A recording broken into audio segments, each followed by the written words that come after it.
ಬರೆಯುವಂಥದ್ದು ಇದೆ, ಅದು ಮುಖ್ಯ. ಬರೆಯೋರ ಬಗ್ಗೆ ಬರೆದಿದ್ದಾರೆ ಅಂತಲ್ಲ, ಅವ್ರ ಬಗ್ಗೆ ಬರೆಯುವಂಥದ್ದು ಇನ್ನೂ ಎಷ್ಟೊಂದಿದೆ, ಅದನ್ನೆಲ್ಲ ನೆನೆಸಿದ್ದಾರೆ.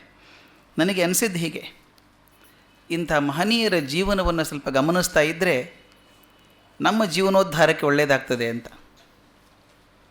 ಅದಕ್ಕಾಗಿ DVG ನೆನೆಸ್ಕೊಂಡು ಬರೆದಿದ್ದಾರೆ ವಿಷಯಗಳನ್ನು. ಅದು ಅಲ್ಲದೆ ಒಂದು ಕಾಕತಾಳೀಯ ಅನ್ಬೋದೋ ಏನೋ ಗೊತ್ತಿಲ್ಲ, ಇವತ್ತಿಗೆ 9 ದಿವಸದ ಹಿಂದೆ ಆವತ್ತಿನ ದಿವಸನೇ ವಿಶ್ವೇಶ್ವರಯ್ಯನವರು ಕಾಲವಾದದ್ದು, ಏಪ್ರಿಲ್ 14. ಅದನ್ನು ನೆನೆಸ್ಕೊಂಡು ಇದೊಂದು ನುಡಿ ನಮನ ಅಂತ ಅನ್ಕೋಬೋದು ನಾವು ಅವರಿಗೆ. ಯಾಕಂದರೆ ಅವ್ರ ಬಗ್ಗೆ ಎಷ್ಟು ವಿಚಾರ ಮಾಡಿದರೂ ಸಾಲದು ಅನಿಸುತ್ತೆ. ಎಷ್ಟು ಮುಖಗಳನ್ನು ನಾನೊಂದು ಸಲ ಹೇಳ್ತಾ ಇದ್ದೆ, ನಾನು ಸ್ಕೂಲಲ್ಲಿದ್ದಾಗ ಹುಡುಗರಿಗೆ ಒಂದು ಪ್ರೋಗ್ರೆಸ್ ರಿಪೋರ್ಟ್ ಕೊಡ್ತಿದ್ವಿ ಪ್ರತಿ ವರ್ಷ.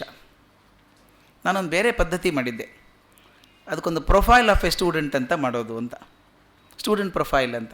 ಸ್ಟೂಡೆಂಟ್ ಪ್ರೊಫೈಲಲ್ಲಿ ಏನು ಮಾಡೋದು, ಒಂದು ಪುಸ್ತಕ ಕೊಡ್ತಿದ್ವಿ, ಅದು ಮೊದಲನೇ ಸಲ ಭಾರತದಲ್ಲಿ ಪ್ರಯತ್ನ ಮಾಡಿದಂಥದ್ದು.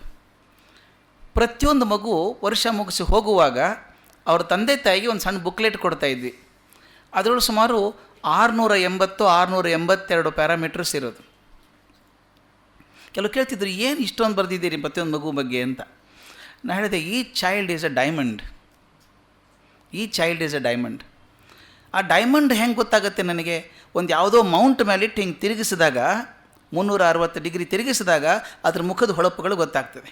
ಬರೀ ಹೀಗೆ ಇಟ್ಟರೆ ಗೊತ್ತೇ ಆಗೋಲ್ಲ. ಎಷ್ಟೋ ಸಲ ಅಂದ್ಕೊಂಡಿರ್ತೀವಿ ನಮ್ಮ ಮಕ್ಕಳು ನಮ್ಗೆ ಚೆನ್ನಾಗಿ ಗೊತ್ತು ಅಂದ್ಕೊಂಡಿರ್ತೀವಿ, ನಿಜವಾಗ್ಲೂ ನಮ್ಮ ಮಕ್ಕಳ ಬಗ್ಗೆ ಜಾಸ್ತಿ ಗೊತ್ತಿಲ್ಲ ನಮಗೆ. I have seen our children only as children. Somebody would have seen them as a friend, somebody would have seen them as a teacher. ಹೀಗೆ ನಾನು ಹಿಂದಕ್ಕೊಂದು ಆರ್ಟಿಕಲ್ ಬರೆದಾಗ ಹೇಳಿದ್ದೆ, there is a resonance structure ಅಂತ. ನಾನು ಕೆಮಿಸ್ಟ್ರಿ ವಿದ್ಯಾರ್ಥಿ ಆದ್ದರಿಂದ resonance ಬಗ್ಗೆ ಹೇಳೋದು ಜಾಸ್ತಿ. ರೆಸೊನೆನ್ಸ್ ಅಂದರೆ ಒಂದೇ ವಸ್ತು 108 ರೀತಿಯಲ್ಲಿ ಇರಬಹುದು. ಆ 108 ರೀತಿಗಳು, ಪ್ರತಿಯೊಂದು ರೀತಿ ಕೂಡ ವಸ್ತುವನ್ನು ಡಿಫೈನ್ ಮಾಡೋದಿಲ್ಲ, ವಸ್ತು ಹೀಗೆ ಅಂತ ಹೇಳೋದಿಲ್ಲ. ಅದು 108 ಸೇರಿಸಿದಾಗ ವಸ್ತು ಹೇಗೆ ಅಂತ ಪರಿಚಯ ಆಗ್ತದೆ ಅಂತ. ಒಂದು ಉದಾಹರಣೆಗೆ ಹೇಳೋದಾದರೆ, ಗಾಂಧೀಜಿ ದೊಡ್ಡವರು. ಯಾಕೆಂದರೆ ಭಾಳ ಸಿಂಪಲ್ ಆಗಿದ್ದರು. ಬರೀ ಸಿಂಪಲ್ ಆಗಿದ್ದರು ಅಂತ ದೊಡ್ಡವರಾಗಲಿಲ್ಲ. ಹಾಗೆ ಸಿಂಪಲ್ ಆದವ್ರು ಬೇಕಾದಷ್ಟು ಜನ ಇದ್ದಾರೆ ಜಗತ್ತಲ್ಲಿ. ಅವರು ಸತ್ಯಾಗ್ರಹವನ್ನು ಮಾಡ್ತಾಯಿದ್ರು, ಹೌದು, ಈಗೂ ಸತ್ಯಾಗ್ರಹ ಮಾಡೋರು ಬೇಕಾದಷ್ಟು ಜನ ಇದ್ದಾರೆ, ಎಲ್ಲರೂ ಗಾಂಧಿ ಆಗಲಿಲ್ಲ.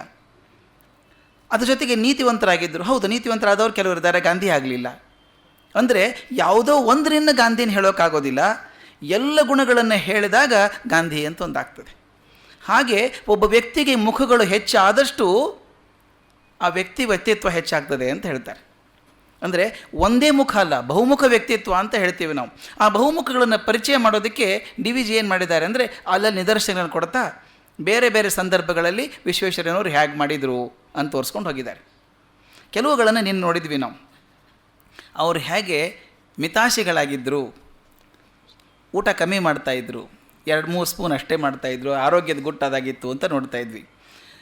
ನಮಗೆ ವಿಶ್ವೇಶ್ವರಯ್ಯನವರು ಅಂದ ತಕ್ಷಣ ಆಕಾರ ಕಣ್ಮುಂದೆ ಬಂದಾಗ, ಸೂಟು ಪೇಟ ಕಣ್ಣಿಗೆ ಬಂದಾಗ ಬಹುಶಃ ಅವರು ಧರ್ಮ ಕರ್ಮದ ಬಗ್ಗೆ ಏನು ಇರಲಿಕ್ಕಿಲ್ಲ ಅಂತ ಅನಿಸುತ್ತೆ. ನಿನ್ನೆ ಒಂದು ಮಾತು ಹೇಳಿದೆ, ಮಧ್ಯಾಹ್ನ ಊಟಕ್ಕೆ ಕೂತ್ಕೊಂಡಾಗ ಹೇಗೆ ಅವರು ಜರಿ ಪಂಚೆ ಉಟ್ಕೊಂಡು ಕೂತ್ಕೋತಾ ಇದ್ದರು, ಎಲ್ಲಿ ಬಾಳೆದೆಲೆ ಊಟ ಮಾಡ್ತಾಯಿದ್ರು ಅಂತ. ಅದ್ರ ಜೊತೆಗೆ ಕರ್ಮಗಳಲ್ಲಿ ಕೂಡ ನಂಬಿಕೆ ಇತ್ತು ಅವರಿಗೆ ಅಂತ ಅದನ್ನು DVG ಎಷ್ಟು ಚೆನ್ನಾಗಿ ಬರೆದಿದ್ದಾರೆ. ಸಾಂಪ್ರದಾಯಿಕವಾಗಿ ಬಂದಿದ್ದ ಶಾಸ್ತ್ರ ಕರ್ಮಗಳನ್ನು ವಿಶ್ವೇಶ್ವರಯ್ಯನವರು ಎಂದೂ ತೊರೆದದ್ದವರಲ್ಲ. ಇದು ಯಾರಿಗೆ ಗೊತ್ತಾಗ್ತಿತ್ತು ಗೊತ್ತಾ? ತುಂಬ ಹತ್ತಿರ ಇರೋರಿಗೆ ಮಾತ್ರ ಗೊತ್ತು. ದೂರ ಇರೋರಿಗೆ, ಅಯ್ಯೋ ಆ ಪರಂಗಿಯವ್ರ ಥರ ಇದ್ದಾನೆ, ಹೀಗೆ ಕಾಮೆಂಟ್ ಮಾಡ್ತಾಯಿದ್ರು ಅವ್ರಿಗೆ.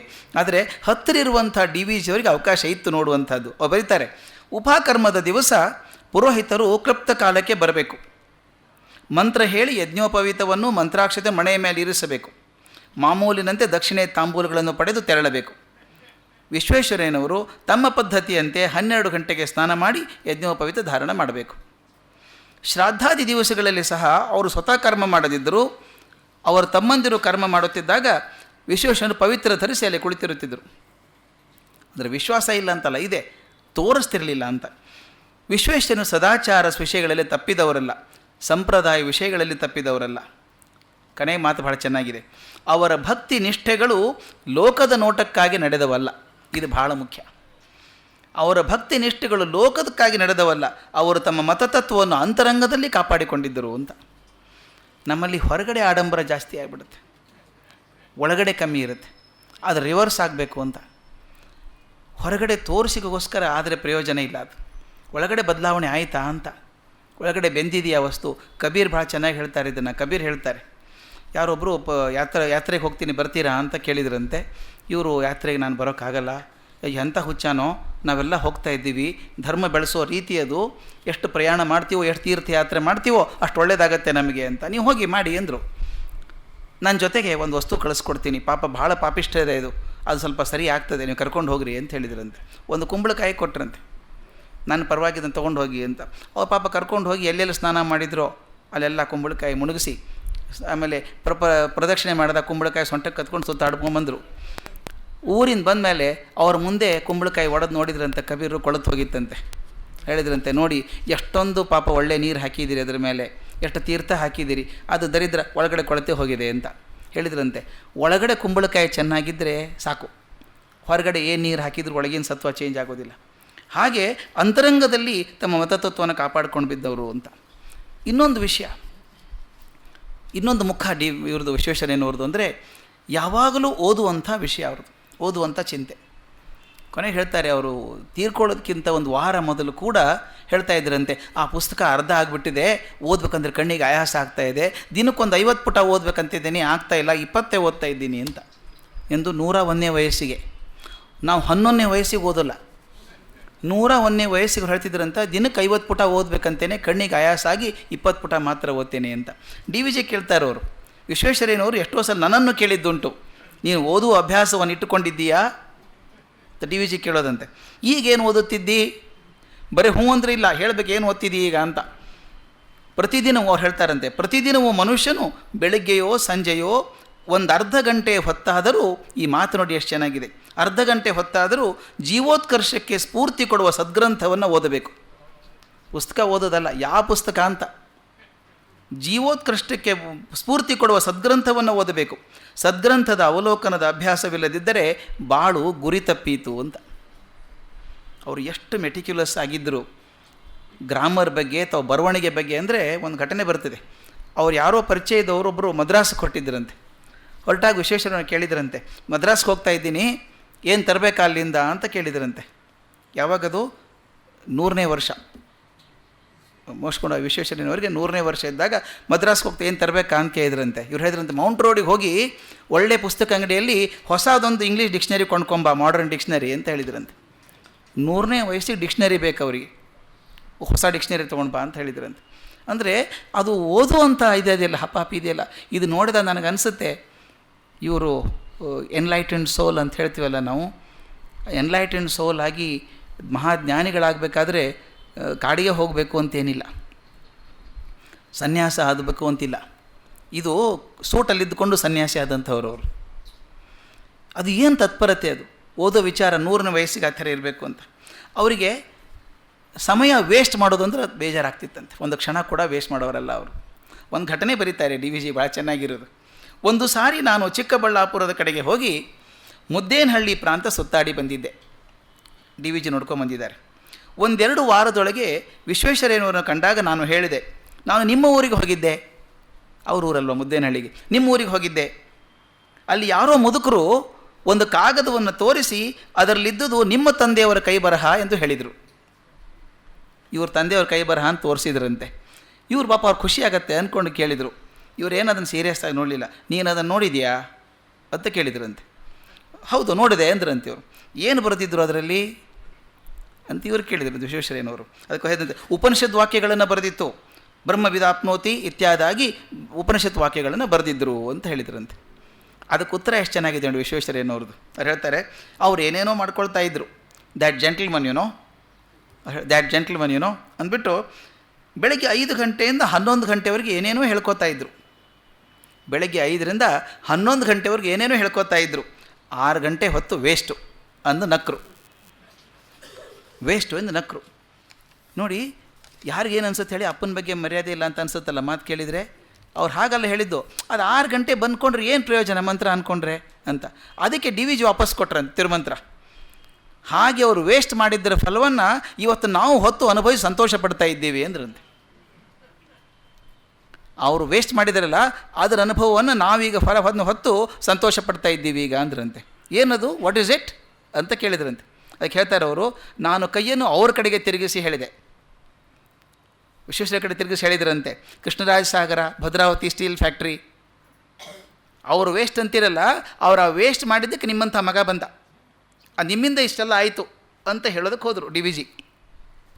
ನಾನು ವಾಕ್ಯ ಮುಗಿಸಲು ಕೂಡ ಅವರು ಅವಕಾಶ ಕೊಡದೆ ಹೇಳಿದರು, ಅದೆಲ್ಲ ಸರಿಯಪ್ಪ, ಈಗ ನಾವೇನಾಗಿದ್ದೇವೆ. ಎಷ್ಟು ಅದ್ಭುತ ಮಾತದು. ಇದು ಯಾವತ್ತೂ ವಿಶ್ವೇಶ್ವರನ ಕೊರಿತಿರುವಂಥ ಮಾತು. ಅವತ್ತೆಲ್ಲ ಚೆನ್ನಾಗಿತ್ತು ನಿಜ, ಈಗೇನಾಗಿದ್ದೇವೆ ನಾವು ಅಂತ. ಮುಂದೆ ಇವರು ಡಿ ವಿ ಜಿ ಬಿಡಲಿಲ್ಲ, ಉತ್ಸಾಹದಲ್ಲಿದ್ದರಲ್ಲ ಇವರು, ಹೇಳಿದ್ರಂತೆ, ನಾನು ಉತ್ಸಾಹದಿಂದ ವಾಕ್ಯ ಸರಣಿಯನ್ನು ಮುಂದುವರಿಸಿದೆ ಅಂತ ಹೇಳಿದ್ರಂತೆ. ಪ್ರೊಫೆಸರ್ ಜಾಲಿ ಎಂಬ ಜರ್ಮನ್ ವಿದ್ವಾಂಸ ಹಿಂದೂ ಧರ್ಮ ಗ್ರಂಥಗಳನ್ನು ಕುರಿತು ಕಲ್ಕತ್ತಾ ವಿಶ್ವವಿದ್ಯಾಲಯದಲ್ಲಿ ಲೆಕ್ಚರ್ ಕೊಟ್ಟ, ಸೀರೀಸ್ ಆಫ್ ಲೆಕ್ಚರ್ಸ್ ಕೊಟ್ಟ. ಅವನು ಅದರಲ್ಲಿ ಏನು ಬರೆದಿದ್ದ ಅಂದರೆ, ರಘುನಂದನ, ನಂದ ಪಂಡಿತ ಮೊದಲಾದ ನಿಬಂಧಕಾರರ ಚರಿತ್ರೆಯನ್ನು ಸಂಕ್ಷೇಪವಾಗಿ ಹೇಳಿದ್ದಾನೆ. ದೊಡ್ಡ ದೊಡ್ಡ ಜೀವನ ಚರಿತ್ರೆಯನ್ನು ಹೇಳಿ, ಆ ಮಹಾಪಂಡಿತರೇನಿದ್ದರಲ್ಲ ರಘುನಂದನ, ನಂದ ಪಂಡಿತ ಅಂಥವರು, ಅವರು 8-9 ತಲೆಮಾರುಗಳವರೆಗೆ ಎಲ್ಲರೂ ಪಂಡಿತರಾಗಿದ್ದರು ಅಂತ. ಸಾಮಾನ್ಯವಾಗಿ ಪಂಡಿತ ಪುತ್ರ ಅಂತ ಹೆಸರು ದಡ್ಡರಿಗೆ. ಅಪ್ಪ ಭಾಳ ಬುದ್ಧು ಅಂತ ಇದ್ರೆ ಮಗ ದಡ್ಡ ಆಗ್ತಾನೆ ಅಂತ ಒಂದು ನಂಬಿಕೆ ಇತ್ತು. ಇವರು ಹಾಗಲ್ಲ, 8-9 ತಲೆಮಾರುಗಳವರೆಗೆ ಅವರೆಲ್ಲ ಮಹಾಪಂಡಿತರಾಗಿ ದುರ್ವಾಂಸರಾಗಿದ್ದರು ಅಂತ ಅದು ಬರೆದಿದ್ದಾರೆ. ಈ ಪರಂಪರೆಯಲ್ಲಿ ಪ್ರತಿಯೊಬ್ಬನೂ 3-4 ಶಾಸ್ತ್ರಗಳಿಗೆ ಅಧಿಕಾರಿಯಾಗಿ ಪ್ರಮಾಣಭೂತವಾದ ಗ್ರಂಥಗಳನ್ನು ಬರೆದಿದ್ದಾನೆ. ಹೀಗೆ ನಾನಾ ಪ್ರಕರಣಗಳನ್ನು ಕುರಿತು ಸ್ವತಂತ್ರ ವಿಚಾರ ರಚನೆ ಮಾಡಿದ್ದಾನೆ. ಇದು ವಂಶ ಪಾರಂಪರ್ಯದ ಪ್ರಭಾವ. ಇವ್ರಿಗೇನು ಹೇಳಬೇಕಾಗಿತ್ತು? ಅಂಥವ್ರ ಮಗ ಆದ್ದರಿಂದ ನೀವು ದೊಡ್ಡವರಾದ್ರಿ ಅಂತ ಹೇಳಬೇಕಾಗಿತ್ತು ಡಿ ವಿ ಜಿಗೆ. ಅದಕ್ಕೆ ವಂಶ ಪಾರಂಪರ್ಯದ ಪ್ರಭಾವ ಇಂಥದ್ದು ಇನ್ಯಾವ ದೇಶದಲ್ಲೂ ಕಾಣೋದಿಲ್ಲ. ಇವರು ಹುಡುಗರಲ್ಲ, ಏನೋ ತರುಣ್ರಿ ಇವರು, ಆವೇಶದಿಂದ ಹೇಳ್ತಾ ಇದ್ದಾರೆ, ಇಂಥದ್ದೆಲ್ಲೂ ಕಾಣಲ್ಲ. ಹೀಗೆಂದು ಪ್ರೊಫೆಸರ್ ಜಾಲಿ ವಂಶ ಮಹಿಮೆಯನ್ನು ಕೊಂಡಾಡಿದ್ದಾನೆ. ಇದಕ್ಕೇನು ಹೇಳ್ತೀರಿ ಅಂತ ಕೇಳಿದ್ರಂತೆ. ವಿಶ್ವೇಶ್ವರಯ್ಯನವರು ಯಾವಾಗಲೂ ಆ ಥರ ತೋರಿಸೋರಲ್ಲ. ವಿಶ್ವೇಶ್ವರಯ್ಯನವರು ಮತ್ತೆ ತಮ್ಮ ಪಲ್ಲವಿಗೆ ಹಿಂತಿರುಗಿದರು. ಅದೆಲ್ಲ ಸರಿ, ಈಗ ನಾವೇನಾಗಿದ್ದೇವೆ? ಹಿಂದಿಂದೆಲ್ಲ ಅವರು ನಂದ ಪಂಡಿತ, ರಘುನಂದನ ಹೇಳಬೇಡ, ಈಗ ನಾವೇನಾಗಿದ್ದೇವೆ ಹೇಳ ಮೊದಲಿಗೆ. ಇದನ್ನು ಹಿಂದೆ ವಿ ಪಿ ಮಾಧವರಾಯರಿಗೆ ಹಾಕಿದೆ ಪ್ರಶ್ನೆ ಇದೆ ತಾನೇ, ನಿನ್ನೆ ನೋಡಿದ್ವಲ್ಲ. ಆ ಏಕಾದಶಿ ಮಹಾತ್ಮೆ ಬಗ್ಗೆ ಅವರು ಮಾಧವರಾವ್ ಹೇಳೋಕೆ ಹೋದಾಗ ಪುರಾಣದಲ್ಲಿ ಹೀಗಿದೆ ಹೀಗಿದೆ ಅಂತ ಹೇಳಿದಾಗ ವಿಶ್ವೇಶ್ವರಯ್ಯನವರು ಕೇಳಿದ್ರಲ್ಲ ಅವರಿಗೆ, ಹೌದಪ್ಪ, ಅಲ್ಲಿ ನೋಡಿ ಮಕ್ಕಳು ಕೂತಿದ್ದಾರೆ, ಕುರುಚಿಲು ಹರ್ಕಲ್ ಬಟ್ಟೆ, ಹೊಟ್ಟೆ ಕೂಳಿಲ್ಲ, ಕಂಗಾಲಾಗಿ ಅರಚಾಡ್ತಾ ಇದ್ದಾರೆ, ಅವ್ರ ಬಗ್ಗೆ ಪುರಾಣದಲ್ಲಿ ಏನಾದರೂ ಹೇಳ್ತದೋ ಹಿಂದಿಂದ ಹೇಳಬೇಡಿ, ಈಗೇನಾಗಿದೆ ಅಂತ ಹೇಳಿದ್ರಂತೆ. ಅದಕ್ಕೆ ನಮ್ಮ ಅಜ್ಜ ಹೇಳೋರು, ಕೆಲವರು ಹೇಳ್ಕೊತಾ ಇದ್ದರಂತೆ ಜೋರಾಗಿ. ಹೇಗುತ್ತೆ, ನಮ್ಮ ಹಿರಿಯರಿದ್ರಲ್ಲ, ನಮ್ಮ ಅಜ್ಜ ಆನೆ ಮೇಲೆ ಅಡ್ಡಾಡ್ತಾ ಇದ್ದರು ಯಾವಾಗಲೂ, ಆನೆ ಬಿಟ್ಟು ಇಳಿದವರಲ್ಲ, ಅಷ್ಟು ದೊಡ್ಡವರು. ನಮ್ಮ ತಂದೆ ಕುದುರೆ ಮೇಲೆ ಹೋಗೋರು, ಸವಾರಿ ಹೋದಾಗೆಲ್ಲ ಕುದುರೆ ಮೇಲೆ. ಹೌದಪ್ಪ, ನಿನ್ನ ಹಣೆ ಬಾರ ಏನು? ಕಾಲಲ್ಲಿ ಚಪ್ಪಲಿ ಇಲ್ಲ ಅಂತ. ಅದನ್ನೇ ನೆನೆಸ್ಕೊಂಡು ಕೂತ್ಕೋಬೇಡ. ನಮ್ಮ ಅಜ್ಜ ಆನೆ ಮೇಲೆ ಹೋಗ್ತಾಯಿದ್ರು, ತಂದೆ ಕುದುರೆ ಮೇಲೆ ಹೋಗ್ತಿದ್ರು, ನಿಜ. ಬಟ್ ನಿನ್ನ ಹಣೆ ಬಾರ ಏನು? ಹಾಕ್ಕೊಳ್ಳೋಕ್ಕೆ ಚಪ್ಪಲಿ ಇಲ್ಲ ಅಂತ. ಇದನ್ನೇ ಬೇಂದ್ರೆ ಭಾಳ ತಮಾಷೆಯಾಗಿ ಹೇಳೋರು. ಈಗ ವೀರಾವೇಶದಿಂದ ನಮ್ಮಲ್ಲಿ ನವಂಬರ್ 1 ಬಂದ ತಕ್ಷಣ ರಾಜ್ಯೋತ್ಸವ ಸ್ವಲ್ಪ ತಲೆಗೇರಿಬಿಡುತ್ತೆ ಜಾಸ್ತಿ, ಅಲ್ಲಿವರು ಸ್ವಲ್ಪ ಮರೆತು ಹೋಗಿರುತ್ತೆ. ಜೋರಾಗಿಬಿಟ್ಟು ವೀರಭಾರತ ಮಾತೆಯ ಪುತ್ರರು, ನಾವೆಲ್ಲ ವೀರಭಾರತ ಮಾತೆಯ ಪುತ್ರರು ಅಂತ ಬೇಂದ್ರೆ ಹೇಳೋರು. ಅಯ್ಯೋ ಹಂಗನ್ಬೇಡ್ರೋ, ಬೇಂದ್ರೆ ಹೇಳೋರು ಹಾಗನ್ಬೇಡ್ರು, ವೀರ ಭಾರತ ಮಾತೆಯ ಪುತ್ರ ಆಗಬೇಡ್ರಪ್ಪ. ಭಾರತ ಮಾತೆ ವೀರಿದ್ದಾಳಾಕೆ, ಭಾರತ ಮಾತೆಯ ವೀರಪುತ್ರರಾಗ್ರಿ ಅಂತ ಎಲ್ಲರೂ ಹೇಳ್ಕೊಳ್ಳೋದು. ವೀರ ಭಾರತ ಮಾತೆಯ ಪುತ್ರರು, ಭಾರತ ಮಾತೆ ವೀರ ಇದ್ದೇ ಇದ್ದಾಳೆ, ಕರೆಕ್ಟು. ವೀರ ಭಾರತ ಮಾತೆಯ ಪುತ್ರ ಅಷ್ಟೇ ಆದರೆ ನೀವು ಬರೀ ಅದ್ರ ಬಂದು ಭಾರತ ಮಾತೆಯ ವೀರಪುತ್ರ ಆಗಬೇಕು ಅಂತ. ಅಂದರೆ today what is the position, ಇವತ್ತೇನಾಗಿದೆ ಅಂತ ಒಂದು ಸ್ಪೀಚ್ ಇದೆ. ಅದು ನನಗೆ ಬೆಳಗ್ಗೆ ತೊಗೊಂಬಂದಿದ್ದೀನಿ, ಇದು ಸಿಕ್ಕಿರುವಂಥದ್ದು ಅಪರೂಪದ ಸ್ಪೀಚ್ ಅದು. ಹೇಗೆ ಸೆಂಟ್ರಲ್ ಕಾಲೇಜಲ್ಲಿ ವಿಶ್ವೇಶ್ವರಯ್ಯನವರು ಮಾಡಿದಂಥ ಭಾಷಣದ ವರದಿ ಇದು ಮಾರ್ಚ್ 16, 1912 ಅವ್ರು ಮಾಡಿದಂಥ ಭಾಷಣದ ಪ್ರತಿ ಬರ್ಕೊಂಬಂದಿದ್ದೀನಿ ಇವತ್ತು ನಾನು. ಎಷ್ಟು ಚೆನ್ನಾಗಿ ಬರೀತಾರೆ, ಸ್ಪಷ್ಟವಾಗಿ ಬರೀತಾರೆ ಅಂದರೆ ನಮ್ಗೆ ಯಾಕೆ ತೊಂದರೆ ಆಗಿದೆ ನಮ್ಮ ದೇಶಕ್ಕೆ ಏನು ಬರೀತಾರೆ ಅವರು. As compared with Europe, our climate and traditions all predispose us to a life of inaction and ease. ನಾವು ಕೆಲಸ ಮಾಡೋದಿಲ್ಲ, ಬರೀ ಮಾತಾಡ್ತಾ ಇದ್ದೀವಿ. Is we are influenced either by religious sentiment, class patriotism or belief in kismat, ದೈವ ಅಂತ. whereas the activities of western nations rest on economic basis. ಮುಂದೆ ಕೊನೆಗೆ ಬರೀತಾರೆ, we cannot afford to ignore scientific discoveries which have almost vivified material nature. Past ideals were for past lives. Past ideals were for past times. We must adopt ourselves to the everlasting conditions of existence or to be content to be left behind the race for material prosperity. ಇದು ಆವಾಗ 12ನೇ ಇಸ್ವಿಗೆ ಬರೆದಿದ್ದು, 1912ರಲ್ಲಿ. ನಾವು ಬರೀ ಹಿಂದಿಂದನೇ ಹೇಳ್ಕೊಂಡು ಕೂತ್ವಿ. ಇದೇ ಮಾತನ್ನು ವಿವೇಕಾನಂದರು ಹೇಳ್ತಾರೆ, ಸ್ಪಷ್ಟವಾಗಿ ಹೇಳ್ತಾರೆ. ನಾವು ಯಾಕೆ ಮುಂದೆ ಹೋಗಲಿಲ್ಲ ಅಂದರೆ ನಾವು ಹಿಂದಿನದನ್ನೇ ಹಿಡ್ಕೊಂಡು ಕೂತ್ಕೊಂಡ್ವಿ, ಬದಲಾಯಿಸಲಿಲ್ಲ ನಾವು. ಬದಲಾಯಿಸ್ಲಿಕ್ಕೆ ಮನಸ್ಸೂ ಬರಲಿಲ್ಲ ನಮಗೆ. ಹಿಂದಿನವರು ದೊಡ್ಡವರಾಗಿದ್ದರು. ಮೈತ್ರೇಯಿ ಕಾಲ ಇದು, ಗಾರ್ಗಿ ಇದ್ದಂಥ ಕಾಲ, ವಶಿಷ್ಠರಿದ್ದಂಥದ್ದು, ವಿಶ್ವಾಮಿತ್ರ ಇದ್ದಂಥ ಕಾಲ. ಹೌದು ಸ್ವಾಮಿ, ಈಗ ಯಾರಿದ್ದೀರಿ? ಅದನ್ನು ಹೋಲಿಸಲಿಲ್ಲ ನಾವು. ಅವರ ಭ್ರಮೆಯಲ್ಲೇ ಜೀವನ ಕಳೆದು ಬಿಟ್ವಿ ಅಂತ. ಅದಕ್ಕೆ ಹೇಳ್ತಾರೆ, we have spent our time in that. ಅದನ್ನು ಹೇಳಿದರು. ಇದೆಲ್ಲ ಹೇಳಿದ ಮೇಲೆ ವಿಶ್ವೇಶ್ವರಯ್ಯನವರು ತಮ್ಮ ಸಂಬಂಧಿಕರ ಬಗ್ಗೆ, ಬಂಧುಗಳ ಬಗ್ಗೆ ತುಂಬ ಪ್ರೀತಿ ಇಟ್ಕೊಂಡಿದ್ದರು ಅಂತ. ಅವ್ರು ನೋಡಿದರೆ ಪ್ರೀತಿ ತೋರಿಸ್ತಿರಲಿಲ್ಲ ಬಾಯಿಂದ ಅವರು, ಅದರ ಪ್ರೀತಿ ತುಂಬ ಇತ್ತು ಅಂತ ಬರೀತಾರೆ. ವಿಶ್ವೇಶ್ವರಯ್ಯನವರು ಗೃಹ ಜೀವನದಲ್ಲಿ ಮಮತೆ ವಿಶ್ವಾಸಗಳಿಂದ ತುಂಬಿದ್ದವರು. ಅವ್ರ ಮಾತು ಎಷ್ಟು ತೂಕ ಮಾಡಿ ಬರೀತಾರೆ ನೋಡಿ. ಅವರು ತಮ್ಮ ಸೋದರ ಮಾವನ ಮನೆಗೆ ಹೋಗ್ತಾ ಇದ್ದರಂತೆ. ಎಚ್ ರಾಮಯ್ಯನವ್ರ ಮನೆಗೆ ಹೋಗಿ ವಾರಕ್ಕೆ 2-3 ಸಲ ಹೋಗೋರಂತೆ. ಸಾಯಂಕಾಲ ಒಂದು ಅರ್ಧ ಗಂಟೆ ಇದ್ದು ಬರೋದು. ಅರಳುಪೇಟೆಯಲ್ಲಿ ತಂಗಿ ಇದ್ದರಂತೆ. ಆ ತಂಗಿ ಮನೆಗೆ ಹೋಗೋದು. ಒಂದು ದಿನ ಏನು ಅಡುಗೆ ಮಾಡಿದ್ದೆ ಅಂತ ತಂಗಿಯನ್ನು ಕೇಳೋದು. ಅಣ್ಣ ಹಂಗೆ ಕೇಳಿದರೆ ಸಾಕು ಅಂತ ತಂಗಿ ಕೂತಿರೋಳು. ಅವರಿಗೆ ಇಷ್ಟವಾದ ಪದಾರ್ಥ ಹುಳಿಯೋ ಗೊಜ್ಜೋ ಏನಾದರೂ ಇದ್ದರೆ ಅದರಲ್ಲಿ ಒಂದು ತುತ್ತು ಅನ್ನ ಕಲಸಿ ಕೊಡುವಂತೆ ಹೇಳುವರು ಮನೆಯಲ್ಲಿ ಸಾಯಂಕಾಲ. ಅದನ್ನು ತಮ್ಮೊಡನೆ ತೆಗೆದುಕೊಂಡು ಹೋಗುವರು ಅಥವಾ ಅಲ್ಲಿಯೇ ಒಂದು ತುತ್ತು ತಿನ್ನುವರು. ಮಕ್ಕಳನ್ನು ಮಾತನಾಡಿಸುವರು. ಮಕ್ಕಳ ವಿಷಯದಲ್ಲಿ ಅವರಿಗಿದ್ದ ಪ್ರೀತಿ ಕಡೆಯವರೆಗೂ ಇದ್ದ ಗುಣ. 100 ವರ್ಷ ವಯಸ್ಸಾದ ಮೇಲೆ ಕೂಡ ಬೆಳಗ್ಗೆ ಉಪಹಾರಕ್ಕೆ ಕೂಡುವಾಗ ಮೊಮ್ಮಗು ಹತ್ತಿರ ಇರಬೇಕು. ಅದಕ್ಕೆ ಚೆನ್ನಾಗಿ ಬಟ್ಟೆ ಹಾಕಿರಬೇಕು. ಅದು ಬಹಳ, ಯಾವುದೋ ಮಗು ಅಂತ ಎತ್ಕೊಳ್ಳೋದಿಲ್ಲ. ಅದು ಕ್ಲೀನಾಗಿ ಬಟ್ಟೆ ಹಾಕ್ಕೊಂಡು ಬಂದು ಕೂತ್ಕೋಬೇಕು ಮಗಲಿಗೆ. ಅದರ ಜೊತೆಯಲ್ಲಿ ಮಾತನಾಡಿಕೊಂಡು ತಿಂಡಿ ತಿನ್ನಬೇಕು. ಇದು ಅವ್ರದ್ದು ಅಭ್ಯಾಸ. ಇದೊಂದು ಮುಖ. ನಾವು ಸಾಮಾನ್ಯವಾಗಿ ವಿಶೇಷರಂದರೆ ಗಡಚು, ಸ್ಟ್ರಿಕ್ಟು, ಹಾಗೆ ಗಂಭೀರ ಅಂತ. ಅದು ಹಾಗಲ್ಲ, ಮಕ್ಕಳ ಜೊತೆಗೂ ಇರುವಂಥದ್ದು. ಆದರೆ ಒಂದು ತೊಂದರೆ ಏನಾಗ್ತಿತ್ತು ಅಂದರೆ, ತುಂಬ ಸಂಬಂಧಿಕರೆಲ್ಲ ಚೆನ್ನಾಗಿ ನೋಡ್ಕೋತಾ ಇದ್ದಾರಲ್ಲ, ಮೀಟ್ ಮಾಡ್ತಾಯಿದ್ರು, ಭೇಟಿ ಆಗ್ತಾಯಿದ್ರು. ಆದರೆ ಅವರು ತುಂಬ ಅಸಂತುಷ್ಟಿ ಇತ್ತು ಬಂಧುಗಳಿಗೆ ಇವ್ರ ಬಗ್ಗೆ ಅಂತ ಬರೀತಾರೆ. ಅಸಂತುಷ್ಟಿ ಯಾಕಿತ್ತು ಅಂದರೆ, ವಿಶ್ವೇಶ್ವರಯ್ಯನವರು ಬಂಧು ಬಳಗದವರು ಪ್ರೀತಿಸುತ್ತಿದ್ದರು, ಆದರೆ ಕೇವಲ ವ್ಯಕ್ತಿ ವಿಷಯಗಳಲ್ಲಿ. ವ್ಯಕ್ತಿಯಾಗಿ ತಮ್ಮ ಹೌದು, ಅಣ್ಣ ಹೌದು, ಸೋದರಮ್ಮ ಹೌದು, ತಂಗಿ ಹೌದು, ಎಲ್ಲ ನಿಜ. ಸರ್ಕಾರಕ್ಕೆ ಸಂಬಂಧಪಟ್ಟ ವಿಷಯದಲ್ಲಿ ಮಾತ್ರ ಅವರು ಯಾರೋ ಇವರು ಯಾರೋ. ಎಷ್ಟು ಗಟ್ಟಿತನ. ಕುಲ ಸಂಬಂಧ, ಜಾತಿ ಸಂಬಂಧಗಳು ಅಧಿಕಾರ ಸ್ಥಾನದಲ್ಲಿದ್ದಾಗ ಜ್ಞಾಪಕಕ್ಕೆ ಕೂಡ ಬರುತ್ತಿರಲಿಲ್ಲ. ಅವರ ಒಬ್ಬನೊಬ್ಬ ಬಂಧುಗಳು ನನ್ನ ಸ್ನೇಹಿತರು. ನನ್ನನ್ನು ಕಂಡಾಗಲೆಲ್ಲ ತೆಲುಗಿನಲ್ಲಿ ಹೀಗೆ ಹೇಳ್ತಿದ್ರು. ಅವ್ರು ಬರೆದದ್ದು ಕನ್ನಡದಲ್ಲಿ ಬರೆದಿದ್ದಾರೆ. ಅವರು ಬಂಧುಗಳು ಹೇಳ್ತಾ ಇದ್ದರಂತೆ, ಏನಯ್ಯ ಹೊಗಳಿದ್ದೆ ನೀನು ನಮ್ಮ ವಿಶ್ವೇಶ್ವರಯ್ಯನ, ಬಹಳ ಮಾಡ್ದ ಎಲ್ಲರಿಗೂ.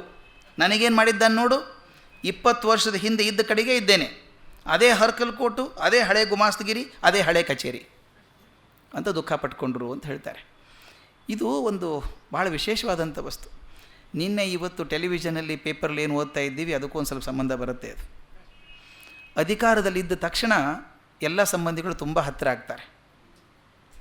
ಹತ್ತಿರ ಆಗೋದಷ್ಟಲ್ಲ, ನಿಮ್ಮ ಕಡೆಯಿಂದ ಅಪೇಕ್ಷೆ ಮಾಡ್ತಾರೆ. ದೊಡ್ಡ ಸ್ಥಾನದಲ್ಲಿದ್ದರೆ ಕೊಡೋದಕ್ಕೆ ಏನು ತೊಂದರೆ ಇವನಿಗೆ ಅಂತ. ನಾನೊಬ್ಬ ಹಿರಿಯರು, ತುಂಬ ಹಿರಿಯ, ನನ್ನ ಬಗ್ಗೆ ಅವ್ರ ಬಗ್ಗೆ ತುಂಬ ಗೌರವ ಇರುವಂಥ ನನ್ನ ವ್ಯಕ್ತಿಗಳೊಬ್ಬರು ಯೂನಿವರ್ಸಿಟಿಯಲ್ಲಿ ದೊಡ್ಡ ವೈಸ್ ಚಾನ್ಸಲರ್ ಆಗಿದ್ದರು. ಅವರು ಇಲ್ಲಿ ಒಂದು ಸಲ ನನ್ನ ಕಡೆ ತುಂಬ ಹೇಳ್ಕೊಂಡು ಗೋಳಾಡ್ಕೊಂಡ್ರು. ಅವರು ಇವ್ರ ಥರನೇ ಅತ್ಯಂತ ಶಾರ್ಪ್, ಗಟ್ಟಿ ಮನುಷ್ಯ, ವೈಸ್ ಚಾನ್ಸಲರ್ ಆಗಿದ್ದವರು. ಅವ್ರು ಹೇಳೋರು, ನೋಡಿ ಕರ್ಜಿಗಿ, ನಮ್ಮ ರಿಲೇಟಿವ್ಸ್ ಎಲ್ಲ ಬೇಜಾರು ಮಾಡ್ಕೋತಾರೆ ನನ್ನ ಮೇಲೆ, ನಾನು ಸಹಾಯ ಮಾಡೋದಿಲ್ಲ ಅಂಥೇಳಿ. ನಾನು ಮಾಡಬಾರ್ದು ಅಂತಿಲ್ಲ ಅವರಿಗೆ. ಆದರೆ ಯಾರೇ ಒಬ್ಬರು ಬಂದು ಇವ್ರಿಗಿಂತ ಸಮರ್ಥರಾದವ್ರು ಇನ್ನೊಬ್ರು ಇದ್ದರು, ಅವ್ರನ್ನ ಬಿಟ್ಟು ಇವ್ರಿಗೆ ಕೊಟ್ಟರು ಅಂದರೆ ನಾನು ಏನು ಹಾಕ್ಕೋಬೇಕಾಗತ್ತೆ. ನಾನು ಅದು ಆಗೋಕ್ಕೆ ಅವಕಾಶ ಇಲ್ಲ ನನಗೆ. ಇದು ನಾನು ಆದದ್ದನ್ನು ನೋಡಿದ್ದೇನೆ ಹತ್ತಿರದಲ್ಲಿ. ಅವ್ರ ಬಂಧುಗಳು ಇಲ್ಲೇ ಒಬ್ಬರು ಯೂನಿವರ್ಸಿಟಿಯಲ್ಲಿ ಆಫೀಸರ್ ಆಗಿದ್ದರು. ಅವ್ರು ಟ್ರಾನ್ಸ್ಫರ್ ಆಗಿ ಬೇರೆ ಕಡೆ ಹೋಗಿದ್ದರು. ಅವ್ರು ಬೆಂಗಳೂರಿಗೆ ಬರಬೇಕಾಗಿತ್ತು. ಅವ್ರು ಹೇಳೋರು, ಇವರು ವೈಸ್ ಚಾನ್ಸಲರ್ ಆಗಿರೋ ತನಕ ನನಗೆ ಬರೋಕ್ಕಾಗಲ್ಲ ಬಿಡು, ಯಾಕಂದ್ರೆ ನಾನು ಹೋದರೆ ಅವ್ರ ಸಂಬಂಧಿ ಅಂಥೇಳಿ ಫೈಲ್ ಎತ್ತಿಟ್ಬಿಡ್ತಾರೆ. ಮತ್ತೊಬ್ಬರಾದ್ರೂ ಹೋಗಿ ಕೇಳ್ಕೊಂಡಾದ್ರೂ ಕೇಳ್ಕೊಬೋದು, ನಾನು ಟ್ರಾನ್ಸ್ಫರ್ ಮಾಡಿರಿ ಬೆಂಗಳೂರಿಗೆ ಅಂತ. ಇವ್ರಿಗೆ ಅದು ಕೇಳೋಕ್ಕೆ ಸಾಧ್ಯ ಇಲ್ಲ. ಅದು ಕೇಳೋರು ಊರಿಗೆಲ್ಲ ಚೆನ್ನಾಗಿರ್ತಾರೆ ರೀ ಅವರು, ನಮ್ಮ ಮನೆ ಮಂದಿಗೇನೆ ವೈರಿ ಅವರು. ವೈರಿ ಅಂತಿರಲಿಲ್ಲ ಅವರು. ಹೇಳೋರು ಸಾಮರ್ಥ್ಯತೆ ಇದ್ದರೆ ಮಾಡಿ. ನಿನ್ನೆ ನಾನು ಪಾರ್ಥಸಾರಥಿ ಅವ್ರ ಬಗ್ಗೆ ಹೇಳ್ತಾ ಇದ್ದೆ. ಅವ್ರ ಜೊತೆಗೆ ಓದಿದಂಥ ಹುಡುಗ ಇವರ ತುಂಬ ಹತ್ತಿರದ ಸಂಬಂಧಿ ಅಂತೆ, ವಿಶೇಷ ಹತ್ತಿರದ ಸಂಬಂಧಿ. ಮೊಮ್ಮಗ ಆಗಬೇಕು ವಾವೆಯಲ್ಲಿ, ಹಾಗೆ ತಂಗಿ ಮಗ ಆಗಬೇಕು. ಅವ್ರನ್ನ ಭದ್ರಾವತಿ ಐರನ್ ಆ್ಯಂಡ್ ಸ್ಟೀಲ್ ಕಂಪನಿಗೆ ತೊಗೊಂಡ್ರಂತೆ. ಇಂಜಿನಿಯರಿಂಗ್, UVCಯಲ್ಲಿ ಇಂಜಿನಿಯರಿಂಗ್ ಮುಗಿಸ್ಕೊಂಡು ಭದ್ರಾವತಿಗೆ ತೊಗೊಂಡ್ರಂತೆ. ಕೆಲಸಕ್ಕೆ ತೊಗೊಂಡ್ಮೇಲೆ ಆ ಹುಡುಗ ಖುಷಿಯಿಂದ ಬಂದು ಹೇಳಬೇಕಲ್ಲ ಸೋದರ ಮಾವನಿಗೆ, ನನಗೆ ಕೆಲಸ ಸಿಕ್ತು ಭದ್ರಾವತಿಯಲ್ಲಿ, ತುಂಬ ಚೆನ್ನಾಗಿದೆ ಕೆಲಸ ಅಂತ ಸ್ವೀಟ್ ಕೊಟ್ಟು ಹೋದಂತೆ. ಹೋದ ಮರುಕ್ಷಣ ಏನು ಮಾಡಬೇಕು ವಿಶ್ವೇಶ್ವರಯ್ಯನವರು, ಭದ್ರಾವತಿಗೆ ಫೋನ್ ಮಾಡಿದ್ದಾರೆ. ಅಲ್ಲಿ ಫೋನ್ ಮಾಡಿ ಅವ್ರನ್ನ ತೊಗೊಂಡಿದ್ದೀರಂತೆ. ಯಾವ ಆಧಾರದ ಮೇಲೆ ತೊಗೊಂಡಿದ್ದು? ಯೋಗ್ಯತೆ ಮೇಲೆ ತಾನೇ, ಇನ್ಯಾರ್ದು ಶಿಫಾರಸು ಇರಲಿಲ್ಲ ತಾನೇ. ನನ್ನ ತಂಗಿ ಮಗ ಅಂತ ತೊಗೋಬೇಕಾಗಿಲ್ಲ, ನೀವು ಇವತ್ತಾದರೂ ಹೇಳಿ ನಾನು ಒಪ್ಪಿಸ್ಬಿಡ್ತೀನಿ, ರಾಜೀನಾಮೆ ಕೊಡಿಸ್ತೇನೆ ಅವನ ಕಡೆಯಿಂದ ಅಂತ ಹೇಳಿ ಅವ್ನು ಹೇಳಿದ್ರಂತೆ. ಏನು ಕೆಲಸ ಕೊಟ್ಟಿದ್ದೀರಿ ಅವನಿಗೆ? Mechanical engineer. ಅವನಿಗೆ ಬ್ಲಾಸ್ಟ್ ಫರ್ನೇಸಲ್ಲಿ ಸ್ಲ್ಯಾಗ್ ತೆಗಿಯೋಕೆ ಹೇಳಿ ಮೊದಲು ಅಂತ ಹೇಳಿದ್ರಂತೆ. ತಾವು ಗೊತ್ತಾಗಬೇಕು, ಬ್ಲಾಸ್ಟ್ ಫರ್ನೇಸಲ್ಲಿ ಆ ಕಬ್ಬಣ ಬರುತ್ತಲ್ಲ, ಬೆಂದಾಗ ಮೇಲೆ ಒಂದು ಕಿಟ್ಟ ಕೂತ್ಕೊಂಡಿರುತ್ತೆ ಗಟ್ಟಿಯಾದದ್ದು, ಅದನ್ನು ಹೊಡೆದು ತೆಗಿಬೇಕು. ಅದನ್ನು ಹೊಡೆದಾಗ ತೆಗೆದ್ರೆ ಮೇಲಿನ ಕಿಟ್ಟ ಎಲ್ಲ ಒದರಿ ಒಳಗಿನ ಕಬ್ಬಣ ಗಟ್ಟಿಯಾಗಿ ಉಳ್ಕೊಳ್ಳುತ್ತೆ. ಸ್ಲ್ಯಾಗ್ ಅಂತ ಕೂತ್ಕೊಂಡಿರುತ್ತೆ. ಅದನ್ನು ಒಡೆಯೋದಕ್ಕೆ ಬೇರೆ ಜನ ಇರ್ತಾರೆ. ಇವ್ರು ಹೇಳಿದ್ರಂತೆ ಆ ಹುಡುಗನಿಗೆ ಸ್ಲ್ಯಾಗ್ ತೆಗಿಯೋಕೆ ಹೇಳಿ ಮೊದಲು ಸ್ವಲ್ಪ ದಿವಸ. ಅಂದರೆ ಪನಿಷ್ಮೆಂಟ್ ಅಂತಲ್ಲ, ಅವನ ಕೆಲಸ ಅಲ್ಲಿಂದ ಗೊತ್ತಾಗಬೇಕು ಅವನಿಗೆ ಅಂತ. ಅಂದರೆ ಜನ ಗೊತ್ತಾಗಬೇಕು, ವಿಶ್ವೇಶ್ವರಯ್ಯನವ್ರು ಬಂದು ಆದರೆ ಮೇಲೆ ಹೋಗಿ ಕೂತ್ಕೋತಾನೆ ಅಂತ ಅನ್ಬಾರ್ದು. ಅವನಿಗೆ ಅತ್ಯಂತ ಕನಿಷ್ಠವಾದ ಕೆಲಸ ಕೊಟ್ಟು ಮಾಡಿಸಿ ಆಮೇಲೆ ಮುಂದಿನ ಕೆಲಸ ಮಾಡಿಸಿ ಅಂತ. ಇದು ಎಷ್ಟೋ ಸಲ ಜನ ಅನ್ನೋರು ಅವರು ತುಂಬ ನಮಗೆ ಬಿಗಿಯಾಗಿದ್ದರು, ನಮಗೆ ಅನುಕೂಲ ಮಾಡಲಿಲ್ಲ ಅಂತ. ಅದಕ್ಕೆ ಹೇಳ್ತಾರೆ, ಸಾಮಾನ್ಯವಾಗಿ ಬಂಧುವರ್ಗದಲ್ಲಿ ಬಹುಮಂದಿಗೆ ವೈಯಕ್ತಿಕ ದೃಷ್ಟಿಯಿಂದ ಅಸಂತೃಪ್ತಿ, ವಿಶ್ವೇಶ್ವರಯ್ಯನೋ ನಮಗೇನೂ ಮಾಡಲಿಲ್ಲ ಎಂದು. ಆದರೆ ಒಂದು ರಹಸ್ಯ ಹೇಳ್ತೇನೆ ಅಂತಾರೆ ಡಿ ವಿ ಜಿ. ಆದರೆ ಒಂದು ರಹಸ್ಯವನ್ನು ಹೇಳುತ್ತೇನೆ. ತಿಂಗಳು ವಿಶ್ವೇಶ್ವರಯ್ಯನವರು ಒಂದು ಭಾರೀ ಮೊಬಲಗನ್ನು ತಮ್ಮ ಬಂಧುವರ್ಗದಲ್ಲಿ ಬಡವರೆಂದು ಅರ್ಹರೆಂದು ತಿಳಿದವರಿಗೆಲ್ಲ ಹಂಚಿಸಿಬಿಡುತ್ತಿದ್ದರು. ಕೊಟ್ಟದ್ದು ಯಾರಿಗೂ ಗೊತ್ತಾಗುತ್ತಿರಲಿಲ್ಲ. ಯಾರ ಕಡೆಯಿಂದನೂ ಕೊಡಿಸ್ಬಿಟ್ಟು ತೊಂದರೆ ಇದ್ದರೆ ಇವು ಕೊಟ್ಟು ಬಂದುಬಿಡಿ ದುಡ್ಡು ಅಂತ ಹೇಳೋರು. ತಮ್ಮ ಸಮೀಪ ಬಂಧುಗಳಲ್ಲಿ ಯಾರನ್ನೂ ಕಷ್ಟಕ್ಕೆ ಬಿಡಲಿಲ್ಲ. ಆದರೆ ನಮ್ಮ ಅಪೇಕ್ಷೆಗಳಿಗೆ ಮಿತಿ ಇಲ್ಲಲ್ಲ. ನೋಡ್ತೀವಿ, ತಮ್ಮನೇ ಅಣ್ಣ ದೊಡ್ಡ ಸ್ಥಾನದಲ್ಲಿದ್ದಾನೆ ಆದರೂ ನನಗೆ ಸಹಾಯ ಮಾಡಲಿಲ್ಲ ಅಂತ ಗುಂಡು ಹಾಕೋದಾದರೆ ಅಲ್ವಾ. ನಾನು ಅಲ್ಲೇ ಉಳ್ಕೊಂಡ್ಬಿಟ್ಟಿದ್ದೀನಿ, ಸಣ್ಣ ಕಾಂಟ್ರಾಕ್ಟರ್ ಆಗಿದ್ದೀನಿ, ನಮ್ಮ ಅಣ್ಣ ದೊಡ್ಡ ಪವರ್ಫುಲ್ ಪೊಲಿಟಿಷಿಯನ್ ಆಗಿದೆ, ನನಗೇನು ಮಾಡಲಿಲ್ಲ ಅಂದರೆ ಅವ್ರು ಹೇಳೋರು ಸ್ವಂತ ಶಕ್ತಿಯಿಂದ ನಿಮ್ಮ ಮೇಲೆ ಬೇಕಾದಷ್ಟು ಹೋಗಿ ನನ್ನ ಮೇಲೆ ಆಧರಿಸ್ಕೊಂಡಿರೋದು ಅಂತ. ನನ್ನ ಗುರುಗಳು ಭಾಳ ಚೆನ್ನಾಗಿ ಹೇಳೋರು, ಒಂದು ಭಾಳ ಒಳ್ಳೆಯ ಆದರ್ಶ ಕೊಟ್ಟರು ನಮ್ಮ ಕನಸಿಗೆಲ್ಲ. ಅವರು ಮನಸ್ಸಲ್ಲಿ ಕನಸು ತುಂಬಿದವರು. ಅವರು ಹೇಳ್ತಿದ್ರು, ನೋಡಪ್ಪ, ಆಕಾಶದಲ್ಲಿ 2 ವಸ್ತು ಇದೆ ಮುಖ್ಯವಾಗಿ ಕಾಣಿಸುವಂಥದ್ದು, ಅದರಲ್ಲಿ ಒಂದು ಆಗಬೇಕು ಇನ್ನೊಂದು ಆಗಬಾರ್ದು ಅಂತ ಹೇಳೋರು. ಏನು ಅಂದರೆ ಸೂರ್ಯನ ಹಂಗೆ ಆಗಬೇಕಾದ್ರೆ ಚಂದ್ರನ ಹಂಗೆ ಆಗಬಾರ್ದು ಅಂತ. ಚಂದ್ರನೇನು ತೊಂದರೆ ಅಂದರೆ ಹೇಳೋರು ಅವರು, ಸೂರ್ಯ ಸ್ವಶಕ್ತಿಯಿಂದ ಪ್ರಕಾಶಮಾನನಾಗ್ತಾನೆ, ಚಂದ್ರಕ್ಕೆ ಸ್ವಶಕ್ತಿ ಇಲ್ಲ, ಅದು ಸೂರ್ಯನ ಬೆಳಕನ್ನು ಪ್ರತಿಫಲನೆ ಮಾಡುವಂಥದ್ದು, ರಿಫ್ಲೆಕ್ಟಿಂಗ್ ಸಂಬಡೀಸ್ ಗ್ಲೋರಿ ಅಂತ. ಅವರು ದೊಡ್ಡವರಾದರೂ ಅವ್ರ ಹತ್ತಿರದ ಬಳಗದವ್ರು ನಾವು ಒಂದು ದೊಡ್ಡವರಾಗಬೇಡಿ, ನಿಮ್ಮ ಶಕ್ತಿಯನ್ನು ದೊಡ್ಡವರಾಗಿ ಏನು ತೊಂದರೆ ಇಲ್ಲ, ಆದರೆ ಅವರ ಬಂಧುಗಳಾಗಿ ಅವರಿಂದ ಪಡ್ಕೊಂಡು ಬೆಳೆಯೋದು ಬೇಡ ಅಂತ. ಅದಕ್ಕೆ ಡೋಂಟ್ ಬಿ ಎ ಮೂನ್ ಅಂತ, ಬಿ ಎ ಸನ್ ಅಂತ. ಇನ್ನೊಂದು ಮುಖ್ಯ ವಿಷಯ ಹೇಳ್ತಾರೆ ಡಿ ವಿ ಜಿ, ಇವತ್ತಿಗೂ ಪ್ರಸ್ತುತವಾದಂಥ ಅವಕಾಶ, ಅದು ಭಾಳ ಚರ್ಚೆ ಆಗ್ತಾಯಿದೆ ದೇಶದಲ್ಲಿ. ಅಂದರೆ ಅವತ್ತಿಗೆ ಪ್ರಸ್ತುತವಾದದ್ದು ಇವತ್ತು ಪ್ರಸ್ತುತ ಆಗಿದೆಯಲ್ಲ ಅಂತ ನನಗೆ ಆಶ್ಚರ್ಯ ಆಗುವಂಥದ್ದು. ಇದು 1922 ಆದದ್ದು. ಡಿ ವಿ ಜಿ ವಿಶ್ವೇಶ್ವರಯ್ಯ ರಿಟೈರ್ ಆದಮೇಲೆ ಅವ್ರಿಗೆ ಭದ್ರಾವತಿ ಐರನ್ ಫ್ಯಾಕ್ಟ್ರಿ ಪೂರ್ತಿ ಚಾರ್ಜ್ ಕೊಟ್ಟಿದ್ರು, ನೋಡ್ಕೊಳ್ಳಿ ಅಂತ ಹೇಳ್ತಾಯಿದ್ರು. ಅಲ್ಲಿ ಹೋದಾಗ ಒಂದು ಸಲ ರೈಟ್ ಆನರಬಲ್ ಶ್ರೀನಿವಾಸ ಶಾಸ್ತ್ರಿ ಅವರು, ಒಂದಿಷ್ಟು ಜನ ಎಸ್ ಜಿ ಶಾಸ್ತ್ರಿ ಅವರು ಎಲ್ಲ ಸ್ನೇಹಿತರೆಲ್ಲ ಸೇರಿಕೊಂಡು ಭದ್ರಾವತಿಗೆ ಹೋದ್ರಂತೆ. ಹೋದಾಗ ವಿಶ್ವೇಶ್ವರಯ್ಯನವರು ಎಲ್ಲ ಫ್ಯಾಕ್ಟ್ರಿ ತೋರ್ಸೋಕ್ಕೆ ವ್ಯವಸ್ಥೆ ಮಾಡಿದರು. ಮಾಡಿ ಬಂದು ಸಾಯಂಕಾಲ ಕೂತ್ಕೊಂಡಿದ್ರು, ಊಟದ ಬಂದ್ಕೊಂಡು ಒಂದು ಪ್ರಶ್ನೆ ಎತ್ತಿದ್ರಂತೆ ಎಸ್ ಜಿ ಶಾಸ್ತ್ರಿಯವರು. ಒಂದು ವರಿ ಆಗ್ತಾಯಿದೆ ನನಗೆ ವಿಶ್ವೇಶ್ವರಯ್ಯ ನಿಮ್ಮ ಬಗ್ಗೆ, ಯಾಕಂದರೆ ನೀವು ಫ್ಯಾಕ್ಟ್ರಿ ನಡೆಸೋದಕ್ಕೆ ಒಬ್ಬ ಅಮೇರಿಕನ್ ಕರ್ಕೊಂಬಂದಿದ್ದೀರಿ, ಪೆರಿನ್ ಅಂತ ಮನುಷ್ಯ, ಅವನು ಕರ್ಕೊಂಬಂದಿದ್ರು. ಫ್ಯಾಕ್ಟ್ರಿ ಶುರು ಮಾಡಬೇಕಾದ್ರೆ ಇರಬೇಕು, ಅವನು ಸರಿ ಮಾಡಿಸ್ಬೇಕು ಅಂತ ಕರ್ಕೊಂಬಂದಿದ್ರು. ಯಾಕೆ ನಮ್ಮ ಭಾರತದಲ್ಲಿ ಜನ ಇರಲಿಲ್ವಾ? ಹೊರಗಿನವ್ರಿಗೆ ಉದ್ಯೋಗ ಅವಕಾಶ ಯಾಕೆ ಕೊಡಬೇಕು? ಈ ಪ್ರಶ್ನೆ ಈಗ ಅಮೇರಿಕಾದಲ್ಲೂ ಇದೆ, ನಮ್ಮಲ್ಲೂ ಇದೆ. ನಮ್ಮ ಇಂಡಿಯನ್ಸ್ ತುಂಬ ಜನ ಹೋಗಿದ್ದಾರೆ ಅಂತ ಅಮೇರಿಕನ್ಸ್ ನಮ್ಮ ಮೇಲೆ ಕೋಪ ಇದೆ. ಈಗ ವೀಸಾ ಹೆಚ್ಚಿಗೆ ಮಾಡಿದರೆ ಅಲ್ಲಿ ಸ್ಟ್ರೈಕ್ ಮಾಡೋ ಪರಿಸ್ಥಿತಿಯಲ್ಲಿದ್ದಾರೆ. ಇದೇ ಪರಿಸ್ಥಿತಿ ಇಂಗ್ಲೆಂಡಲ್ಲೂ ಇದೆ. ಯಾಕಂದರೆ ನಮ್ಮ ಹುಡುಗರಿಗೆಲ್ಲ ಕೆಲಸ ಸಿಗಲ್ಲ ಅಲ್ಲಿ, ಇವು ಇಂಡಿಯಾದವ್ರು ತೊಗೊಂಡ್ಬಿಡ್ತಾರೆ ಕೆಲಸ ಅಂತಂದು ಭಯ ಇದೆ. ಹೊರಗಿನವ್ರು ಕೆಲಸ ಕೊಡಬೇಕೇ ಕೊಡಬಾರ್ದೆ ಅಂತ ಪ್ರಶ್ನೆ ಬಂತಂತೆ. ಅದಕ್ಕೆ ಪ್ರಾಸಂಗಿಕವಾಗಿ ಒಂದು ಪ್ರಶ್ನೆ ಕೇಳಿದ್ರಂತೆ. ನೋಡಿ, ಮೈಸೂರು ಫಾರ್ ಮೈಸೂರಿಯನ್ಸ್ ಎಂಬ ತತ್ವ ಉಂಟಲ್ಲ, ಮೈಸೂರಿನವ್ರಿಗೆ ಅವಕಾಶ ಕೊಡಬೇಕಲ್ವ, ಮೊದಲು ಹೊರಗಿನವ್ರಿಗೆ ಯಾಕೆ ಕೊಡ್ತೀರಿ ಅಂತ ತತ್ವ ಉಂಟಲ್ಲ, ಅದರ ವಿಷಯದಲ್ಲಿ ಯಜಮಾನರ ಅಭಿಪ್ರಾಯ ಏನೋ ಅಂತ ಕೇಳಿದ್ರಂತೆ. ಇದನ್ನು ತಿಳಿದುಕೊಳ್ಳಲು ಬಹುಜನರಿಗೆ ಕುತೂಹಲ ಉಂಟು ಅಂತ ಶಾಸ್ತ್ರಿಗಳು ಹೇಳಿದರು. ವಿಶ್ವೇಶ್ವರ ಉತ್ತರ ಹೀಗೆ, ಎಷ್ಟು ಚೆನ್ನಾಗಿದೆ ನೋಡಿ ಮಾತು. ಸಾಮಾನ್ಯ ಆಕಾರದಲ್ಲಿ ಆ ತತ್ವ ಒಪ್ಪಬೇಕಾದದ್ದೇ, ಸಾಮಾನ್ಯ ಸ್ಥಿತಿಯಲ್ಲಿ ಒಪ್ಪಬೇಕಾದದ್ದೇ ಅದನ್ನು. ಆದರೆ ಪರಸ್ಥಳದವರನ್ನು ಅವಶ್ಯವಿದ್ದಾಗ ಕರೆದುಕೊಳ್ಳಬಾರದೆಂದು ಅದಕ್ಕೆ ಅರ್ಥವಾಗುವುದಿಲ್ಲ. ಮುಖ್ಯ ವಿಷಯಗಳು 2, ಎಷ್ಟು ಅನಾಲಿಸಿಸ್ ಇದೆ ನೋಡಿ. ಮುಖ್ಯ ವಿಷಯಗಳು 2, ಒಂದು ಕೆಲಸ ಇನ್ನೊಂದು ನೀತಿ. ಕಾರ್ಯ ಮಾಡಲು ಸಮರ್ಥರಾದವರನ್ನು ನಾವು ಎಲ್ಲಿಂದಲಾದರೂ ಕರೆಸಿಕೊಳ್ಳಬಹುದು. ಅಮೇರಿಕಾದಿಂದ, ಆಸ್ಟ್ರೇಲಿಯಾದಿಂದ ನಾವು ಎಕ್ಸ್ಪರ್ಟ್ಗಳನ್ನು ಬರಮಾಡಿಕೊಳ್ಳಬೇಕಾಗಬಹುದು.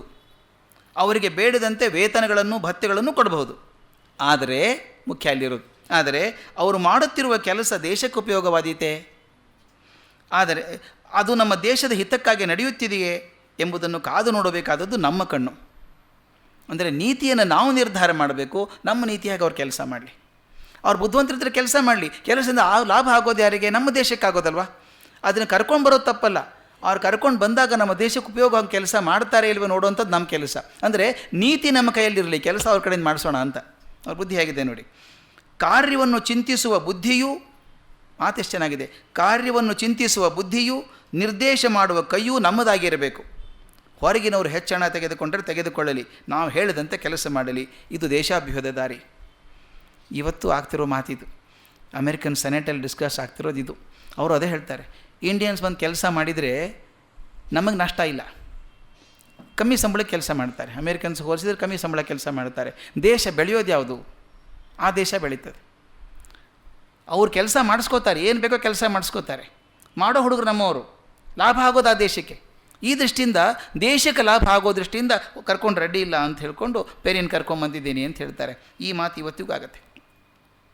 ಇದಾದಮೇಲೆ ಸ್ವಲ್ಪ ಡಿ ವಿ ಜಿ ತುಂಬ ಹಾಸ್ಯವಾದಂಥ ಒಂದು ಪ್ರಸಂಗಕ್ಕೆ ಬರ್ತಾರೆ, ತುಂಬ ತಮಾಷೆಯಾದಂಥ ಪ್ರಸಂಗ. ಅವರು ಒಂದು ಎಕನಾಮಿಕ್ ಕಾನ್ಫರೆನ್ಸ್ ಅಂತ ಮಾಡಿದರು. ವಿಶ್ವೇಶ್ವರಯ್ಯನವರು ಹಣಕಾಸು ವ್ಯವಸ್ಥೆ ಹೇಗಾಗ್ತಿದೆ ದೇಶದಲ್ಲಿ ನೋಡೋಣ ಅಂತ ಕಮಿಟೀಸ್ ಮಾಡ್ತಾಯಿದ್ರು, ಸಣ್ಣ ಸಣ್ಣ ಕಮಿಟೀಸ್ ಮಾಡಿ ಎಕನಾಮಿಕ್ ಕಾನ್ಫರೆನ್ಸ್ ಅಂತ ಮಾಡಿ, ಅದಕ್ಕೆ ಎಕನಾಮಿಕ್ ಕಾನ್ಫರೆನ್ಸ್ ಮಾಡಿ ಸಣ್ಣ ಸಣ್ಣ ಕಮಿಟಿ ಮಾಡಿ ಜನರನ್ನು ನೇಮಿಸಿದರು. ಒಳ್ಳೆ ಕೆಲಸ ಆಯಿತು, ಅದರಿಂದ ಒಳ್ಳೆ ಕೆಲಸನ ಆದದ್ದುಂಟು. ಈ ಮೈಸೂರು ಚೇಂಬರ್ ಆಫ್ ಕಾಮರ್ಸ್ ಬಂದದ್ದಾಗಲಿ, ಮೈಸೂರು ಯೂನಿವರ್ಸಿಟಿ ಬಂದದ್ದಾಗಲಿ, ಕರ್ನಾಟಕ ಸಾಹಿತ್ಯ ಪರಿಷತ್ ಬಂದದ್ದಾಗಲಿ, ಅದರಲ್ಲಿ ಡಿಸ್ಕಸ್ ಮಾಡಿ ಹಣಕಾಸಿನ ವ್ಯವಹಾರ ಚಿಂತೆ ಮಾಡಿ ಮಾಡಿದಂಥದ್ದು. ಆದರೆ ಕಮಿಟಿಯಲ್ಲಿ ಎಲ್ಲರೂ ಎಲ್ಲ ಕೆಲಸ ಮಾಡ್ತಾರಾ ಅಂತ. ಸಮಿತಿ ಅಂದರೆ ಏನು ಅಂತ ಡಿ ವಿ ಜಿ ಬರೀತಾರೆ. ಸಮಿತಿ ಅಂದರೆ ಏನು? ಸಮಿತಿಯವರು ತೀರ್ಮಾನ ಮಾಡಿದರು, ಆ ಸಮಿತಿ ರಿಪೋರ್ಟ್ ಕೊಡ್ತು ಅಂತೆಲ್ಲ ಕೇಳ್ತೀವಿ, ಸಾಮಾನ್ಯ ಕೇಳ್ತೀವಿ, ಸಮಿತಿ ರಿಪೋರ್ಟ್ ಬಂತು ಅಂತ. ಅದಕ್ಕೆ ಬರೀತಾರೆ, ಇಲ್ಲಿ ಒಂದು ಪ್ರಶ್ನೆ ಸಂಗತವಾಗಿದೆ, ಸಮಿತಿ ಕೆಲಸ ಮಾಡಿತು ಅಂದರೇನು? ಡಿ ವಿ ಜಿ ಪ್ರಶ್ನೆ ಕೇಳೋದು. ಸಮಿತಿಯಲ್ಲಿದ್ದ 4 ಮಂದಿ ಪ್ರತಿಯೊಬ್ಬರೂ ಕುಳಿತುಕೊಂಡು ಬರೆದರೆ, ಬರೀದಿದ್ದರೆ ಹೋಗಲಿ, ಆಲೋಚನೆ ಮಾಡಿದರೆ, ಸ್ವತಂತ್ರವಾಗಿ ಆಲೋಚನೆ ಮಾಡದಿದ್ದರೆ ಹೋಗಲಿ, ಮತ್ತೊಬ್ಬರು ಹೇಳಿದ್ದನ್ನು ತಾವು ಮನಸಾರ ಗ್ರಹಿಸಿ ವಿವೇಚನೆಯಾದರೂ ಮಾಡಿದರೆ, ಅವರೆಲ್ಲರೂ ತಮ್ಮ ಮುಂದೆ ಮತ್ತಾರೋ ಬರೆದಿರಿಸಿದ್ದ ಯೋಜನೆಗೆ ಒಪ್ಪಿಗೆ ಕೊಟ್ಟರು. ತಾವು ಸಾಕಷ್ಟು ಜನ ಇದರಲ್ಲಿ ಸರ್ಕಾರದಲ್ಲಿ ಬೇರೆ ಬೇರೆ ಕಮಿಟಿಯಲ್ಲಿ ಕೆಲಸ ಮಾಡಿದವರು ಇರ್ಬೋದು. ಒಂದು ಕಮಿಟಿ ಒಂದು 6 ಜನ ಇದ್ದರೆ ದುಡಿಯೋರು ಒಬ್ಬರೋ ಇಬ್ಬರು. ನಾನೇ ಎಷ್ಟೋ ಸಲ ನೋಡಿದ್ದೀನಿ. ಅಗದಿ ನಮಗೆ ದೊಡ್ಡ ಸಪೋರ್ಟ್ ಮಾಡೋರಂಗೆ ಹೇಳೋದು, ಚಿಂತೆ ಮಾಡಬೇಡಿ ಸರ್, ನಾನು ಇರ್ತೀನಿ ನಾಳೆ, ನೀವು ಬರ್ಕೊಂಬನ್ನಿ, ನಾ ಹ್ಞೂ ಅಂತೀನಿ. ಅಂದರೆ ಬರ್ಕೊಂಬರೋರು ಹ್ಞೂ ಅನ್ನೋದಷ್ಟೇ ಅವ್ರ ಕೆಲಸ. ಸಾಕಷ್ಟು ಜನ ಕಮಿಟಿಯಲ್ಲಿ ಆಗೋದು ಹೀಗೆ. ಅದನ್ನು ಬರೀತಾರೆ ಅವರು, ಯಾರೋ ಬರ್ಕೊಂಬಂದದ್ದಕ್ಕೆ ಇವರು ಒಪ್ಪಿಗೆ ಕೊಡ್ತಾರೆ ಅಂತ. ನಮ್ಮ ಎಲ್ಲ ಸಂಸ್ಥೆ ಸಭೆಗಳಲ್ಲಿಯೂ ಕಾರ್ಯ ನಡೆಯುವುದು ಸಾಮಾನ್ಯ ಹೀಗೆ. ಯಾರೋ ಒಬ್ಬಾತ ತನಗೆ ತೋರಿದಂತೆ ಆಲೋಚನೆ ಮಾಡಿ ಒಂದು ಯೋಜನೆಯನ್ನೋ ಠರಾವನ್ನೋ ತಯಾರಿಸಿ ಸಮಿತಿ ಮುಂದೆ ಇರಿಸುತ್ತಾನೆ. ಅದನ್ನು ಈ ಸಮಿತಿ ಅಂಗೀಕರಿಸುತ್ತದೆ. ಒಬ್ಬರು ಇಬ್ಬರು ಕೆಲಸ ಮಾಡ್ತಾರೆ. ನಮ್ಮ ಸಾಮಾನ್ಯ ಗ್ರೂಪ್ ವರ್ಕ್ ಅಂತಂದಿರುತ್ತಲ್ಲ, ತಾವು ನೋಡಿರಬೇಕು, ಪ್ರಾಜೆಕ್ಟ್ ವರ್ಕು ಕಾಲೇಜಲ್ಲಿದ್ದಾಗ ಗ್ರೂಪ್ ವರ್ಕ್ ಅಂತಿರುತ್ತೆ. ದುಡಿಯೋರಿಬ್ಬರು, ಹೆಸರು 6 ಮಂದಿದಿರುತ್ತೆ. ಹಾಗೆ ಆಯಿತು ಅಂತ ಅದರಂತೆ ನಡೆಯಿತು ಎಕನಾಮಿಕ್ ಕಾನ್ಫರೆನ್ಸಲ್ಲಿ. ಹಾಗಾಯಿತು ಅಂತ ಅದು ಹೇಗೆ ಡಿಸ್ಕಷನ್ ಆದಾಗ, ಒಬ್ಬನೇ ಬರೆದಾಗ ಏನಾಗುತ್ತೆ, ವಿಚಾರ ಮಾಡದೆ ಅಪ್ರೂವ್ ಮಾಡಿದಾಗ ಏನಾಗುತ್ತೆ, ಅಲ್ಲಿ ಅಪ್ರೂವ್ ಆದಂಥ 1-2 ಪ್ರಾಜೆಕ್ಟ್ಸ್ ಆಗಿತ್ತು ಅಂತ ಬರ್ಕೊಡ್ತಾರೆ ಡಿ ವಿ ಜಿ. ತಮಾಷೆ ಇದೆ ಅದು. ಅಲ್ಲಿ ಪ್ರಾಜೆಕ್ಟ್ ಅಪ್ರೂವ್ ಆದದ್ದು ಯಾವ ಥರದ್ದು ಅಂದರೆ, ಕೆಲವು ವಿಶೇಷ ಪ್ರಸಂಗಗಳು ನಡೆದಾಗ ಸಮಿತಿಯ ಸದಸ್ಯರು ಏನು ಮಾಡುತ್ತಿದ್ದರು ಎಂಬ ಪ್ರಶ್ನೆ ಅನಿವಾರ್ಯವಾಗುತ್ತದೆ. ನಮ್ಮ ಇಂಡಿಯಾದಲ್ಲಿ ಶಾರು ರಾಂಗಣೇಕರ್ ಅಂತ ಒಬ್ಬರಿದ್ದಾರೆ, ಫೇಮಸ್ ಮ್ಯಾನೇಜ್ಮೆಂಟ್ ಎಕ್ಸ್ಪರ್ಟ್. ಅವರೊಂದು ಪುಸ್ತಕ ಬರೆದಿದ್ದಾರೆ, wonder world of Indian managers ಅಂತ. Wonder world of Indian managers. ನಮ್ಮ ಇಂಡಿಯನ್ ಮ್ಯಾನೇಜರ್ಸ್ ಹೇಗಿರ್ತಾರೆ ಅಂದರೆ, ನಿಮಗೇನಾದರೂ ಕಷ್ಟದ ಪ್ರಸಂಗ ಬಂದುಬಿಟ್ರೆ ಫಸ್ಟ್ ಏನು ಮಾಡಬೇಕು ಅಂದರೆ ಕಮಿಟಿಗೆ ಮಾಡಬೇಕು ಅಂತ, ಮುಂದೆ ಹಾಕಬೇಕು, ಕೆಲಸ ತಪ್ಪಿಸ್ಬೇಕು, ಮುಂದೆ ಹಾಕಬೇಕು, ಮಾಡಬಾರ್ದು ಅನ್ನೋದಾದರೆ ಒಂದು ಕಮಿಟಿ ನೇಮಿಸ್ಬಿಡೋದು. ಕಮಿಟಿ ಏನು ಹೇಳ್ತಾರೆ ಅಂದರೆ, ಅದರಲ್ಲಿ ಯಾರ್ಯಾರು ಇರಬೇಕು ಅಂತ, appoint as many people as possible and as busy people as possible. ಎಷ್ಟು ಸಾಧ್ಯ ಚಟುವಟಿಕೆ ಇರುವಂಥ ಜನ, ಬ್ಯುಸಿಯಾಗಿರುವಂಥ ಜನ ಮತ್ತು ಸಾಧ್ಯ ಜನ ಬರಿಡೋದು. ಆಗೇನಾಗುತ್ತೆ, ಎಲ್ರಿಗೂ ಒಪ್ಪಿತವಾಗುವಂಥ ಟೈಮೇ ಸಿಗೋಲ್ಲ ಒಂದು. ಹೀಗಾಗಿ ಮೀಟಿಂಗ್ ಒಂದು 6 ವರ್ಷ ಮುಂದೆ ಹೋಗ್ತದೆ ಅಂತ ಇಲ್ಲಿ ಮಾಡಿ, ಒಂದಾನೊಂದು ಸಮಿತಿಯಲ್ಲಿ ಒಂದು ಡೇರಿ ಸ್ಕೀಮ್, ಹೈನಿನ ಸ್ಕೀಮ್ ಮಾಡಿದ್ರಂತೆ. ತಯಾರು ಮಾಡಿ ಸಮಿತಿ ಕಾರ್ಯದರ್ಶಿಯವರು ಸಬ್ಮಿಟ್ ಮಾಡಿದ್ರಂತೆ ರಿಪೋರ್ಟು. ಆ ರಿಪೋರ್ಟ್ ಹೇಗಿದೆ ನೋಡಿ, ಯೋಜನೆ ಹೇಗಿದೆ. ಹೈನು ಕಾರ್ಖಾನೆಯಲ್ಲಿ 10 ದನಗಳನ್ನು 15 ಎಮ್ಮೆಗಳನ್ನು ಏರಿಸತಕ್ಕದ್ದು. ರಿಪೋರ್ಟ್ ಪಬ್ಲಿಷ್ ಆದದ್ದು. 10 ದನಗಳನ್ನು 15 ಎಮ್ಮೆಗಳನ್ನು ಏರಿಸತಕ್ಕದ್ದು.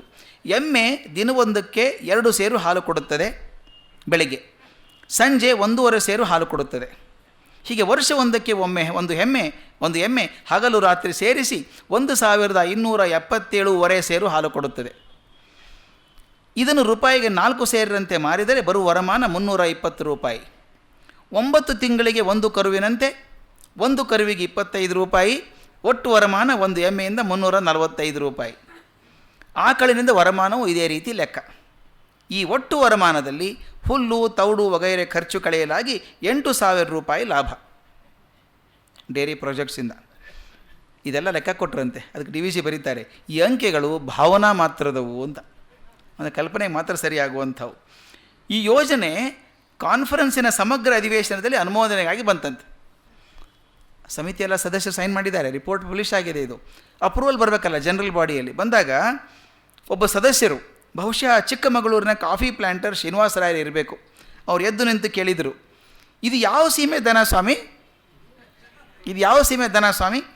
ಒಂದು ದಿನವೂ ತಪ್ಪದೆ ಬೆಳಗ್ಗೆ 2 ಸೇರು ಸಂಜೆ 1.25 ಸೇರು ಹಾಲನ್ನು ಅಳೆದು ಕರೆಯುವುದಲ್ಲದೆ ಲೆಕ್ಕಾಚಾರವಾಗಿ 9 ತಿಂಗಳಿಗೊಂದು ಕರುವನ್ನು ಹಾಕುವುದು, ಯಾವ ಈ ಸೀಮೆ ದನ ಇದು ಅಂತ ಕೇಳಿದ್ರು. ಆಗಲೇ ಎಲ್ಲರ ಗಮನವೂ ಆತ್ತ ಕಡೆ ಹೋದದ್ದು. ಆಗ ರಾಯರ ಮುಖಭಂಗಿಯು ಕೃತಕ ಗಾಂಭೀರ್ಯವು ಎಲ್ಲರನ್ನು ಗೊಳ್ಳೆಂದು ನಗುವಂತೆ ಮಾಡಿದವು. ಆ ಸಮಿತಿಗೆ ಸೆಕ್ರೆಟರಿಗಳು ಕೆ ಸುಬ್ಬರಾಯರು. ಆದ್ದರಿಂದ ಯೋಜನೆಗೆ ಸುಬ್ಬರಾಯರ ಡೈರಿ ಎಂದು ಹೆಸರಾಯಿತು ಅಂತ. ಲೆಕ್ಕ ಹಾಕೋದು ಸುಲಭ, ಇಷ್ಟಕ್ಕಿಷ್ಟಾಗ್ತದೆ, ಇಷ್ಟಾಯಿತು ಅಂತ ಹೇಳಿ ಹಾಕ್ಬಿಡೋದು. ಅದಾಗಲಿಕ್ಕಿಲ್ಲ. ಇನ್ನೊಂದು ಪ್ರಸಂಗ ಇಂಥದ್ದು ನೆನಪಿಗೆ ಬರುತ್ತದೆ.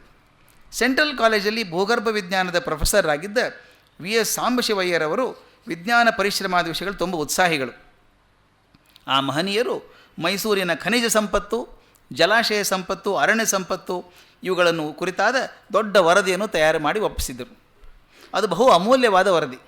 ದೇಶ ಸಂಪತ್ತನ್ನು ಲೆಕ್ಕಾಚಾರವಾಗಿ ತಿಳಿದುಕೊಂಡ ಆಕಾಂಕ್ಷೆ ಉಳ್ಳವರಿಗೆ ಅದೊಂದು ಆಕರ ಗ್ರಂಥ. ಅದರಲ್ಲಿಯೇ ಒಂದು ಸಲಹೆಯನ್ನು ನೋಡೋಣ. ಒಂದು ಸಲಹೆ ಎಷ್ಟು ಚೆನ್ನಾಗಿದೆ ಅದು ಅಂತ.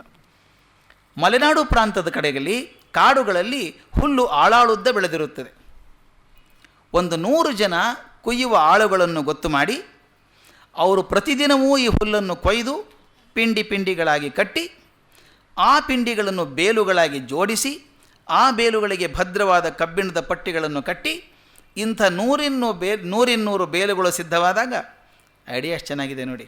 100 ಜನ ಆಳು ಹೋಗಬೇಕು, ಮೊದಲು ಹುಲ್ಲು ಕತ್ತರಿಸಬೇಕು, ಅವನು ಪಿಂಡಿ ಕಟ್ಟಬೇಕು, ಪಿಂಡಿಗಳನ್ನೆಲ್ಲ ಸೇರಿಸಿ ಬೇಲ್ ಮಾಡಬೇಕು, ಬೇಲಿಗೆಲ್ಲ ಕಬ್ಬಿಣದ ಪಟ್ಟಿ ಕಟ್ಟಬೇಕು, ಒಂದು 100-200 ರೆಡಿ ಆಗಬೇಕದು. ಆಮೇಲೆ ಏನು ಮಾಡಬೇಕು, ಅದು ತಮಾಷೆ ಆಗಿರುವಂಥದ್ದು. ಸಿದ್ಧವಾದಾಗ ಅದನ್ನು ಬಾಬಾ ಬುಡನ್ ಬೆಟ್ಟದ ಪಶ್ಚಿಮ ದಿಕ್ಕಿನ ಇಳಿಜಾರಿನಲ್ಲಿ ವರಸೆಯಾಗಿ ಜೋಡಿಸಿ ಅಲ್ಲಿಂದ ಬಲವಾಗಿ ಒದ್ದು ಉರುಳಿಸತಕ್ಕದ್ದು. ಆಗ ಹುಲ್ಲಿನ ಬೇಲುಗಳು ತಾವಾಗಿ ಯಾವ ಖರ್ಚು ಇಲ್ಲದೆ ಉರುಳಿಕೊಂಡು ಸಮುದ್ರ ತೀರವನ್ನು ಸೇರುತ್ತವೆ. ಅಲ್ಲಿಂದ ಹುಲ್ಲನ್ನು ದೋಣಿಗಳ ಮೇಲೆ ವ್ಯಾಪಾರ ಸ್ಥಾನಗಳಿಗೆ ಸಾಗಿಸತಕ್ಕದ್ದು. ಎಷ್ಟು ಚೆನ್ನಾಗಿದೆ ನೋಡಿ. ಹುಲ್ಲು ಕತ್ತರಿಸಿ ಬೆಟ್ಟದ ಮೇಲೆ ತೊಗೊಂಡು ಹೋಗಬೇಕು, ಮತ್ತು ಜೋಡಿಸ್ಬೇಕು, ಅದನ್ನು 200 ಬೇಲ್ ಮಾಡಿ ಅದನ್ನು ಒದಿಬೇಕು. ಅಷ್ಟೆಲ್ಲ ಹೋಗಿ ಅದು ಉಳ್ಬೇಕು, ಸಮುದ್ರಕ್ಕೆ ಹೋಗಬೇಕು, ಅದನ್ನು ತೊಗೊಂಡು ವ್ಯಾಪಾರಕ್ಕೆ ಹೋಗಬೇಕು. ಇದು ಒಂದು ಸಲಹೆ. ಇದು ಅವ್ರು ಹೇಳ್ತಾರೆ, ನಗೆ ಬರುತ್ತೆ ನಮ್ಮ ನಿಜ, ಆದರೆ ನಿಜವಾಗಲೂ ಇಂಥ ರಿಪೋರ್ಟ್ ಇತ್ತು ನಮಗೆ ಅಂತ. ಮತ್ತೊಬ್ಬ ಮಹನೀಯರ ಒಂದು ಸಲಹೆ, ಅದ್ಭುತ ಸಲಹೆ ಅದು. ಬೆಂಗಳೂರಿನಲ್ಲಿ ನಾಟಕ ಶಾಲೆಗಳು 4 ಇವೆ. ಒಂದೊಂದರಲ್ಲಿಯೂ 1000 ಜನ ಸೇರುತ್ತಾರೆ. ಆ ನಾಟಕ ಶಾಲೆಗಳ ಸಮೀಪದಲ್ಲಿ 4-5 ಬೇರೆ ಬೇರೆ ತೊಟ್ಟಿಗಳನ್ನು ಕಟ್ಟಿಸಿ ಅವುಗಳಲ್ಲಿ ಮೂತ್ರ ಸಂಗ್ರಹ ಮಾಡಿ ಅದರಿಂದ ಅಮೋನಿಯಂ ಸಲ್ಫೇಟ್ ತಯಾರಿಸಬಹುದು. ಇದು ಪ್ರಪೋಸಲ್, ಇದು ಎಕನಾಮಿಕ್ ಕಾನ್ಫರೆನ್ಸಲ್ಲಿ. ಹೀಗೆ ಎಕನಾಮಿಕ್ ಕಾನ್ಫರೆನ್ಸ್ ಬಹುಬಾರಿ ನಗೆಗೀಡಾಯಿತು ಅಂತ ಬರೀತಾರೆ.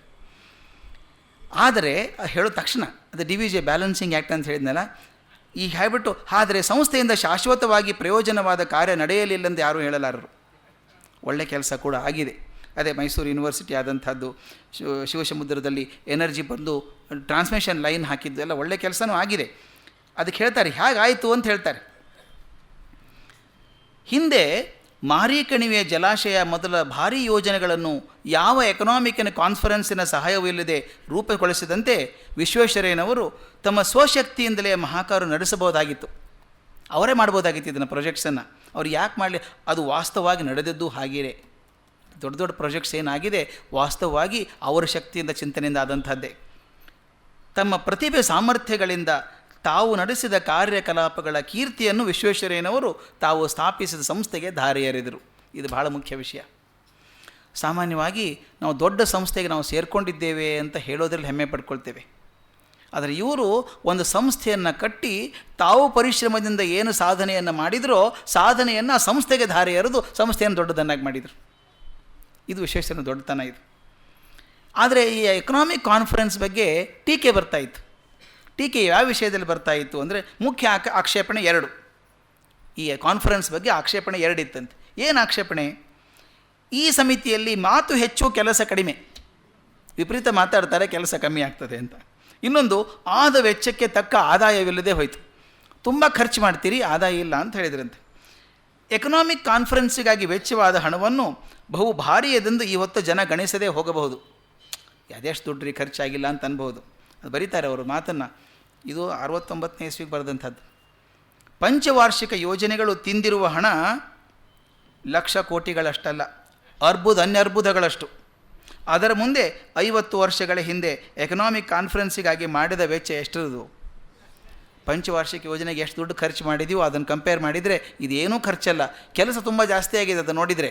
ಆದರೆ ಆಗಿನ ಜನ ಅಂದ್ರಂತೆ ದುಡ್ಡು ಆದರೂ ಭಾಳ ವೇಸ್ಟ್ ಆಯಿತು ಅಂತಂತ ಇದ್ರಂತೆ. ಅದಕ್ಕೆ ಹೇಳ್ತಾರೆ, ಮಹಾಗಜಾಯ ಪಲಾಯಂತೆ ಮಶಕಾನಾಂತು ಕಾಕಥ.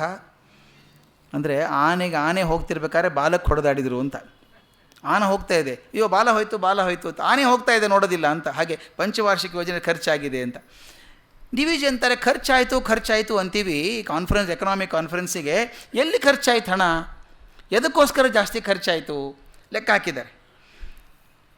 ಆದರೂ ಹಣ 1 ಆಗಲಿ 10 ಆಗಲಿ 100 ಆಗಲಿ ಅದು ಪೋಲಾಗುವ ವಿಧಾನ ಬಹುಮಟ್ಟಿಗೆ ಒಂದನ್ನೊಂದು ಹೋಲುವುದಾಗುತ್ತದೆ. ಪಂಚವಾರ್ಷಿಕ ಯೋಜನೆ ಆಗಲಿ, ನಮ್ಮ ಎಕನಾಮಿಕ್ ಕಾನ್ಫರೆನ್ಸ್ ಆಗಲಿ, ಸಾಮಾನ್ಯವಾಗಿ ಹಣ ಖರ್ಚಾಗೋದು ಎಲ್ಲಿ ಅಂತ ಹೇಳ್ತಾರೆ. ಮುಖ್ಯ ವಿಧಾನಗಳಲ್ಲಿ 3 ಖರ್ಚಾಗೋದು. ಮೆಂಬರುಗಳ ಪ್ರಯಾಣದ ವೆಚ್ಚ, 2ನೇದ್ದು ಭಾರೀ ಟಿಫಿನ್ನುಗಳು, 3ನೇದ್ದು ಅನಾವಶ್ಯಕವಾದ ಮುದ್ರಣ. ಇಲ್ಲಿ I think D V G at his sarcastic best ಅನಿಸುತ್ತೆ. ಆ ಸರ್ಕ್ಯಾಸಮ್, ಆ ವ್ಯಂಗ್ಯ, ಕಟೋಕ್ತಿ ಬರ್ತದಲ್ಲ, ಇಷ್ಟು ಚೆನ್ನಾಗಿ ಬರೀತಾರೆ ಅಂದರೆ ಅವರಿಗೆ. ಅನೇಕ ಮಂದಿ ಮೆಂಬರುಗಳಿಗೆ, ದುಃಖದಿಂದ ಬರೆದಿದ್ದಿರಬೇಕದು, ಅನೇಕ ಮಂದಿ ಮೆಂಬರುಗಳಿಗೆ ಪ್ರಯಾಣ ಭತ್ಯವೇ ಮುಖ್ಯ ಜೀವನೋಪಾಯ ಎಂದು ಧಾರಾಳವಾಗಿ ಹೇಳಿಕೊಳ್ಳಬಹುದು. ಈ ಮಾತನ್ನು ಹೇಳಬೇಕಾದ್ರೆ ನಾವು ಗಮನಿಸಬೇಕಾದದ್ದು, ಡಿ ವಿ ಜಿ ಪ್ರಜಾಪ್ರತಿನಿಧಿ ಸಭೆಗೆ ಮೈಸೂರಿಗೆ ಹೋಗ್ತಿರ್ಬೇಕಾದ್ರೆ ಬಸ್ಸಿಗೆ ಹೋಗಿ ಬರೋರು. ಅವರಿಗೆ ಟಿ ಎ ಅಂತಿರೋದು, ಟ್ರಾವೆಲ್ ಅಲೌನ್ಸ್ ಅಂತ ಕೊಡೋರಂತೆ. ಅದು ₹1 12 ಇರ್ತಿತ್ತಂತೆ. ಇವು ತೊಗೋತಾ ಇರಲಿಲ್ಲಂತೆ. ಅಲ್ಲೇ ಇಟ್ಬಿಟ್ಟು ನನ್ನ ಕಡೆ ಇದ್ರೆ ಖರ್ಚಾಗಿ ಹೋಗ್ಬಿಡುತ್ತೆ, ಇರ್ತದೆ, ಒಂದು ದೊಡ್ಡ ಗಂಟಾದ ತೊಗೋತೀನಿ ನಾನು ಅಂತ ಅಲ್ಲೇ ಬಿಟ್ಟು ಬರೋರಂತೆ. ಒಂದು ಸಲ ವಿಶ್ವೇಶ್ವರಯ್ಯನವರು ಮಹಾರಾಜರಿಗೆ ಹೇಳಿದ್ರಂತೆ, ಡಿ ವಿ ಜಿಗೆ ಸ್ವಲ್ಪ ಹಣಕಾಸಿನ ತುಂಬ ತೊಂದರೆ ಇದೆ, ಅವರಿಗೆ ಸ್ವಲ್ಪ ಜಾಸ್ತಿ ಕೊಡಬೇಕು ಅಂತ. ಮಹಾರಾಜರು ಪಾಪ ಖಂಡಿತ ಕೊಡಿ ಅಂದರು. ಅದನ್ನು ₹5 ಮಾಡಿದ್ರಂತೆ. ಡಿ ವಿ ಜಿಗೆ ₹5 ಮಾಡಿದ್ರಂತೆ. ಇವರು ಹೋದಾಗ ಸೈನ್ ಮಾಡೋಕ್ಕೆ ಹೋದಾಗ ₹5 ತೊಗೊಳ್ಳಿ ಅಂದ್ರಂತೆ. ಇವರು, ಏನು ವಿಶೇಷ, ಭಾರೀ ನಮ್ಮ ಸರ್ಕಾರಕ್ಕೆ ಬಹಳ ದುಡ್ಡು ಬಂದಂಗಿದೆ, ಎಲ್ಲರಿಗೂ ಹಂಚ್ತಾ ಇದ್ದೀರಿ ಅಂತ ಕೇಳಿದ್ರಂತೆ. ಇಲ್ಲ ಮಹಾರಾಜರು ಆರ್ಡರ್ ಮಾಡಿದ್ದಾರೆ ಅಂತ. ಇವರು ಹಾಗೆ ತೊಗೋತಾರೆ, ಇವರು ಎಲ್ರಿಗೂ ಆಗಿದೆಯೋ ಅಂತ ಕೇಳಿದ್ರಂತೆ. ಅದು ಗೊತ್ತಿಲ್ಲ ನನಗೆ ಅಂದರು. ಇವ್ರು ಬಿಡ್ತಾರೆ. ಅವಾಗ ಕೇಳಿದಾಗ ಅವರೊಬ್ಬರಿಗೆ ಆಗಿದ್ದದ್ದು, ಇವರೊಬ್ಬರಿಗೆ ₹5 ಮಾಡಿದ್ದು. ಇವು ಹೇಳಿ ಬಂದ್ರಂತೆ ವಿಶ್ವೇಶ್ವರಯ್ಯನವರಿಗೆ, ಅದೆಲ್ಲ ಸರಿ ಆಗೋದಿಲ್ಲ, ನನಗೆ ₹1 12 ಮೇಲೆ ನನ್ನ ಪೈಸೆ ಕೂಡ ತೊಗೊಳ್ಳೋದಿಲ್ಲ, ನಾನು ಕೊಡಬೇಕಾದಷ್ಟು, ಇನ್ನೇನು ಕೊಡಬೇಕಾಗಿಲ್ಲ ಅಂಥೇಳಿ ಉಳಿದುದನ್ನು ಬರೆದಾಗ ವಿಶ್ವೇಶ್ವರ, ಮೂರ್ಖ ಇದೆಯಾ ನೀನು, ನಿನಗೇನು ತಿಳಿಯಲ್ಲ ಅಂತ ಬೈದ್ರಂತೆ. ನೀವು ಬೈದರೂ ಅಡ್ಡಿಲ್ಲ, ತೊಗೊಳ್ಳೋದಿಲ್ಲ ಅಂತ ತೊಗೊಳ್ಳಿಲ್ಲ ಡಿ ವಿ ಜಿ. ಅದು ಇವರು. ಆದರೆ ಬಾಕಿ ಮೆಂಬರ್ ಹೇಗಿದ್ದರು ಅಂತ ಹೇಳ್ತಾರೆ, ಪ್ರಯಾಣ ಭತ್ಯವೇ ಮುಖ್ಯ ಜೀವನೋಪಾಯ ಎಂದು ಧಾರಾಳವಾಗಿ ಹೇಳಿಕೊಳ್ಳಬಹುದಾಗಿತ್ತು. ತಮಾಷೆ ನೋಡಿ, ಹರಿಹರದ ಆಚೆಯಿಂದ, ಕಡೂರಿನ ದೂರದ ಹಳ್ಳಿಯಿಂದ, ಹೀಗೆ ಯಾವುದೋ ಅವಿಜ್ಞಾತವಾದ ಮೂಲೆ ಮಡುಕುಗಳಿಂದ ತಾವು ಬರುತ್ತಿರುವಂತೆ ಬಿಲ್ ಮಾಡಿ ಭತ್ಯೆ ಗಿಟ್ಟಿಸಿಕೊಳ್ಳುತ್ತಿದ್ದರು. ಈಗೂ ಏನು ವ್ಯತ್ಯಾಸ ಆಗಿಲ್ಲ. ನಾನು ಸಾಕಷ್ಟು ಕಮಿಟಿಯಲ್ಲಿ ನೋಡಿದ್ದೇನೆ. ಬೆಂಗಳೂರಲ್ಲೇ ಇರ್ತಾರೆ, ಟಿಕೆಟ್ ನೋಡಿದ್ರೆ ಬೀದರಿಂದ ಬರುತ್ತೆ, ಅಲ್ಲಿಂದ ಟ್ರಾವೆಲ್ ಮಾಡಿ ಬಂದಿದ್ವಿ ಅಂತ ಬಿಲ್ ತೊಗೋತಾರೆ. ಹಾಗೆ ಮಾಡಿದ್ದು. ಒಂದೇ ದಿನ 2-3 ಕಮಿಟಿಗಳ ಮೀಟಿಂಗುಗಳ ನೆವದಿಂದ ಬೇರೆ ಬೇರೆ ಇಲಾಖೆಗಳಿಗೆ 2-3 ಬಿಲ್ ಮಾಡುತ್ತಿದ್ದುದುಂಟು. ಒಂದೇ ದಿವಸ ಮೀಟಿಂಗು 3 ಬಿಲ್ ಮಾಡೋದು. ಸೋಮವಾರ ಒಂದು ಮೀಟಿಂಗು, ಮಾರನೇ ಬುಧವಾರ ಇನ್ನೊಂದು ಮೀಟಿಂಗು. ಸೋಮವಾರ ಒಂದು ಮೀಟಿಂಗು, ಬುಧವಾರ ಒಂದು ಮೀಟಿಂಗು. ಈ ನಡುವಣ ಒಂದು ದಿನ ತಮ್ಮ ಊರಿಗೆ ಹೋಗಿ ಬಂದಂತೆ ಬಿಲ್ ಮಾಡಿ ಗೆದ್ದವರು ಉಂಟು. ಅಂದರೆ ಇದು ಅವತ್ತಿನ ಪ್ರಸಂಗ ಅಲ್ಲ, ಇವತ್ತು ಅಂದರೆ ನನಗೆ ಆಶ್ಚರ್ಯ ಆಗುತ್ತೆ. ಡಿ ವಿ ಜಿ ಬರೆದದ್ದೊಂದು ಕಗ್ಗದಲ್ಲಿ ಬರೆದಾರೆ, ರಾಮನಿದ್ದಂದು ರಾವಣನೊಬ್ಬನಿದ್ದನಲ್ಲ ಅಂತ ಬರೋದು. ಹಾಗೆ ನಾವೆಲ್ಲ ಚೆನ್ನಾಗಿತ್ತು ಅಂತ ಹೇಳ್ತೀವಲ್ಲ ಹಿಂದಿನ ಕಾಲದಲ್ಲಿ, ಹಾಗೂ ಇತ್ತಲ್ವ ಇದು. ಅಂಥವರೇ ಜಾಸ್ತಿ ಇದ್ರು ಅಂತ ಬರೀತಾರೆ. ಅಂಥವರೇ ಜಾಸ್ತಿ ಪ್ರಾಮಾಣಿಕ ಕೆಲಸ. ಅದಕ್ಕೆ ಸಮಿತಿ ಏನು ಕೆಲಸ ಮಾಡ್ತಿತ್ತು ಅಂದರೆ, ಒಬ್ಬರು ಮಾಡಿದ್ರು ಉಳಿದವರು ಅಸ್ತು ಅಂದರು ಅಷ್ಟೇ. ಹೀಗೆ 100-200 ಮಂದಿಗೆ ಸುಲಭ ಜೀವನವಾಯಿತು. ಒಬ್ಬರಲ್ಲ, 100-200 ಮಂದಿಗೆ ಸುಲಭ ಜೀವನವಾಯಿತು. ಫಲಾಹಾರ ಅದೊಂದು ಭಾಳ ಮುಖ್ಯ ಐಟಮ್ ಅಲ್ವಾ. ಮೀಟಿಂಗ್ ಅದು ಹೇಳ್ತಾರೆ, ಸಾಮಾನ್ಯವಾಗಿ ಹೇಳ್ತಾರೆ, any conference is successful if you arrange for an excellent lunch ಅಂತ. ಒಳ್ಳೆ ಲಂಚ್ ಹಾಕಿಬಿಟ್ರೆ ಅರ್ಧ ಕಾನ್ಫರೆನ್ಸ್ ಸಕ್ಸಸ್ಫುಲ್ ಆಯಿತು ಅಂತ. ಇವ್ರು ಹೇಳ್ತಾರೆ ಫಲಾಹಾರ. ಇನ್ನು ಫಲಾಹಾರದ ವಿಷಯ, ಅದು ನ ಭೂತೋ ನ ಭವಿಷ್ಯತಿ. ಮೀಟಿಂಗ್ ನಡೆದ ಪ್ರತಿ ದಿವಸವೂ ಫಲಾಹಾರದ ಪರಿಠವಣೆ ಹೀಗೆ. ಫಲಾಹಾರ ಹೇಗಿರಬೇಕು ಅಂತ ಲಿಸ್ಟ್ ಮಾಡ್ತಾರೆ. ಮೊದಲು ನಂಬರ್ 1 ಬೆಂದದ್ದು. ಬೆಂದದ್ದಿರಬೇಕು, ಕರೆದದ್ದಿರಬೇಕು, ಹುರಿದದ್ದಿರಬೇಕು, ಹೀಗೆಲ್ಲ ಇದೆ. ಬೆಂದದ್ದು ಸಪ್ಪೆ, ಖಾರ ಗುಗ್ಗುರಿಗಳು. ಸಪ್ಪೆ ಬೆಂದದ್ದಿರಬೇಕು, ಖಾರ ಗುಗ್ಗುರಿಗಳಿರಬೇಕು, ಸಿಹಿ ದಮ್ರೋಟು ವಗೈರೆ ಇದೆಲ್ಲ ಇರಬೇಕು. ಕರಿದದ್ದು ಯಾವುದಾದ್ರೂ ಇರಬೇಕು. ಹುರಿದದ್ದು ಗೋಡಂಬಿ ಬಾದಾಮಿ ವಗೈರೆ. ಅರೆದದ್ದು ಬಾದಾಮಿ ಹಲ್ವಾ. ಹಸಿಯದು ಕೋಸಂಬರಿ ಎಳೆನೀರು ವಗೈರೆ. ಪಾನಕಗಳು ಟೀ, ಕಾಫಿ, ಸೋಡಾ, ಲೆಮನೇಡ್ ವಗೈರೆ. ಕೊನೆಗೆ ಬೀಡ, ಚುಟ್ಟ ವಗೈರೆ. ಇವು ಸಹಿತ ಸೇರ್ಕೊಂಡಿದ್ದರೊಳಗೆ. ಇದರಲ್ಲಿ ಇನ್ನೊಂದು ವಿಶೇಷ, ಅದು ಬರೀತಾರೆ ಇವತ್ತಿಗೂ, ಅದು ಏನೂ ಸುಳ್ಳಲ್ಲ, ಇವತ್ತಿಗೆ ಜಾಸ್ತಿ ಆಗಿದೆ ಅನಿಸ್ಬೇಕು. ಇನ್ನೊಂದು ವಿಶೇಷ, ಕೆಲ ಮಂದಿ ಮೆಂಬರುಗಳು ಬಹುಶಃ ಬೆಳಗಿನಿಂದ ಉಪವಾಸವಿದ್ದು ಮೀಟಿಂಗಿನ ಹೊತ್ತಿಗೆ 1 ಗಂಟೆ ಮುಂಚೆ ಬರುವರು. ಸಭಾಸ್ಥಳದ ಪಕ್ಕದ ಕೋಣೆಯಲ್ಲಿ ಇರುವ ತರತೀಪುಗಳನ್ನು ನೋಡಿ, ಆ ಪ್ಯಾಂಟ್ರಿ ಇರ್ತದಲ್ಲ ಪಕ್ಕದಲ್ಲಿ, ಮೀಟಿಂಗ್ ಶುರು ಒಂದು ತಾಸು ಬಂದುಬಿಟ್ಟು ಮೊದಲೇ ಬರೋದು. ಒಂದು ಮೀಟಿಂಗ್ಗಿಂತ ಪಕ್ಕದಲ್ಲಿ ಅರೇಂಜ್ಮೆಂಟ್ ಆಗಿರ್ತದಲ್ಲ ತಿಂಡಿಗೆಲ್ಲ, ಅಲ್ಲಿ ಹೋಗ್ಬಿಟ್ಟು ತರತೀಪುಗಳನ್ನು ನೋಡಿ ಕೊಂಚ ಕೇಳುವರು. ಸರಬರಾಯಿ ಮಾಡುವ ಆತನಿಗೆ ಕೊಡನೋ ಎನ್ನಲು ಭಯ. ಪಾಪ ಅವನೇನು ಮಾಡ್ತಾನೆ, ಕೇಟ್ರಿಂಗ್ ಸರ್ವಿಸ್ನವನು, ಇವರೆಲ್ಲ ಮೆಂಬರ್ಸ್ ಅಲ್ವ ಇವರು. ತನ್ನ ಸಾಮಗ್ರಿ ಚೆನ್ನಾಗಿಲ್ಲವೆಂದು ಯಾರಾದರೂ ಪುಕಾರ ಮಾಡಿದರೆ ತನ್ನ ವ್ಯಾಪಾರಕ್ಕೆ 0 ಬಿದ್ದೀತು ಎಂದುಕೊಂಡು ಅವನು ಕೊಟ್ಟ 1-2 ತಟ್ಟೆಗಳನ್ನು ಮೆಂಬರು ಖಾಲಿ ಮಾಡುವರು ಮೀಟಿಂಗಿಂತ ಮೊದಲು. ಆಮೇಲೆ ಮಧ್ಯಾಹ್ನಾತ್ಪರ 1 ಗಂಟೆಗೋ 2 ಗಂಟೆಗೋ ಗೊತ್ತಾದಂತೆ ಉಪಹಾರ ಬೇರೆ. ಆಗ ನಮ್ಮ ಮೆಂಬರು ಕ್ರಮಕ್ರಮವಾಗಿ 1-2 ಪ್ಲೇಟ್ಗಳನ್ನು ಚೊಕ್ಕಟ ಮಾಡುವರು. ಮೀಟಿಂಗಿಗೆ ಹಾಜರಿದ್ದದ್ದಾಯಿತು, ಸ್ವಂತ ಖರ್ಚಿಲ್ಲದೆ ಹೊಟ್ಟೆ ತುಂಬಿಸಿಕೊಂಡದ್ದಾಯಿತು. ಈಗ 2 ವಿಧಗಳಿಂದಲೂ ಹಣ ಗಂಟು. ಇದು ನನ್ನ ಕಲ್ಪನೆ ಎಂದು ಯಾರೂ ತಳ್ಳಿ ಹಾಕಬೇಕಾಗಿದ್ದಿಲ್ಲ. ಕಲ್ಪನೆ ಅನ್ಕೋಬೇಡಿ ಇದನ್ನು ಅಂತ. ಅಂದರೆ ನೆಹರು ಯುಗದಲ್ಲಿ ಬರೆದಿದ್ದು. ನೆಹರು ಯುಗದಲ್ಲಿ ಲೋಕಸಭೆ ರಾಜ್ಯಸಭೆಗಳ ಸದಸ್ಯ ಮಹಾಶಯರೆಷ್ಟೋ ಮಂದಿ ಇದೇ ನೀತಿಯನ್ನು ಅನುಸರಿಸುತ್ತಾರಂತೆ. ಮೆಂಬರ್ಸ್ ದಿ ಪಾರ್ಲಿಮೆಂಟ್ ಅನುಸರಿಸುತ್ತಾರಂತೆ ಅಂತ ಅವಾಗ ಬರೆದಿದ್ರು. ಅನುಸರಿಸುತ್ತಾರೆ ಅಂತ ಈಗ ಹೇಳಬೇಕು. ಇದಾದಮೇಲೆ ನಮ್ಮ ವಿಶ್ವೇಶ್ವರಯ್ಯನವರಿಗೆ ಸಮಯದ ಬಗ್ಗೆ ಬಹಳ, ಪ್ರತಿಯೊಂದು ಮಿನಿಟ್ ಆಗಬೇಕು ಅಂತಿತ್ತಲ್ಲ, ಅದನ್ನು ನೋಡಿ ಕೆಲವರು ತಮಾಷೆ ಮಾಡೋಕ್ಕೆ ಹೋದ್ರಂತೆ, ಚೇಷ್ಟೆ ಮಾಡೋಕ್ಕೆ ಹೋದ್ರಂತೆ. ದೊಡ್ಡವರನ್ನು ಹಾಸ್ಯ ಮಾಡೋದು, ಅವರಿಗೆ ಮೋಸ ಮಾಡೋದು ಬಹಳ ಸುಲಭ. ಒಂದು ವೃತನಷ್ಟೇ ಇಟ್ಟುಕೊಂಡವರ ನಡವಳಿಕೆಯಲ್ಲಿ ಲಘು ಮನಸ್ಸಿನ ನಗಲು ಕಾರಣವಾದ ಸಂದರ್ಭಗಳು ಎಷ್ಟೋ ಇರುತ್ತವೆ. ದೊಡ್ಡವರು ನೋಡಿದಾಗ ನಗೋದಕ್ಕೆ ಅವಕಾಶ ಇರ್ತದೆ ನಿಮಗೆ, ನೋಡಿ ಎಷ್ಟು ಪರ್ಟಿಕ್ಯುಲರ್ ಆಗಿದ್ದಾರೆ ಅವರು ಅಂತ. ಆದರೆ ಒಂದು ಮಹಾದೀಕ್ಷೆಯಲ್ಲಿ ಮನಸ್ಸನ್ನು ಮಗ್ನ ಮಾಡಿರುವವರು ಚಿಲ್ಲರೆ ವಿಷಯಕ್ಕೆ ಗಮನ ತೆಗೆದುಕೊಳ್ಳಲಾರರು. ಅದಕ್ಕೆ ಸಿಂಹದೃಷ್ಟಿ ಅಂತ ಹೆಸರು. ಅದಕ್ಕೆ ಹೇಳ್ತಾರೆ, ಸಿಂಹ ಮಲ್ಕೊಂಡಾಗ ಎಷ್ಟೇ ಹಸಿವೆ ಆದರೂ ಕೂಡ ಪಕ್ಕದಲ್ಲಿ ಇಲಿ ಹೋದರೆ ಹೊಡೆ ತಿನ್ನಲ್ಲ ಅಂತ. ಅದು ಇಲಿ ಓಡಾಡ್ತಿದ್ರೆ ಇಲಿ ಹೊಡೆ ತಿನ್ನಲ್ಲ ಅದು. ಸಿಂಹ ಹಸಿವೆ ಆದರೂ ಕೂಡ, ಹಸಿವೆ ಆಗಿದೆ ಅಂಥೇಳಿ ಅದ್ರ ಗಮನ ಏನಿದ್ರೂ ಆನೆ ಮೇಲೇ. ಹಾಗೆ ದೊಡ್ಡ ಲಕ್ಷ್ಯದಲ್ಲಿದ್ದವರು ಸಣ್ಣ ವಿಷಯಗಳನ್ನು ಗಮನಿಸೋದಿಲ್ಲ ಅಂತ. ಹಾಗೆ ವಿಶ್ವೇಶ್ವರಯ್ಯ ವಿಷಯದಲ್ಲಿ ಸಾಕಷ್ಟು ಜನ ಹಾಸ್ಯ ಮಾಡ್ತಾಯಿದ್ರು ಅಂತ. ಒಬ್ಬ ಅಮಲ್ದಾರ ಏನು ಮಾಡಿದ್ದ ಅಂತ ಬರೀತಾರೆ.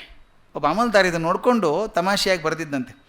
ಉಪದೇಶವನ್ನು ತಾನು ಅಕ್ಷರಶಃ ಪಾಲಿಸುತ್ತೇನೆ ತೋರಿಸಲು ತನ್ನ ಸ್ವಂತ ವೇಳಾಪಟ್ಟಿಯೊಂದನ್ನು ಬರೆಯಿಸಿ ಅದರ ಪ್ರತಿಯೊಂದನ್ನು ತಾಲೂಕು ಕಚೇರಿ ನೋಟಿಸ್ ಬೋರ್ಡ್ ಮೇಲೆ ಎಲ್ಲರಿಗೂ ಕಾಣುವಂತೆ ಅಂಟಿಸಿದ್ದ. ತಾನು ವೇಳಾಪತ್ರಿಕೆ, ತನ್ನ ದಿವಸದ ದಿನಚರಿ ಹೇಗಿರ್ತಾನೆ ಅಂತ. ಆ ವೇಳಾಪಟ್ಟಿ ಹೀಗಿತ್ತು: ಬೆಳಗ್ಗೆ ಹಾಸಿಗೆಯಿಂದ ಹೇಳೋದು 5:30. ಈ ನೋಟಿಸ್ ಬೋರ್ಡ್ ಮೇಲೆ ಹಾಕಿದ್ದು ಅವನು ಏನು ಆಫೀಸಲ್ಲಿ ಮಾಡ್ತಾನೆ ಬರೆದ್ರೆ ಸಾಕಾಗಿತ್ತು. ಅದು ತೋರಿಸ್ಬೇಕಲ್ಲ ತಾನು ವಿಶ್ವೇಶ್ವರಯ್ಯವ್ರು ಹಾಗಿದ್ದೀನಿ ಅಂತ ತಿಳ್ಕೊಂಡು. ಅದಕ್ಕೆ ಹಾಸಿಗೆಯಿಂದ ಹೇಳುವುದು 5:30, ಮುಖ ಪ್ರಕ್ಷಾಳನೆ ಇತ್ಯಾದಿ 5:45, ಪ್ರಾರ್ಥನೆ 6 ಗಂಟೆ, ಸರ್ಕಿಟ್ ಹೊರಡುವುದು 6:30, ಹಿಂತಿರುಗುವುದು 10 ಗಂಟೆ, ಮಧ್ಯಾಹ್ನ ಕಚೇರಿ 11ರಿಂದ 5, ಸಂಜೆ ದೇವಸ್ಥಾನ 6:30ಯಿಂದ 7, ರಾತ್ರಿ ಮನೆಯಲ್ಲಿ ಕಾಗದದ ವಿಲೇವಾರಿ 7:30ಯಿಂದ 9, ಮಲಗುವುದು 9:30. ಇದೆಲ್ಲ ಬರೆದಿದ್ರಂತೆ. ಈ ಪಟ್ಟಿಯನ್ನು ಯಾರೋ ವಿಶ್ವೇಶ್ವರಯ್ಯನವರ ಗಮನಕ್ಕೆ ತಂದರು. ಅದು ಅಪಹಾಸ್ಯದ ಕಾರ್ಯವೆಂದು ಅವರಿಗೆ ತೋರದಿರಲಿಲ್ಲ. ಗೊತ್ತಾಯ್ತು ಅವರಿಗೆ, ತಮಾಷೆ ಮಾಡೋಕ್ಕೆ ಮಾಡಿದ್ದಾನೆ ಇವನು ಅಂತ. ಅವ್ರು ಏನು ಮಾಡಿದರು ಅಂತ ಮಾಡ್ತಾರೆ, ಭಾಳ ಚೆನ್ನಾಗಿ ಮಾಡ್ತಾರೆ. ತಕ್ಷಣ ಕೇಳಿದರು, ಈ ಅಮಲ್ದಾರರ ದಫ್ತರ್ಗಳಲ್ಲಿ ಬಾಕಿ ಯಾವುದೂ ಇಲ್ಲವೇ? ಅಂದರೆ ಫೈಲೆಲ್ಲ ಕ್ಲಿಯರ್ ಆಗಿರಬೇಕಲ್ಲ, ಒಂದು ಫೈಲ್ ಇರಬಾರ್ದು ಅವ್ರ ಕಡೆ ಬಾಕಿ. ಪ್ರತಿದಿನವೂ 11ರಿಂದ 5 ಗಂಟೆವರೆಗೆ 6 ಗಂಟೆಗಳ ಕಾಲ ಕ್ರಮವಾಗಿ ಕಚೇರಿಯಲ್ಲಿ ಕೆಲಸ ಮಾಡುತ್ತಾರಲ್ಲ, ಈ ಅಮಲ್ದಾರ ದಫ್ತರ್ಗಳನ್ನು ಅಜಮಾಯಿಷಿ ಮಾಡಿದ್ದೀರಾ? ಇನ್ಸ್ಪೆಕ್ಟ್ ಮಾಡ್ಕೊಂಬನ್ನಿ ಅಂತ ಹೇಳಿದ್ರಂತೆ ಡೆಪ್ಟಿ ಕಮಿಷನರ್ಗೆ. ಅಲ್ಲಿರುವ ಕಾಗದಗಳಲ್ಲಿ ತೀರಾ ಹಳೆಯದಾದದ್ದು ಎಷ್ಟು ಕಾಲ ಉಳ್ಕೊಂಡಿದೆ? ಫೈಲೆಲ್ಲ ಉಳ್ಕೊಂಡಿದೆ. ಕೆಲಸ ಮಾಡಿದ್ದೇನು ಸುಳ್ಳಲ್ಲ ಇವನು. ದಿನಕ್ಕೆ 6 ಗಂಟೆ ಮತ್ತು ರಾತ್ರಿ 7:30 9 ಫೈಲ್ ವಿಲೇವಾರಿ ಮಾಡ್ತಾನೆ ಇವನು. ಇಷ್ಟಾಗಿ ಹುಡ್ಕೊಂಡಂತೆ ಅಮಲ್ದಾರನಿಗೆ ತನ್ನ ಕುಚೇಷ್ಟೆಯ ಫಲ ದೊರಕಿತು. ಡೆಪ್ಟಿ ಕಮಿಷನರು ಆ ಅಮಲ್ದಾರನ ಕಚೇರಿ ಆಡಳಿತ ಕೊಂಚವೂ ಸರಿಯಾಗಿಲ್ಲವೆಂದು ಸರ್ಕಾರಕ್ಕೆ ವರದಿ ಸಲ್ಲಿಸಿದರು. ಅಂದರೆ ಅಪಹಾಸ್ಯ ಮಾಡೋಕ್ಕೆ ಹೋಗಿ ತಾನು ಸಿಕ್ಕಾಕೊಂಡ ಅಂತ. ಸಮಯ ಪ್ರಜ್ಞೆ ಅವ್ರಿಗಿದೆ ಅಂಥೇಳಿ ಬೋರ್ಡ್ ಮೇಲೆ ಬರ್ಕೊಂಡ್ರೆ ಆಗಲ್ಲ. ಅವರಿಗೆ ಸಮಯ ಪ್ರಜ್ಞೆ ಬೋರ್ಡ್ ಮೇಲೆ ಬರೀಬೇಕು ಅಂತಿರಲಿಲ್ಲ, ಮನಸ್ಸಲ್ಲಿ ಬಂದುಬಿಟ್ಟಿತ್ತದು. ನಾನು ಘಟನೆ ಹಿಂದೆ ಹೇಳಿದ್ದೇನೋ ಗೊತ್ತಿಲ್ಲ, ಸರ್ ಸಿ ವಿ ರಾಮನ್ ಅವ್ರ ಬಗ್ಗೆ ಹೇಳಿದ್ದೆ ಒಂದು ಕೆಲಸ ನಾನು. ಅವ್ರದ್ದು ಇದೇ ಥರನೇ. ಸರ್ ಸಿ ವಿ ರಾಮನ್ ಅಂತೂ ಸಮಯ ಪ್ರಜ್ಞೆ ಅದ್ಭುತವಾದಂಥದ್ದು. ಅದನ್ನು ನಾನು ನೋಡಿದ್ದು, ಅದು ರಿಪೀಟ್ ಆದರೂ ಅಡ್ಡಿ ಇಲ್ಲ ಅನಿಸುತ್ತೆ, ಹೊಸಬರು ಕೆಲವರು ಕೇಳ್ಬೋದು ಅದನ್ನು. ನಾನು ಕಣ್ಣಾರು ನೋಡಿದ್ರಿಂದ ಅದು ಅದ್ಭುತ ಕೆಲಸ ಅನಿಸುತ್ತೆ. ಅದನ್ನು ನಮ್ಮ ಡಾಕ್ಟರ್ ಎಚ್ ಕೆ ರಂಗನಾಥ್ ಬರೆದಿದ್ದು ಉಂಟು ಪುಸ್ತಕದ್ದು, ನೆನೆದವರು ಮನದಲ್ಲಿ ಅಂತ ಪುಸ್ತಕದಲ್ಲಿ ಬರೆದಿದ್ದಾರೆ. ನಾವೆಲ್ಲ ಹೈಸ್ಕೂಲ್ ಹುಡುಗರು ಆವಾಗ ಧಾರವಾಡದಲ್ಲಿ. ಆವಾಗ ನಮಗೆ ರಾಮನ್ ಅಂದರೆ ದೇವರಿದ್ದ ಹಾಗೆ. ನೊಬೆಲ್ ಪ್ರಶಸ್ತಿ ಬಂದಿತ್ತು. ಇದುವರೆಗೂ ಒಬ್ಬರೇ ಭಾರತೀಯವರು ನೊಬೆಲ್ ಪ್ರಶಸ್ತಿ ಬಂದಂಥವರು. ಅವ್ರು ಆಲ್ ಇಂಡಿಯಾ ರೇಡಿಯೋಕ್ಕೆ ಬಂದಿದ್ದರು ಧಾರವಾಡಕ್ಕೆ. ರಂಗನಾಥ್ ಅವ್ರು ಕರ್ಕೊಂಡು ಸುತ್ತಾಡಿಸ್ತಾ ಇದ್ದಾರೆ ಅವ್ರನ್ನ. ಕ್ಯಾಂಪಸ್ಸಲ್ಲಿ ಹೋಗ್ತಿರ್ಬೇಕಾದ್ರೆ ಸಾಯಂಕಾಲ ಸುಮಾರು 7 ಗಂಟೆ ಆಗಿರಬೇಕು. ಸರ್ ಒಂದು ಲೆಕ್ಚರ್ ಕೊಡ್ಬೋದಲ್ಲ ಸರ್ ಆಲ್ ಇಂಡಿಯಾ ರೇಡಿಯೋದಲ್ಲಿ ಅಂತ ಕೇಳಿದ್ರಂತೆ. ಇಲ್ಲ ಅನ್ನಲಿಲ್ಲ ರಾಮನ್. ಓಕೆ ಏನು ಟಾಪಿಕ್ಕು ಅಂತ ಕೇಳಿದರು. ಏನು ಟಾಪಿಕ್ ಅಂದ್ರೆ ಒಪ್ಕೊಂಡಂಗೆ ಆಯ್ತಲ್ಲ, ತಾವು ಯಾವುದಾದ್ರೂ ಮಾತಾಡ್ಬೋದು ನೋಡಿ. ಸಾಯಂಕಾಲ 7:50 ಅವತ್ತೇ ಆಗಬೇಕಲ್ವ, ರಾಮನ್ ಹೊರಡೋರು. 7:50 8 ಗಂಟೆವರೆಗೂ 10 ನಿಮಿಷ ಟೈಮ್ ಇದೆ ನಮಗೆ. 10 ನಿಮಿಷದಲ್ಲಿ ಒಂದು ವಿಷಯ ಮಾತಾಡ್ಬೋದು ನೀವು. ಅದು ಲೈವ್ ಬ್ರಾಡ್ಕಾಸ್ಟ್, ಅದು ರೆಕಾರ್ಡ್ ಮಾಡುವಷ್ಟು ಟೈಮ್ ಇಲ್ಲ ಈಗ. ಆಗ್ಬೋದು, ಏನು ತೊಂದರೆ ಇಲ್ಲ ಅಂದರು. 10 ನಿಮಿಷ ಮಾಡ್ಬೋದು. 8 ಗಂಟೆಗೆ ನ್ಯಾಷನಲ್ ನ್ಯೂಸ್ ಬಂದುಬಿಡುತ್ತೆ ಅಂತ ಹೇಳಿದರು. ಆಗ್ಬೋದು ಅಂದರು. ಒಂದು ರೌಂಡ್ ಹಾಕ್ಕೊಂಡು ಬಂದರು. Okay, I will speak on the colour of flowers. ಹೂಗಳ ಬಣ್ಣದ ಬಗ್ಗೆ ಮಾತಾಡ್ತೀನಿ ಅಂದ್ಬಿಟ್ರು. ಅವ್ರೇನು ಜೀನಿಯಸ್ ಅಂದರು. ಬಂದ್ಕೊಂಡು ರೆಕಾರ್ಡಿಂಗ್ ರೂಮಲ್ಲಿ ಗಮನಿಸ್ಬೇಕು. ರೆಕಾರ್ಡಿಂಗ್ ರೂಮ್ ಇದ್ದಾಗ ಡಬಲ್ ಡೋರ್ ಇರುತ್ತೆ, ಪಕ್ಕದಲ್ಲಿ ದೊಡ್ಡ ಗ್ಲಾಸ್ ಪ್ಯಾನಲ್ಲು, ಆ ಕಡೆ ರೆಕಾರ್ಡಿಂಗ್ ರೂಮ್ ಇರುತ್ತೆ. ರೆಕಾರ್ಡಿಂಗ್ ನಿಂತ್ಕೊಂಡು ನೋಡ್ಬೋದು ನೀವು ಅವ್ರನ್ನೆಲ್ಲನೂ. ಅವ್ರು ಮಾತಾಡಿದ್ದು ನಿಮಗೆ ಕೇಳಿಸುತ್ತೆ, ನೀವು ಮಾತಾಡಿದ ರೆಕಾರ್ಡಿಂಗ್ ರೂಮಲ್ಲಿ ಹೋಗಲ್ಲ, ಇನ್ಸುಲೇಟೆಡ್ ಡೋರ್ಸ್ ಎಲ್ಲ ಇರುತ್ತೆ. ರಂಗನಾಥ್ ಅವ್ರಿಗೆ ಹೇಳಿದರು, ಸರ್ ಅದು ಶುರುವಾಗೋ ಹೊತ್ತಿಗೆ ನಾನು ನಿಮಗೊಂದು ರೆಡ್ ಲೈಟ್ ಕೊಡ್ತೇನೆ, ಇಲ್ಲಿ ರೆಡ್ ಲೈಟ್ ಬರುತ್ತೆ, ನನ್ನ ಕಡೆ ನೋಡ್ತಾ ಇರಿ, ನಾನು ಹಿಂಗೆ ಕೈ ಮಾಡ್ತೇನೆ. ಕೈ ಮಾಡಿದ ತಕ್ಷಣ ಶುರು ಮಾಡಿ, 10 ನಿಮಿಷ ಸರ್ ಅಂದರು. ಆಯಿತು ಅಂದರು. ಶುರು ಮಾಡಲಾ ಅಂತ ಕೇಳಿದ್ರು. ಸರ್ ಈಗ ಕೇಳಬೇಡಿ, ಯಾಕಂದರೆ ಲೈವ್ ರೆಕಾರ್ಡಿಂಗ್ ಇರುತ್ತೆ, ನಾನು ಹಿಂಗೆ ಕೈ ಮಾಡಿದ ತಕ್ಷಣ ಶುರು ಮಾಡಿ ಅಂದರು. ಆಗ್ಬೋದು ಅಂದರು. ನಾನು ಮೊದಲನೇ ಬಾರಿಗೆ ರಾಮನನ್ನು ಪೇಟ ಇಲ್ಲದೆ ನೋಡಿದ್ದು. ಪೇಟ ಇಲ್ಲದೆ ಪಿಕ್ಚರೇ ನೋಡೋಕ್ಕೆ ಸಿಗಲ್ಲ. ಕೂತ್ಕೊಂಡು ಮೈಕ್ ಎಳ್ಕೊಂಡು ಸರಿಯಾಗಿ ಇಟ್ಕೊಂಡ್ರು. ಆ ಪೇಟ ತೆಗೆದು ಟೇಬಲ್ ಮೇಲೆ ಇಟ್ಟರು. ಪೂರ್ತಿ ಬಾಲ್ಡ್ ಹೆಡ್, ಹಿಂದೊಂದು ಜುಟ್ಟು ಬೇರೆ ಇತ್ತು, ಪಿಳ್ಳೆ ಜುಟ್ಟು. ಏನೋ ಕಣ್ಣು ಮುಚ್ಕೊಂಡು ನೀನು ಕೈ ಉಜ್ಕೊಂಡು ಟಪ್ ಅಂತ ತಲೆಗೆ ಹೊಡ್ಕೊಂಡ್ರು. ಆಮೇಲೆ ನೋಡ್ತಾ ಇದ್ದಿರಿ ಅವ್ರನ್ನ. ಟೈಮ್ ಆದ ತಕ್ಷಣ ರಂಗನಾಥ್ ಹಿಂಗೆ ಕೈ ಮಾಡಿದರು, ಮಾತಾಡಿ ಅಂತ. ಕೈ ಮಾಡಿದ ತಕ್ಷಣ ಇವರು ಮೈ ಡಿಯರ್ ಲಿಸ್ನರ್ ಅಂದು ಶುರು ಮಾಡಿದರು. ಮುಂದೆ ಕಣ್ಣು ಮುಚ್ಕೊಂಡ್ಬಿಟ್ರು. ಮೈ ಡಿಯರ್ ಲಿಸ್ನರ್ ಅಂತ ಕಣ್ಣು ಮುಚ್ಕೊಂಡು ಮಾತು ಬರ್ತಾ ಇತ್ತು. ಒಂದಾದ್ಮೇಲೆ ಒಂದು ಮಾತು ಏನು ಬರೆದ್ರೂ ಕೂಡ ಅಷ್ಟು ಚೆನ್ನಾಗಿ ಬರೆಯೋಕ್ಕೆ ಸಾಧ್ಯ ಇಲ್ಲ. One after the other, absolutely fluent. ಅದು ಅವ್ರನ್ನ as a science student I enjoyed listening to him. ಹೂವಿನ ಬಣ್ಣ ಹೇಗೆ ಬರುತ್ತೆ, ಬಣ್ಣ ಅಂದರೆ ಏನು, ಮೊದಲು ನೀಲಿ ಅಂದರೆ ಏನು, ಹಸಿರು ಅಂದರೆ ಏನು, ಕೆಂಪು ಅಂದರೆ ಏನು. ನಾವು ಕೆಂಪು ಬಣ್ಣ ಯಾವುದು ಅಂತ ಹೇಳ್ಬೋದು, ಕೆಂಪು ಅಂದರೆ ಏನು ಅಂತ, ಹಸಿರು ಅಂದರೆ ಏನು, ಇದನ್ನೆಲ್ಲ ಹೇಳ್ತಾ ಹೋದರು. ಏನು ಮಕ್ಕಳಿಗೆ ಅರ್ಥ ಆಗುವಂಗೆ ಹೇಳ್ಕೊಂಡು ಹೋಗ್ತಾ ಇದ್ದಾರೆ. ನಮಗೆಲ್ಲ ಖುಷಿನೇ ಖುಷಿ. 7 ನಿಮಿಷ ಆಯಿತು. ರಂಗನಾಥ್ಗೂ ಖುಷಿ, ನಮಗೂ ಖುಷಿ. 8 ನಿಮಿಷ ಆದಮೇಲೆ ರಂಗನಾಥ್ ಸ್ವಲ್ಪ ಚಿಂತೆ ಶುರು ಆಯಿತು. ಈ ಮನುಷ್ಯ ಕಣ್ಣೇ ತೆಗಿತಾ ಇಲ್ಲ, ಕಣ್ಣು ಮುಚ್ಕೊಂಡೇ ಕೂತ್ಕೊಂಡಿದ್ದಾರೆ. ಸನ್ನೆ ಮಾಡಿ ಹೇಳೋದು ಹೇಗೆ, ಟೈಮ್ ನೋಡಿ ವಾಚ್ ನೋಡಿ ಅಂತ ಹೇಳೋದು ಹೇಗೆ, ಇವಾಗ ನೋಡ್ತಾ ಇಲ್ಲ. 8:15 ನಿಮಿಷಕ್ಕೆ ಬೆವರು ಬರೋಕ್ಕೆ ಶುರು ಆಯಿತು ಏರ್ ಕಂಡೀಷನ್ ರೂಮಲ್ಲಿ ರಂಗನಾಥ್ ಅವರಿಗೆ.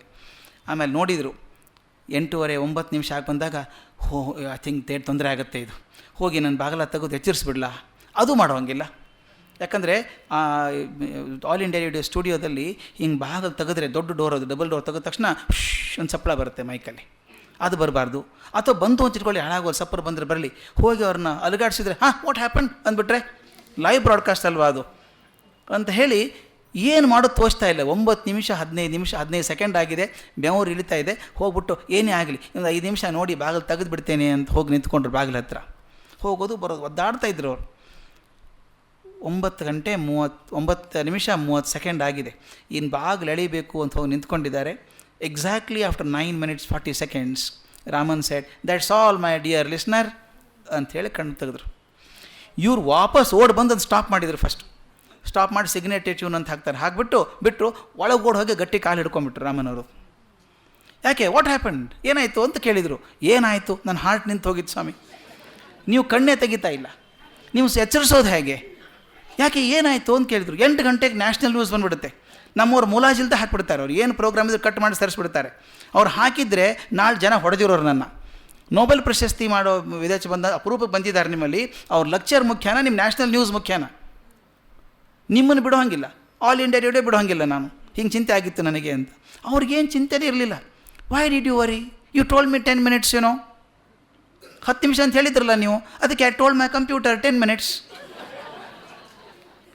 ಏನು ಅದ್ಭುತಪ್ಪ ಇದು. ಅವ್ರು ಹೇಳಿದರು, ನೀವು 10 ನಿಮಿಷ ಅಂತ ಹೇಳಿದ್ರಲ್ಲ, I told my computer 10 minutes, it gives my alarm. ಏನು 20 seconds ಡಿಫ್ರೆನ್ಸಲ್ಲಿ ನಿಲ್ಲಿಸೋದಂದ್ರೆ ಇದೇ ಅರ್ಥ. ಅದು ಇವರು ಆತ್ಮಸಂಯಮ ಅಂತಂದರೆ ಇದು. ಇವರೆಲ್ಲ ಒಂದೇ ಮಟ್ಟಕ್ಕೆ ಸೇರಿದವರು. ವಿಶ್ವೇಶ್ವರಯ್ಯನವರಂತೂ ಹೇಳ್ತಾರೆ, ಅಷ್ಟು ಕರೆಕ್ಟಾಗಿ ಪಂಕ್ಚುಯಲ್ ಮಾಡ್ಕೊಂಡಿದ್ದವರು.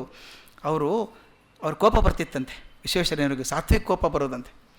ಕೆಲಸ ಆಗದೆ ಹೋದರೆ ಸೆಕ್ರೆಟ್ರಿಯೇಟಲ್ಲಿ, ಈಗಂತೂ ಸೆಕ್ರೆಟ್ರಿಯೇಟಲ್ಲಿ ಆಗಬೇಕು ಅಂತ ಏನು ಹಠ ಇಲ್ಲ, ಕೆಲಸ ಆಗುತ್ತೆ, ಯಾವಾಗೊಮ್ಮೆ ಆಗುತ್ತೆ. ನಿಮ್ಮ ಜೀವನದಲ್ಲಿ ಅದೃಷ್ಟ ಇದ್ದರೆ ಕೇಸ್ ವಾಪಸ್ ಬರುತ್ತೆ. ಅದಕ್ಕೆ ಬರೆದಾರೆ, ಹೆಡ್ಡಿಂಗೇ ಬರೆದಾರೆ, ಸೆಕ್ರೆಟ್ರಿಯೇಟಿನ ದಕ್ಷತೆ ಅಂತ ಬರೆದಿದ್ದಾರೆ. ವಿಶ್ವೇಶ್ವರಯ್ಯನವ್ರದ್ದು ಯಾವುದೋ ಒಂದು ಫೈಲ್ ಬೇಕಾಗಿತ್ತಂತೆ, ಅದನ್ನು ಕಳಿಸ್ಕೊಡಿ ಅಂತ 3-4 ಸಲ ಕೇಳ್ಕೊಂಡ್ರಂತೆ. ಫೈಲ್ ಬರಲಿಲ್ಲಂತೆ. ಅದಕ್ಕೆ ವಿಶ್ವೇಶ್ವರಯ್ಯನವರು ದಾಖಲೆ ಮಾಡಿದ್ದಾರೆ, ಫೈಲ್ ಮೇಲೆ ಬರೆದಿದ್ದಾರಂತೆ. ಎಷ್ಟು ಚೆನ್ನಾಗಿ ಬರೆದಿದ್ದಾರೆ ನೋಡಿ, ಇಂಗ್ಲೀಷ್ ಎಷ್ಟು ಅದ್ಭುತವಾಗಿದೆ. The secretariat has neither a body to kick nor a soul to damn. At this rate how can work go on. ಅಂದರೆ ಕೇಂದ್ರ ಕಚೇರಿಯನ್ನು ಒದೆಯೋಣ ಅಂದರೆ ಅದಕ್ಕೆ ದೇಹ ಇಲ್ಲ, ಶಪಿಸೋಣ ಅಂದರೆ ಜೀವ ಇಲ್ಲ, ಅದಕ್ಕೆ ಕೆಲಸ ನಡೆಯೋದು ಹೇಗೆ ಅಂತ. ಹಾಗೆ ವಿಶ್ವೇಶ್ವರಯ್ಯನವರಿಗೆ ಫ್ರಸ್ಟ್ರೇಷನ್ ಆಗಿರಬೇಕಾದ್ರೆ ನಾವು ಫ್ರಸ್ಟ್ರೇಷನ್ ಮಾಡ್ಕೊಳ್ಳೋದ್ರಲ್ಲಿ ಏನು ಕಾರಣ ಇಲ್ಲ. ಅದನ್ನು ನೋಡಿ ಚೀಫ್ ಸೆಕ್ರೆಟ್ರಿಗೆ ಹುಡುಕಾಡ್ಬಿಟ್ಟು ಫೈಲ್ ತಂದು ಕೊಟ್ಟರು ಅಂತ ಹೇಳ್ತಾರೆ. ಅವ್ರಿಗೆ ಆ ಕಾಲಕ್ಕೆ ಆಗೋದು ಆಗಬೇಕು. ಒಂದು ಮಾತನ್ನು ಪದೇ ಪದೇ ಡಿ ವಿ ಜಿಗೆ ಹೇಳ್ತಾ ಇದ್ದರಂತೆ ವಿಶ್ವೇಶ್ವರಯ್ಯನವರು, ಮೇಲೆ ಹೇಳ್ತಾ ಇದ್ದರಂತೆ. ಒಂದು ಸಲ ಡಿ ವಿ ಜಿ ಹೇಳ್ತಾರೆ, ಯಾಕೆ ಇಷ್ಟು ಸಲ ಹೇಳ್ತೀರಿ ಅದನ್ನು ಅಂದಾಗ, ನನಗೆ ಹೇಳಿದಾಗ ಸಮಾಧಾನ ಆಗುತ್ತೆ ಒಂದು ಸ್ವಲ್ಪ ಅಂತ. ಏನು ವಿಷಯ ಅಂತ ಹೇಳ್ತಾರೆ ಅವರು. ಅದಕ್ಕೆ ಹೇಳ್ತಾರೆ, ವಿಶ್ವೇಶ್ವರಯ್ಯನವರು ನನ್ನೊಡನೆ ಪದೇ ಪದೇ ಹೇಳುತ್ತಿದ್ದ ಒಂದು ಮಾತನ್ನು ನಾನು ಇಲ್ಲಿ ಸ್ಮರಿಸದೆ ಬಿಟ್ಟರೆ ದೊಡ್ಡ ಲೋಪ ಆದೀತು. ಅದು ಯಾವ ಮಾತು ಅಂದರೆ, ನಮ್ಮ ದೇಶದಲ್ಲಿ ಮಗು ಹುಟ್ಟುವಾಗ 60 ವರ್ಷ ವಯಸ್ಸು ತುಂಬಿರುತ್ತದೆ. ನಮ್ಮ ದೇಶದಲ್ಲಿ ಮಗು ಹುಟ್ಟುವಾಗ 60 ವರ್ಷ ತುಂಬಿರುತ್ತದೆ. BA ಪರೀಕ್ಷೆ ಆಗುವ ವೇಳೆಗೆ ಹುಡುಗಿ ಹೋಗಿರುತ್ತದೆ. ಪರೀಕ್ಷೆ ಪಾಸ್ ಮಾಡುವ ಯತ್ನದಲ್ಲಿ ಶಕ್ತಿಯೆಲ್ಲ ವೆಚ್ಚವಾಗಿ ಉಸಿರು ಮಾತ್ರ ಉಳಿದುಕೊಂಡಿರುತ್ತದೆ. ಚಾಕರಿಗಾಗಿ ಹುಡುಕಾಡುವುದರಲ್ಲಿ ಬೆನ್ನು ಬಾಗು ಬಂದಿರುತ್ತದೆ. ಆಮೇಲೆ 5-6 ವರ್ಷ ಹಾಗೂ ಹೀಗೂ ನಡೆಯುತ್ತದೆ. ವಯಸ್ಸು 25 ಆಯಿತೆಂದರೆ ಆರಾಮ ಕುರ್ಚಿಗಳನ್ನು ಹುಡುಕುತ್ತಾರೆ. ನಮಗೆ ಸ್ವರಾಜ್ಯ ಬಂದ ಮೇಲೆ ನೋಡಿ, ಅವರು ಅವಾಗ ಬರೆದಿದ್ದು, ಆವಾಗ ನಮಗೆ ಸ್ವರಾಜ್ಯ ಬಂದ ಮೇಲೆ ಆಫೀಸುಗಳಲ್ಲಿ ಸಾಮಾನ್ಯವಾದ ಕುರ್ಚಿಗಳಿರೋದಿಲ್ಲ, ಜನ ತಟ್ಟು ಬಿದ್ದು ಹೋಗಿರ್ತಾರೆ ಅಷ್ಟರೊಳಗೆ. ಆಮೇಲೆ ನಿರ್ಬಂಧಕ್ಕೋಸ್ಕರ ಕೆಲಸದ ಸ್ವಲ್ಪ ನಟನೆ. ಇದು ನಿನ್ನ ವಿದ್ಯಾವಂತರ ಹಣೆ ಬರಹ ಅಂತ. ಅಂದರೆ ನಿರ್ವೀರ್ಯರಾಗಿ ಹೋಗ್ಬಿಟ್ಟಿದ್ದೀವಿ ನಾವು ಅಂತ. ಕೆಲಸ ಸಿಗೋದೇ ಒಂದು ಸಾಧನೆ. ಕೆಲಸ ಸಿಕ್ಕ ಮೇಲೆ ಕೆಲಸ ಮಾಡಬೇಕು ಅಂತೇನಿಲ್ಲ. ಅದು ಹೇಳ್ತಾರೆ, ಶಕ್ತಿ ಕಳ್ಕೊಂಡ್ಬಿಟ್ಟಿದ್ದೀವಿ ನಾವು ಅಂತ. ದಿ ಗ್ರೇಟೆಸ್ಟ್ ಟ್ರ್ಯಾಜಿಡಿ, ಸಾಕ್ರೆಟಿಸ್ ಹೇಳ್ತಾನೆ, ಭಾಳ ಚೆನ್ನಾಗಿ ಹೇಳ್ತಾನೆ, greatest tragedy of a country. ಅವನು ಬರೀತಾನೆ, tragedy of an individual, tragedy of a country ಅಂತ ಬರೀತಾನೆ. ಟ್ರ್ಯಾಜಿಡಿ ಆಫ್ ಎನ್ ಇಂಡಿವಿಜುವಲ್ ಅಂದ್ರೇನು? ಯಾರು ಹೇಳಿದ್ರಂತೆ, what is the greatest tragedy in life? ಒಬ್ಬ ಹೇಳಿದಂತೆ, ಇವತ್ತು ಮಧ್ಯಾಹ್ನ ಒಳ್ಳೆ ಊಟಕ್ಕೆ ಹೋಗಬೇಕಾಗಿತ್ತು, ಹೋಗೋಕ್ಕಾಗಲಿಲ್ಲ ನಾನು, ವಾಟ್ ಎ ಟ್ರ್ಯಾಜಿಡಿ ಎಂದಂತೆ. ಇನ್ನೊಬ್ಬ ಹೇಳಿದಂತೆ, ಜೀವನದಲ್ಲಿ ಇದು ಆಗಬೇಕು ಅಂದ್ಕೊಂಡಿದ್ದೆ ನಾನು, ಆಗಲಿಲ್ಲ, ಅದು ಟ್ರ್ಯಾಜಿಡಿ ಅಂತ ಹೇಳ್ತಾನೆ. ಅದಕ್ಕೆ ಹೇಳ್ತಾನೆ, it's not A tragedy. The tragedy for an individual is you stand in the last minutes of your life and realize the whole life is wasted. That is the greatest tragedy ಅಂತ. ನಿಮ್ಮ ಜೀವನದ ಕೊನೆ ಘಳಿಗೆಯಲ್ಲಿ ನಿಂತ್ಕೊಂಡು ಜೀವನವನ್ನು ಪುನರಾವಲೋಕನ ಮಾಡಿದಾಗ, ಎಷ್ಟೊಂದು ಮಾಡ್ಬೋದಾಗಿತ್ತಲ್ಲ, ಮಾಡೋಕ್ಕಾಗಲಿಲ್ಲ, ಅದೆಲ್ಲ ಅದೊಂದು ದುರಂತ ಅಂತ, ವ್ಯಕ್ತಿಶಃ ದುರಂತ ಅದು. ಇನ್ನೊಂದು ದೇಶಕ್ಕೋಸ್ಕರ ದುರಂತ ಯಾವುದು ಅಂತ ಸಾಕ್ರೆಟಿಸ್ ಹೇಳ್ತಾನೆ. The greatest tragedy for A society R A community is when community decides I can do much. ಯಾವ ಸೊಸೈಟಿಯಲ್ಲಿ ಮುಂದಿನ ಭವಿಷ್ಯ ಬಗ್ಗೆ ಆಶಾಚರಣ ಇಲ್ಲವೋ ಆ ಸೊಸೈಟಿ ಸತ್ತೋಯ್ತು ಅಂತ. ಈಗ ನಮಗೆ ಹಂಗೆ ಆಗ್ತಾಯಿದೆ, ಆಶಾಕಿರಣ ಸಿಗ್ದಂಗೆ ಆಗಿದೆ ಅಂತ ಬರೀತಾರೆ. ಅವಾಗ ಇದು ನಿನ್ನ ವಿದ್ಯಾವಂತರ ಹಣೆ ಬರಹ. ಅವರೊಂದು ಘಟನೆ ಬರೀತಾರೆ, ಅದು ಡಿ ವಿ ಜಿಗೆ ಹೇಳ್ತಾ ಇದ್ರಂತೆ. ಪುಣೆದಲ್ಲಿದ್ದಾಗ ಒಂದು ಸಲ ಮಹಾದೇವ್ ಗೋವಿಂದ ರಾನಡೆ ಅವ್ರು ನೋಡೋಕೆ ಹೋದಾಗ, ರಾನಡೆ ಅವರು ಮಾತಾಡ್ಕೊಂಡು ಹೊರಗೆ ಬಂದ್ರಂತೆ. ವಿಶ್ವೇಶ್ವರಯ್ಯನವರು ಹೊರಗೆ ಬಂದಾಗ ಒಂದು ಕೋಣೆ ಇತ್ತಂತಲ್ಲಿ, ಆ ಕೋಣೆ ಕಡೆ ಬೆರಳು ಮಾಡಿ ತೋರಿಸಿದ್ರಂತೆ ವಿಶ್ವೇಶ್ವರಯ್ಯನವರು. ಅಲ್ಲಿ ನೋಡಿ, ನನ್ನ ಸ್ನೇಹಿತರೊಬ್ಬರು ವ್ಯಾಧಿಯಿಂದ ಬಳಲ್ತಾ ಇದ್ದಾರೆ, ತುಂಬ ವ್ಯಾಧಿಯಿಂದ ಬಳಲ್ತಾ ಇದ್ದಾರೆ, ಆ ವ್ಯಾಧಿಯಿಂದ ನನ್ನ ದೇಶಕ್ಕೆ ತೊಂದರೆ ಆಗಿಬಿಟ್ಟಿದೆಯಪ್ಪ ಅಂದ್ರಂತೆ. ಅದು ಯಾರು ಅಂದರೆ, ಯಾರೋ ಬರೆದಿದ್ದಾರೆ, ಮಾಂಡಲೀಕ್ ಅಂತ ಯಾರೊಬ್ಬರು ಇದ್ದರಂತೆ, ರಾನಡೆ ಅವ್ರ ಸ್ನೇಹಿತರು. ಅವರಲ್ಲಿ ಮಲ್ಕೊಂಡಿದ್ದರಂತೆ. ಏನಾಗಿದೆ ಇವರಿಗೆ ಅಂತ ಡಿ ವಿ ಜಿ ವಿಶ್ವೇಶ್ವರಯ್ಯ ಕೇಳಿದ್ರಂತೆ ರಾನಡೆ ಅವರಿಗೆ. ರಾನಡೆ ಹೇಳಿದ್ರಂತೆ, ಪಾಪ ಮಾಂಡಲೀಕ್ ಅವರಿಗೆ ಪಾರ್ಶ್ವವಾಯು ಆಗಿಬಿಟ್ಟಿದೆ, ಪ್ಯಾರಲಿಸಿಸ್ ಆಗಿದೆ, ಅದಕ್ಕೆ ಪಾಪ ಒದ್ದಾಡ್ತಾರೆ ಅಂತ. ನೀವೇನು ಹೇಳಿದ್ರಿ ಆಗಲೇ ಅಂತ ವಿಶ್ವೇಶ್ವರಯ್ಯ ಕೇಳಿದರು. ಅವರಿಂದ ದೇಶಕ್ಕೆ ತುಂಬ ತೊಂದರೆ ಆಗಿದೆ ಅಂದ್ರಲ್ಲ ವ್ಯಾಧಿಯಿಂದ, ಮಾಂಡ್ಲಿಕ್ ಅವ್ರಿಗಲ್ವ ಆದದ್ದು ಅಂತ ಕೇಳಿದ್ರಂತೆ. ಅಲ್ಲಪ್ಪ, ಮಾಂಡ್ಲಿಕ್ ಅವ್ರಿಗೆ ಆದಂಥ ವ್ಯಾಧಿ ಇಡೀ ದೇಶವನ್ನು ಕಾಡ್ತಾ ಇದೆಯಲ್ಲಪ್ಪ ಅಂದ್ರಂತೆ. ಅಂದರೆ ಏನು ಅಂತ ಹೇಳ್ತಾರೆ ಅವರು, ನಮ್ಮ ದೇಶವೆಲ್ಲ ಇದೇ ವ್ಯಾಧಿಯಿಂದ ಮನಸ್ಸಿನಲ್ಲಿಯೂ ಬುದ್ಧಿಯಲ್ಲೂ ದುರ್ಬಲವಾಗಿಲ್ಲವೇ? ಎಲ್ಲಿ ನೋಡಿದರೂ ಯಾರಿಗೂ ಯಾವುದರಲ್ಲಿಯೂ ಉತ್ಸಾಹವಿಲ್ಲ, ಬುದ್ಧಿಯ ಸಾಹಸ ಮೊದಲೇ ಇಲ್ಲ ಅಂತ ಹೇಳೋರಂತೆ. ಅಂದರೆ ಪಾರ್ಶ್ವವಾಯು ಬಡದಂಥ ಒಂದು ಜನಾಂಗ ಆಗ್ಬಿಟ್ಟಿದ್ದೀವಿ ಅಂತ. ಅದನ್ನು ವಿಶ್ವೇಶ್ವರ ಮೇಲೆ ನೆನೆಸ್ಕೋತಾ ಇದ್ದರು ಅಂತ. ಈ ಎಕನಾಮಿಕ್ ಕಾನ್ಫರೆನ್ಸ್ ಬಗ್ಗೆ ಬಂದಾಗ ನಂಜುಂಡಯ್ಯನವರೊಬ್ಬರು ಮಾತು ಹೇಳಬೇಕು, ಮರಿಬಾರ್ದಲ್ಲಿ. ನಂಜುಂಡಯ್ಯನವರು ಹಾಸ್ಯ ಭಾಳ ಅವ್ರದ್ದು, ಹಾಸ್ಯ ಪ್ರವೃತ್ತಿ. ಅದರಲ್ಲಿ ಅವ್ರು ಟೀಕೆ ಮಾಡೋದು ಸ್ವಲ್ಪ ಜಾಸ್ತಿ, ಏನಾದರೂ ಸೀಕ್ರೆಟ್ ಟೀಕೆ ಮಾಡೋರಂತೆ. ನಂಜುಂಡಯ್ಯನವರಿಗೆ ಎಕನಾಮಿಕ್ ಕಾನ್ಫರೆನ್ಸಿನ ಕಾರ್ಯನೀತಿಗಳು ಹಾಸ್ಯ ಸಾಮಗ್ರಿಗಳಾಗಿದ್ದವು. ಒಂದು ಸಲ ಡಿವಿಷನ್ ಕೇಳಿದ್ರಂತೆ ನಂಜುಂಡಯ್ಯನವರು, ಏನಪ್ಪ ಹೇಗೆ ನಡೀತಾ ಇದೆ ನಿಮ್ಮದು ಅಂತ ಕೇಳಿದ್ರಂತೆ. ಏನು ಯಾವುದು ಅಂತ ಇವ್ರು ಕೇಳಿದ್ರಂತೆ. ಅದೇ ಡೆವಲಪ್ಮೆಂಟ್ಗಳು ಹೇಗೆ ನಡೀತಾ ಇದೆ ಅಂತ ಕೇಳಿದ್ರಂತೆ. ಯಾವುದರ ಡೆವಲಪ್ಮೆಂಟ್ಗಳು ಅಂತ ಡಿ ವಿ ಜಿ ಕೇಳಿದರು. ಉತ್ತರ ಅವ್ರದ್ದು, developing organisations and organising developments developing organisations and organising developments. Economics conference ಭಾರೀ ಮಾತಿನ ಗಾಳಿ ಬುರುಡೆ ಅಂತ ಅವ್ರ ತಾತ್ಪರ್ಯ. ವಿಶ್ವೇಶ್ವರಯ್ಯನವರು ಆಗಿದ್ದರಲ್ಲ, ಒಂದು ಸಲ ಮಾತುಕತೆ ಆಗ್ತಾಯಿತ್ತು. ನಂಜುಂಡಯ್ಯನವರು ಅಲ್ಲೇ ಕೂತಿದ್ದಾರೆ ಪಕ್ಕದಲ್ಲಿ, ಡಿ ವಿ ಜಿನೂ ಮೆಂಬರ್ ಕೂತಿದ್ದಾರೆ. ಯಾರೋ ಒಬ್ಬ ಸುಪ್ರೀಂಟೆಂಡೆಂಟ್ ಬಂದು 2 ತಿಂಗಳೊಂದು ರಿಪೋರ್ಟ್ ಕೊಡಬೇಕು, ಏನೇನಾಗಿದೆ ನಮ್ಮ ಕಾನ್ಫರೆನ್ಸಿನ ಚಟುವಟಿಕೆಗಳು ಅಂತ ರಿಪೋರ್ಟ್ ಕೊಡಬೇಕು. ರಿಪೋರ್ಟ್ ಕೊಟ್ಟರಂತೆ. ಇಂಥ ಒಂದು ಸಭೆಯಲ್ಲಿ 2-3 ಸೂಪರಿಂಟೆಂಡೆಂಟರು ವರದಿ ಒಪ್ಪಿಸಿದ್ದನ್ನು ವಿಶ್ವೇಶ್ವರಯ್ಯನವರು ಕೇಳಿ ಮೆಚ್ಚಿಕೊಂಡು ಉತ್ಸಾಹದಿಂದ ಇಟ್ ಶೋಸ್ ಗ್ರೇಟ್ ಆ್ಯಕ್ಟಿವಿಟಿ ಅಂದ್ರಂತೆ. ಸಂತೋಷ ಆಯಿತು, ಏನು ಒಳ್ಳೆ ಕೆಲಸ ಆಗ್ತಾಯಿದೆ ಅಂತೆ. ಇಟ್ ಶೋಸ್ ಗ್ರೇಟ್ ಆ್ಯಕ್ಟಿವಿಟಿ ಅಂದ್ರಂತೆ. ಅವರ ಪಕ್ಕದಲ್ಲಿ ಕುಳಿತಿದ್ದ ನಂಜುಂಡಯ್ಯನವರು ಒಡನೆ ಕೊಂಚ ಮೆಲುದನಿಯಲ್ಲಿ ಯಾ ಆನ್ ದ ಟ್ರೆಜರಿ ಅಂದ್ರಂತೆ. ಆ್ಯಕ್ಟಿವಿಟಿ ಆಗ್ತಾಯಿದೆ, ಅದು ಎಲ್ಲಿ ಆಗ್ತಾಯಿದೆ ಅಂದರೆ ಟ್ರೆಜರಿಯಲ್ಲಿ ಆಗ್ತಾಯಿದೆ ಅಂತ. ಅಂದರೆ ಖರ್ಚಾಗ್ತಾಯಿದೆ ಅಂತಲ್ಲಿ, ಅಲ್ಲಿ ಮಾತ್ರ ಜಾಸ್ತಿ ಆಕ್ಟಿವಿಟಿ ಅಂತ ಎಂದು ಪ್ರತಿ ಟೀಕೆ ಮಾಡಿದರು. ಸಭೆಯಲ್ಲಿ ಬಹುಮಂದಿ ಗೊಳ್ಳ ನಕ್ಕರು, ಕೆಲವರು ಒಳಗೊಳಗೆ ನಕ್ಕರು ಅಂತ. ಈ ಡ್ರೆಸ್ ಹಾಕ್ಕೊಂಬರ್ತಿದ್ದಿರಲ್ಲ ನಮ್ಮ ವಿಶ್ವೇಶ್ವರಯ್ಯನವರು, ಅದ್ಭುತ ಡ್ರೆಸ್ ಹಾಕ್ಕೊಂಬರೋರು, ಚೆನ್ನಾಗಿರೋದು. ಈಗ ನಮ್ಮ ಕೆಲವೊಂದು ಅಭ್ಯಾಸ ಉಂಟು ನಮಗೆ. ನಮ್ಮ ದೊಡ್ಡವ್ರನ್ನ ಯಾರನ್ನಾದರೂ ಮೆಚ್ಚಿಸ್ಬೇಕು, ಓಲೈಸಬೇಕು ಅಂತ 1-2 ಹಾದಿ ಇದೆ. ಅವ್ರು ಹಾಗೆ ಡ್ರೆಸ್ ಹಾಕ್ಕೊಂಡು ಹೋಗಬೇಕು ಅಂತ ಕೆಲವರು ನಂಬಿಕೊಂಡ್ರು. ಅವ್ರು ಹೇಳಿದ್ದನ್ನು ಒಪ್ಪಿಸ್ಕೊಳ್ಳೋದು, ಹೊಗಳೋದು ಮಾತು ಬೇರೆ. ಹೊಗಳಿಕೆಗೆ ಇವರು ಸಿಕ್ಕವರಲ್ಲ ವಿಶ್ವೇಶ್ವರಯ್ಯನವರು. ಅವ್ರ ಬಗ್ಗೆ ಮಾತಾಡೋಕ್ಕೆ ಅವಕಾಶ ಕೊಡ್ತಿರಲಿಲ್ಲ. ಸ್ವಾಮಿ, ಇನ್ಫ್ಯಾಕ್ಟ್ ಅದು ಮಾತು ಬರುತ್ತೆ, ನಾನು ಅರ್ಧಕ್ಕರ್ಧ ಕಟ್ ಮಾಡಿದ್ದೀನಿ ವಿಶ್ವೇಶ್ವರಯ್ಯನ ಬಗ್ಗೆ ಹೇಳಿದ್ರೊಳಗೆ. ಅವ್ರು ಬರೀತಾರೆ, ಯಾವುದೋ ಒಂದು ಸಂದರ್ಭದಲ್ಲಿ ಆ ಕಾರ್ಯಕ್ರಮ ಶುರು ಆಗೋದು ಹೇಗಿತ್ತು ಅಂದರೆ, ಶುರು ಆದ ತಕ್ಷಣ ನಾವು ಖಾವಂದ್ರನ್ನ ವಂದಿಸ್ತೇವೆ, ಅವಕಾಶ ಕೊಟ್ಟದ್ದಕ್ಕಾಗಿ ಮಹಾರಾಜರನ್ನು ವಂದಿಸ್ತೇವೆ, ಆಮೇಲೆ ದಿವಾನರನ್ನು ವಂದಿಸ್ತೇವೆ, ಒಂದು ಅರ್ಧ ಗಂಟೆ ಮಾತಿತ್ತಂತೆ. ಅದಕ್ಕೆ ವಿಶ್ವೇಶ್ವರಯ್ಯನಂತೆ, ಏನು ಭಾಷಣದಲ್ಲಿ ಇದು ಯಾವುದೂ ಇರ್ಕೊಡೋದು, ನಿಮ್ಮ ವಂದನೆ ನಮಗೆ ಗೊತ್ತಾಗಿದೆ, ಅವತ್ತೇನೆ ವಿಷಯಕ್ಕೆ ಬನ್ನಿ, ನಮ್ಮ ಬಗ್ಗೆ ಹೊಗಳಬೇಕಾಗಿಲ್ಲ ಅಂತ ಹೇಳ್ತಿದ್ರು. ಹೀಗಾಗಿ ಅವ್ರನ್ನ ಹೊಗಳಿ ಅಂತೂ ಓಲೈಸೋಕ್ಕಾಗಲ್ಲ. ಇನ್ನು ಹೇಗೆ ಮಾಡೋದು, ಅವ್ರು ಹಾಗೆ ಡ್ರೆಸ್ ಹಾಕ್ಕೋಬೇಕು ಅಂತ. ಅದಕ್ಕೆ ನಾನು ಹೇಳ್ತಿರ್ತೇನೆ, the worst thing that can happen to a creative mind is imitation ಅಂತ. ಅದಕ್ಕೆ ಒಂದು ಹೇಳ್ತಾರೆ, imitation is a crime against God ಅಂತ. ಅನುಸರಣೆ ಮಾಡಿದರೆ ಅಡ್ಡಿ ಇಲ್ಲ, ಅನುಕರಣೆ ಕೆಟ್ಟದು. ಅವ್ರು ಹಾಗೆ ಆಗೋದಂತಿದೆಯಲ್ಲ, ಅದು ಆದದ್ದು ಇಂಥ ಆಭಾಸ ಆಯಿತು ಅಂತ ಬರೀತಾರೆ. ಕೆಲ ಮಂದಿ ಹಳಬರು ತಾವು ವಿಶ್ವೇಶ್ವರಯ್ಯನವರಿಗೆ ಅಭಿಮತವಾಗಿರಬೇಕು, ಅಂದರೆ ಅವರು ಮೆಚ್ಚಿಕೊಂಡಿದ್ದೀವಿ ಅಂತ ತೋರಿಸೋಕ್ಕೋಸ್ಕರ ಆ ಉದ್ದೇಶದಿಂದ ತಾವು ಇಜಾರು, ಬೂಟ್ಸ್ಗಳನ್ನು, ಕಂಠಾಭರಣಗಳನ್ನು ಧರಿಸಲಾರಂಭಿಸಿದರು. ಪಾಪ ಎಂದೂ ಅಭ್ಯಾಸ ಇಲ್ಲ ಅವರಿಗೆ.